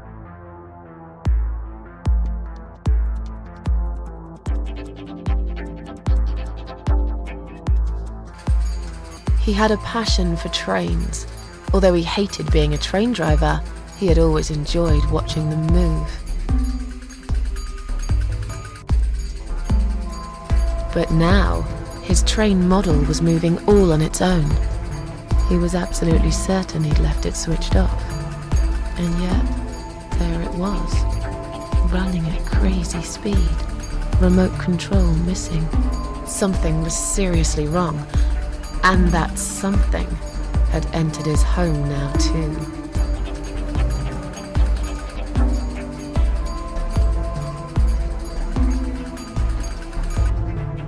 He hoped he was just imagining things, tired as he was. But there was another surprise waiting for him in his bedroom. A giant, blood-soaked zombie cat sat on his bed. Now that's really stupid. Fair enough. That didn't really happen. Everyone knows there's no such thing as giant zombie cats, right? What really happened was this. Cat Widow is here, was written all over the wall.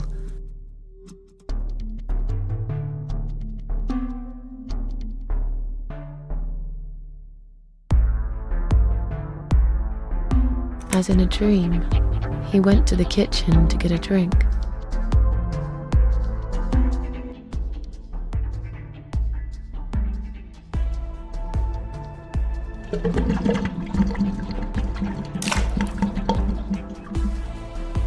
There was no water. He knew there were valves in the basement that turned it off, but no one's been down there for years. He felt sick. None of this made any sense. And yet, deep down, he knew what he did to the cats was wrong. There was a part of him that almost wanted to be punished. The part he tried so hard to hide. He thought he'd heard something in the corridor. Was there someone there with him?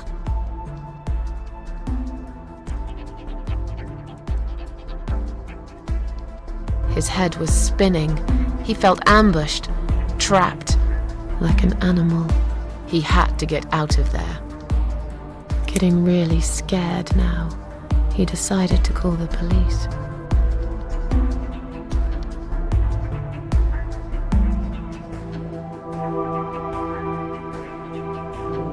His phone was of no use.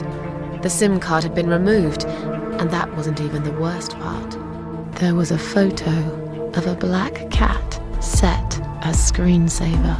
He remembered this cat. He'd watched that strange pest control man put it in a cage and into his van. He'd looked at it through the window for a while, then pulled the curtains and went to bed.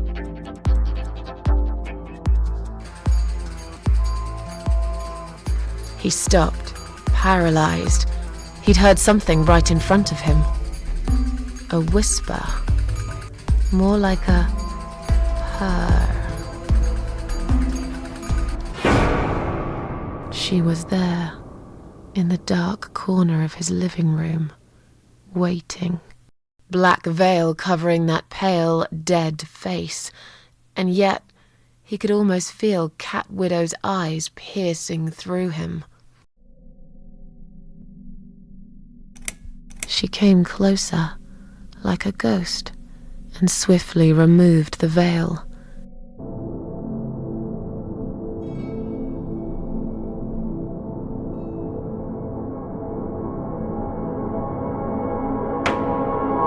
She came back for him, to take him to the river, to make him pay for what he'd done. As he looked into her eyes, he could feel the world spinning around him, his knees go weak, his pants suddenly wet around his crotch.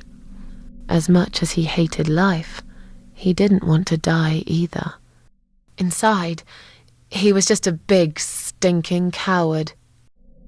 And then he fainted.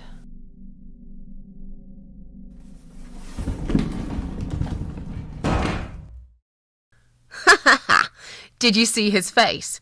I knew he'd fall for this. Yeah, we scared the living shit out of him. Now that's teamwork. Are you sure he won't know it was you, though? Oh, he probably will, once he's had time to think about what happened. But he's too proud to ever admit he's been beaten by a woman. I know him just about enough to know that. Let's hope so. I don't want you to get in trouble because of me.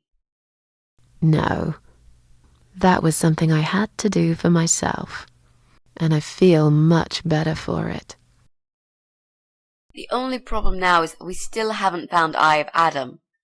Because it definitely isn't Brian. I've searched through his laptop and all I found was a load of porn. Let's cross him off the list.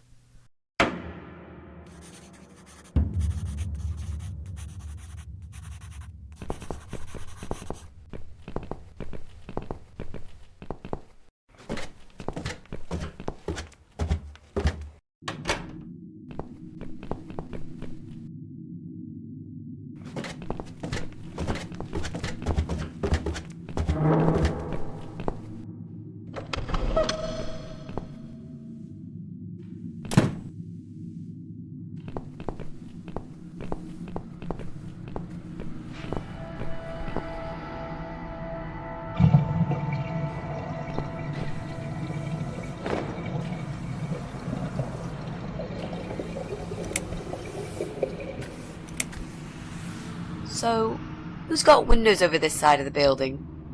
Well, Joe Davis lives right below. I guess we could also check one flat below Joe's. I just hope the cable's long enough. Let's find out, shall we?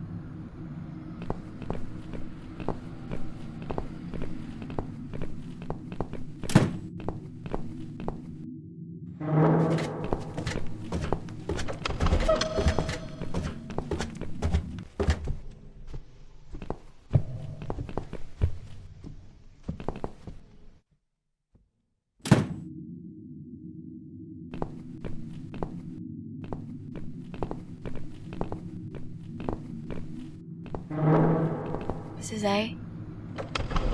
What does depression feel like? Well, it feels like all I want is to die, but I have to live. That's funny. Most of the time I feel like I want to live, but I have to die.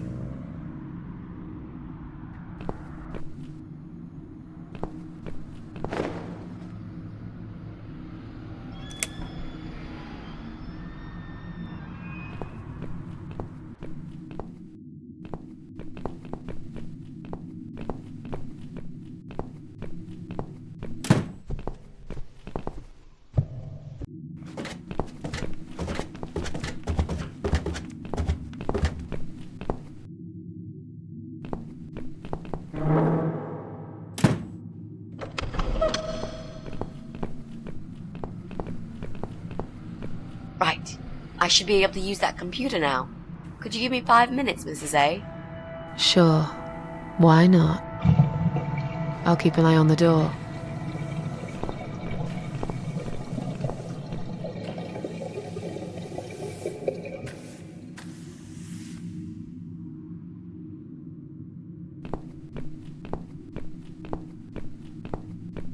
It's not him either.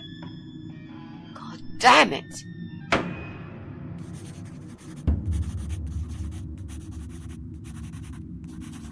Well, that means we've checked everyone. We've hit a brick wall. Perhaps I was wrong. Maybe he doesn't live here at all. I think we need to sleep on it, and we might get some more ideas in the morning. Shall we head back home? Yeah, I do feel tired. You're right. We need some sleep. Thanks, Susan. It meant a lot that you came with me today. What's that? A note? What does it say, Mrs. A? You will not believe it. Meet me at midnight, both of you. I will wait. Flat 5. Door will be open. Do not fear. Eye of Adam. Flat 5. That's the old guy. Can't be. It can't be him. I guess we'll find out. At midnight. We've got a few hours until then. Let's get some coffee.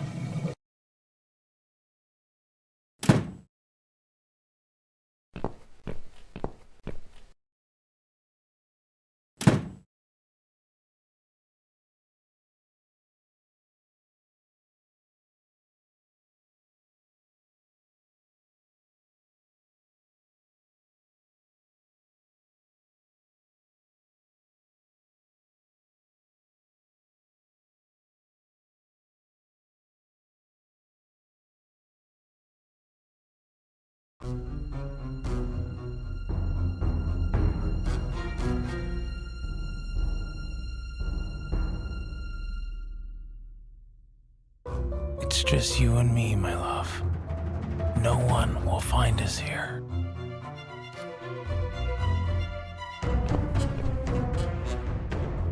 Stop worrying, Ivy. It will be all right. I will always love you. You know that. I'm gonna make you all better.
Look at this door.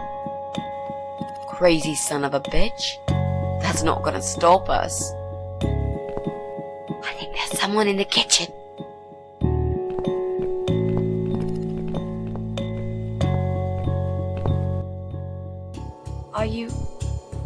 Are you Adam?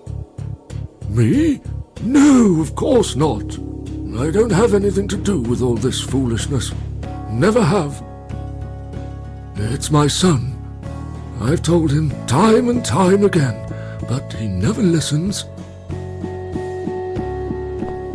I've done my best to protect that boy, you know.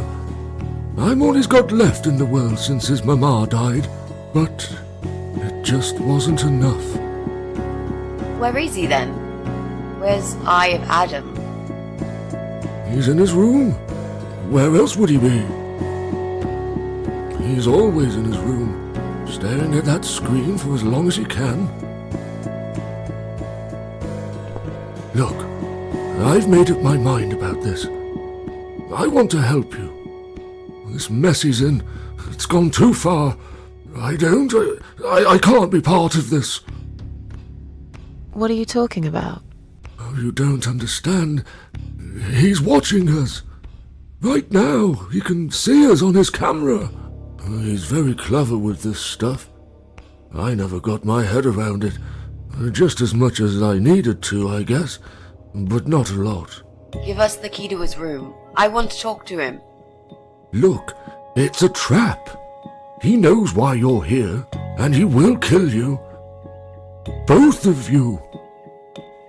But he will not kill me. He won't dare. All these years, I've looked after him well.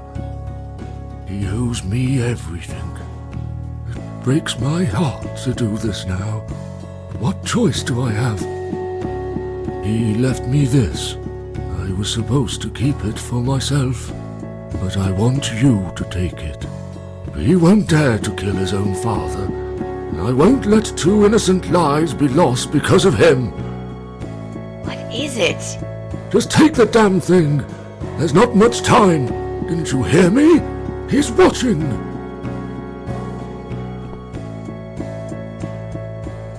What is it, Mrs. A? It's a shoebox. Take it away. Get rid of it. He must see that I don't have it anymore. Shall we open it?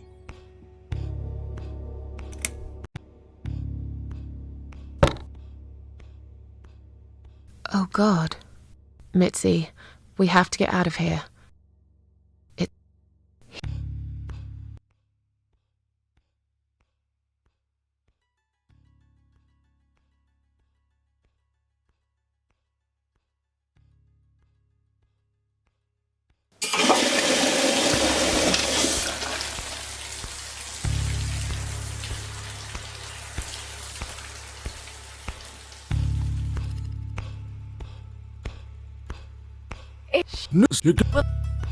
Put them out.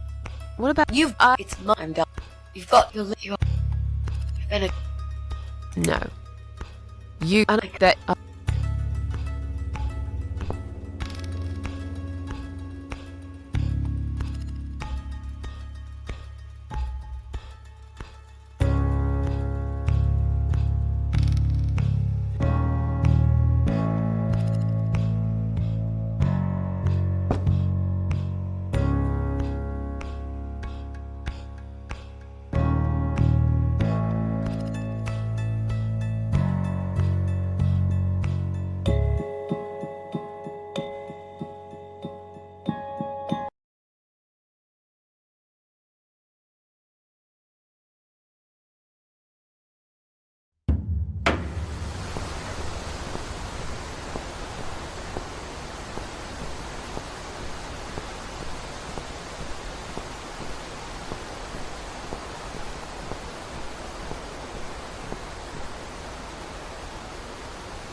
Welcome.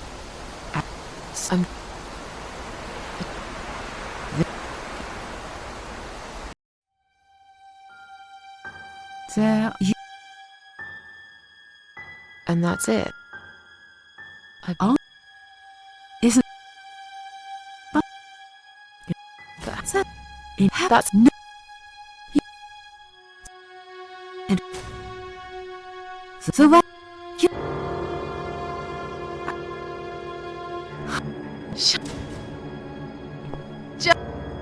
No.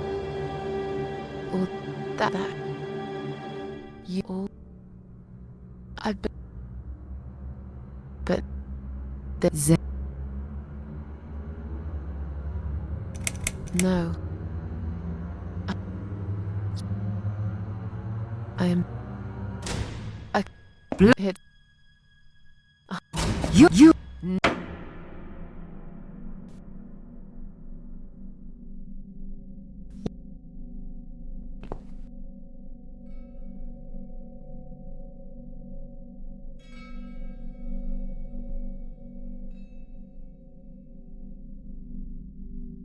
Who cares? Little one. Why are They're the saddest of the vegetable. What I... What? But You are. But never. What?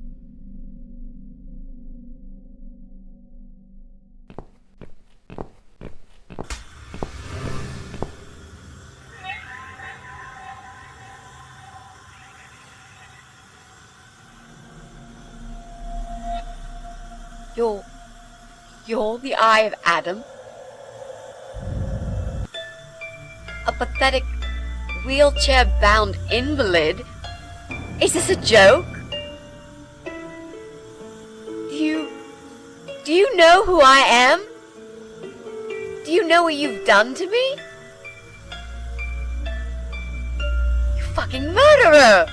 Tonight it's your turn to die. I'm gonna paint this room with your brains and I'm gonna watch and smile. I swear to God I'll do it. Well, nothing to say? Nothing at all? Aren't you going to beg for your sad little life? Say something! Anything! Mitzi, where did you get that gun from? It doesn't matter. Please, Mrs. A. This is something I have to do. You are free to leave if you want. You don't have to be a part of it. Just try to understand. Beg for forgiveness, you scum. What the fuck is wrong with you? You don't believe I'm gonna shoot you, do you? Oh, I've dreamt of this moment for so long. Look at this man, Mitzi. He hasn't twitched a muscle since we entered the room. I think he's paralyzed.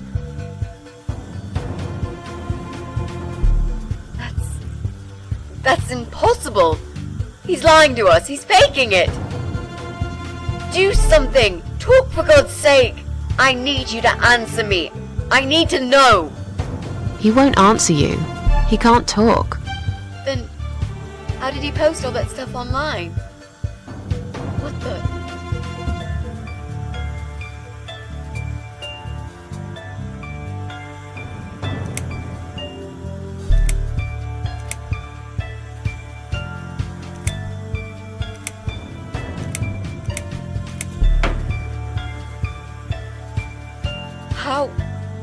How did he do it? I think I know how. See that little device on his left eye? I've heard about these. It's a controller. It seems the only part of his body he can move is his eyeball. Controller connected to the computer tracks its movement, allowing him to... What? That's ridiculous. How do you even know such things? I'm a nurse? I've seen these before. Well, I've seen eye-controlled wheelchairs, but there's no reason why it wouldn't work with a computer. Jesus. That would explain the whole Eye of Adam thing. He really is just the eye. But no, that doesn't change anything. He must die. He deserves nothing more.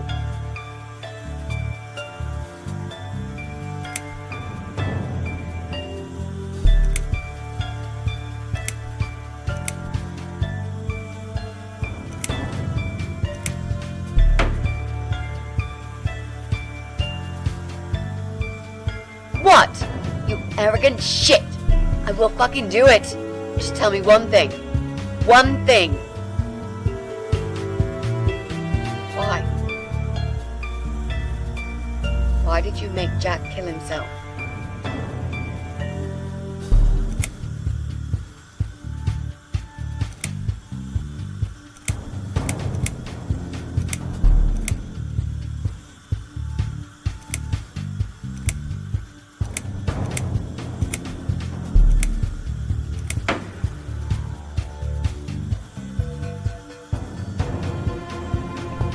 Fine.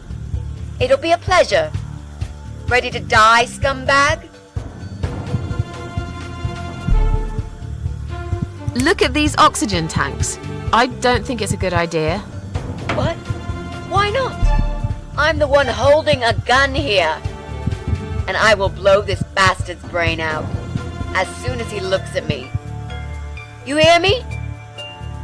Look at me. I want you to see what you've done. The pain you've caused me. Mitzi, that's not what I meant. Just put the gun down for a second. No! No. I can't do that, Mrs. A. I'm sorry. This is something I have to do. I have to. Can't you hear that hissing sound? These cylinders are clearly leaking gas. Please stay out of it. You'll make a whole room blow up. I don't care. Just leave me alone. You lied to me. You never said you wanted to kill him. Now, wasn't that quite obvious? What did you think I wanted to do? Have a coffee with him? Chat about the weather or politics? For God's sake, I'm here because this son of a bitch needs to die. If I don't kill him now, he'll just carry on and more innocent people will lose their lives. Do you really want that? Because I don't.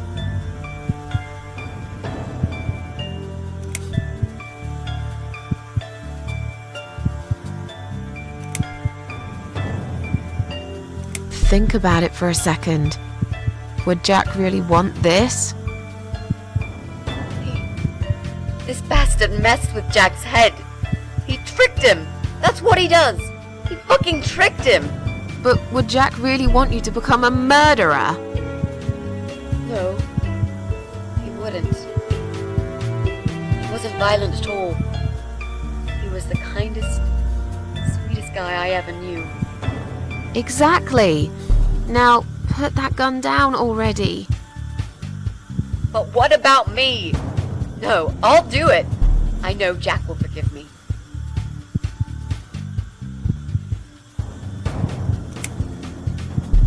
This isn't the way to do it. Just turn these computers off instead. No! He doesn't deserve to live after what he's done. And who are you to serve justice like this? Do you really want to kill an unarmed, paralyzed man? Why are you doing this, Mrs. A? I thought you were my friend. That's exactly why I'm doing this. Even if we survive the explosion, how will you be able to live with yourself? I won't have very long to live with it. I'll manage just fine. Without his father, he's harmless. He was the one who supplied him with all this technology. He fulfilled his every single wish. I know this guy's rotten bad. There's no excuse for what he did. But he will be punished for it. Trust me. They'll put him in some stinking nursing home. He'll live his life like a vegetable. Stuck to bed. He'll have time to think about what he's done. And he'll never see a computer screen again. Isn't that enough? He said, do it! He wants to die and I want to kill him. He wants us all to die. Can't you see that? Isn't that what he's been preaching? A joint suicide. That's why he wants you to shoot him. So we can all get blown to pieces. His final act. The work of his life.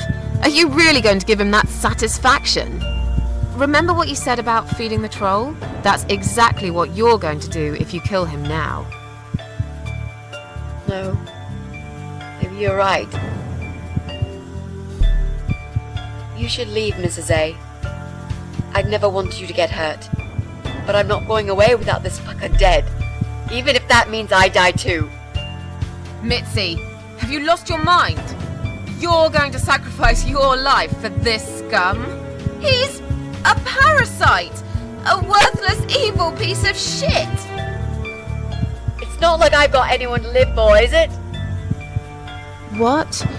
What about your mother? Your family? She's dead! Yeah, I lied. I always lie. I grew up in an orphanage. My family never wanted to know me. The only person that cared about me was Jack. And he's dead! Yeah, happy now? So get the fuck out of here and let me do what I got to do. I care about you. Do it for me.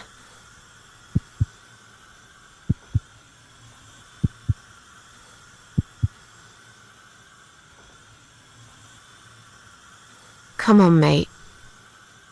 It's been a long day. Let's go home. We've won. Have we really? Trust me. I know we have. How? I'm the cat lady. From now on, I win every single day.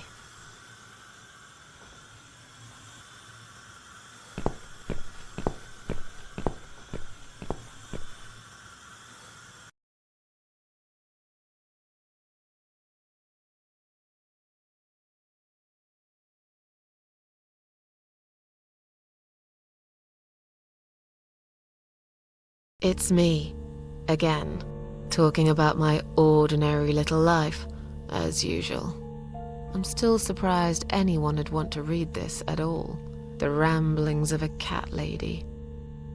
I met some people. We go out sometimes, and I'm not alone anymore. It turned out there were others who felt like I did. I talked to them, tried to help.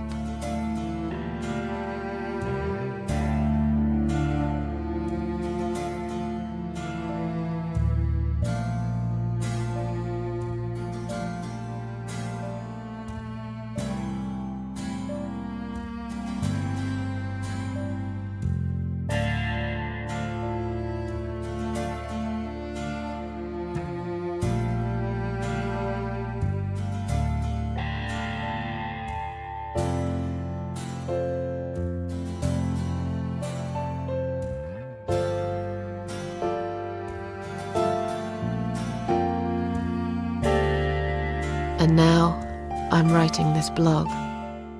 I must confess, yesterday was bad. It was one of those days when you feel like you're back in the past, and all the good stuff that happened was just a dream.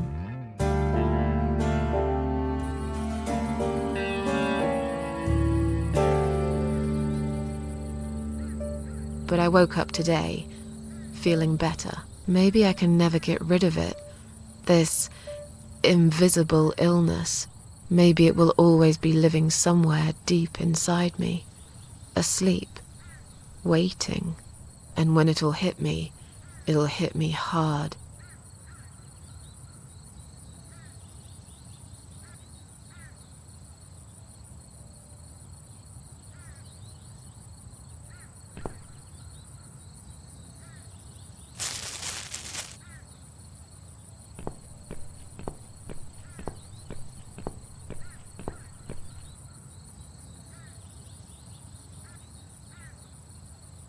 But if there's one thing Mitzi taught me, it's that you have to pick yourself up and carry on. It doesn't matter that life isn't fair. It doesn't matter that you make mistakes.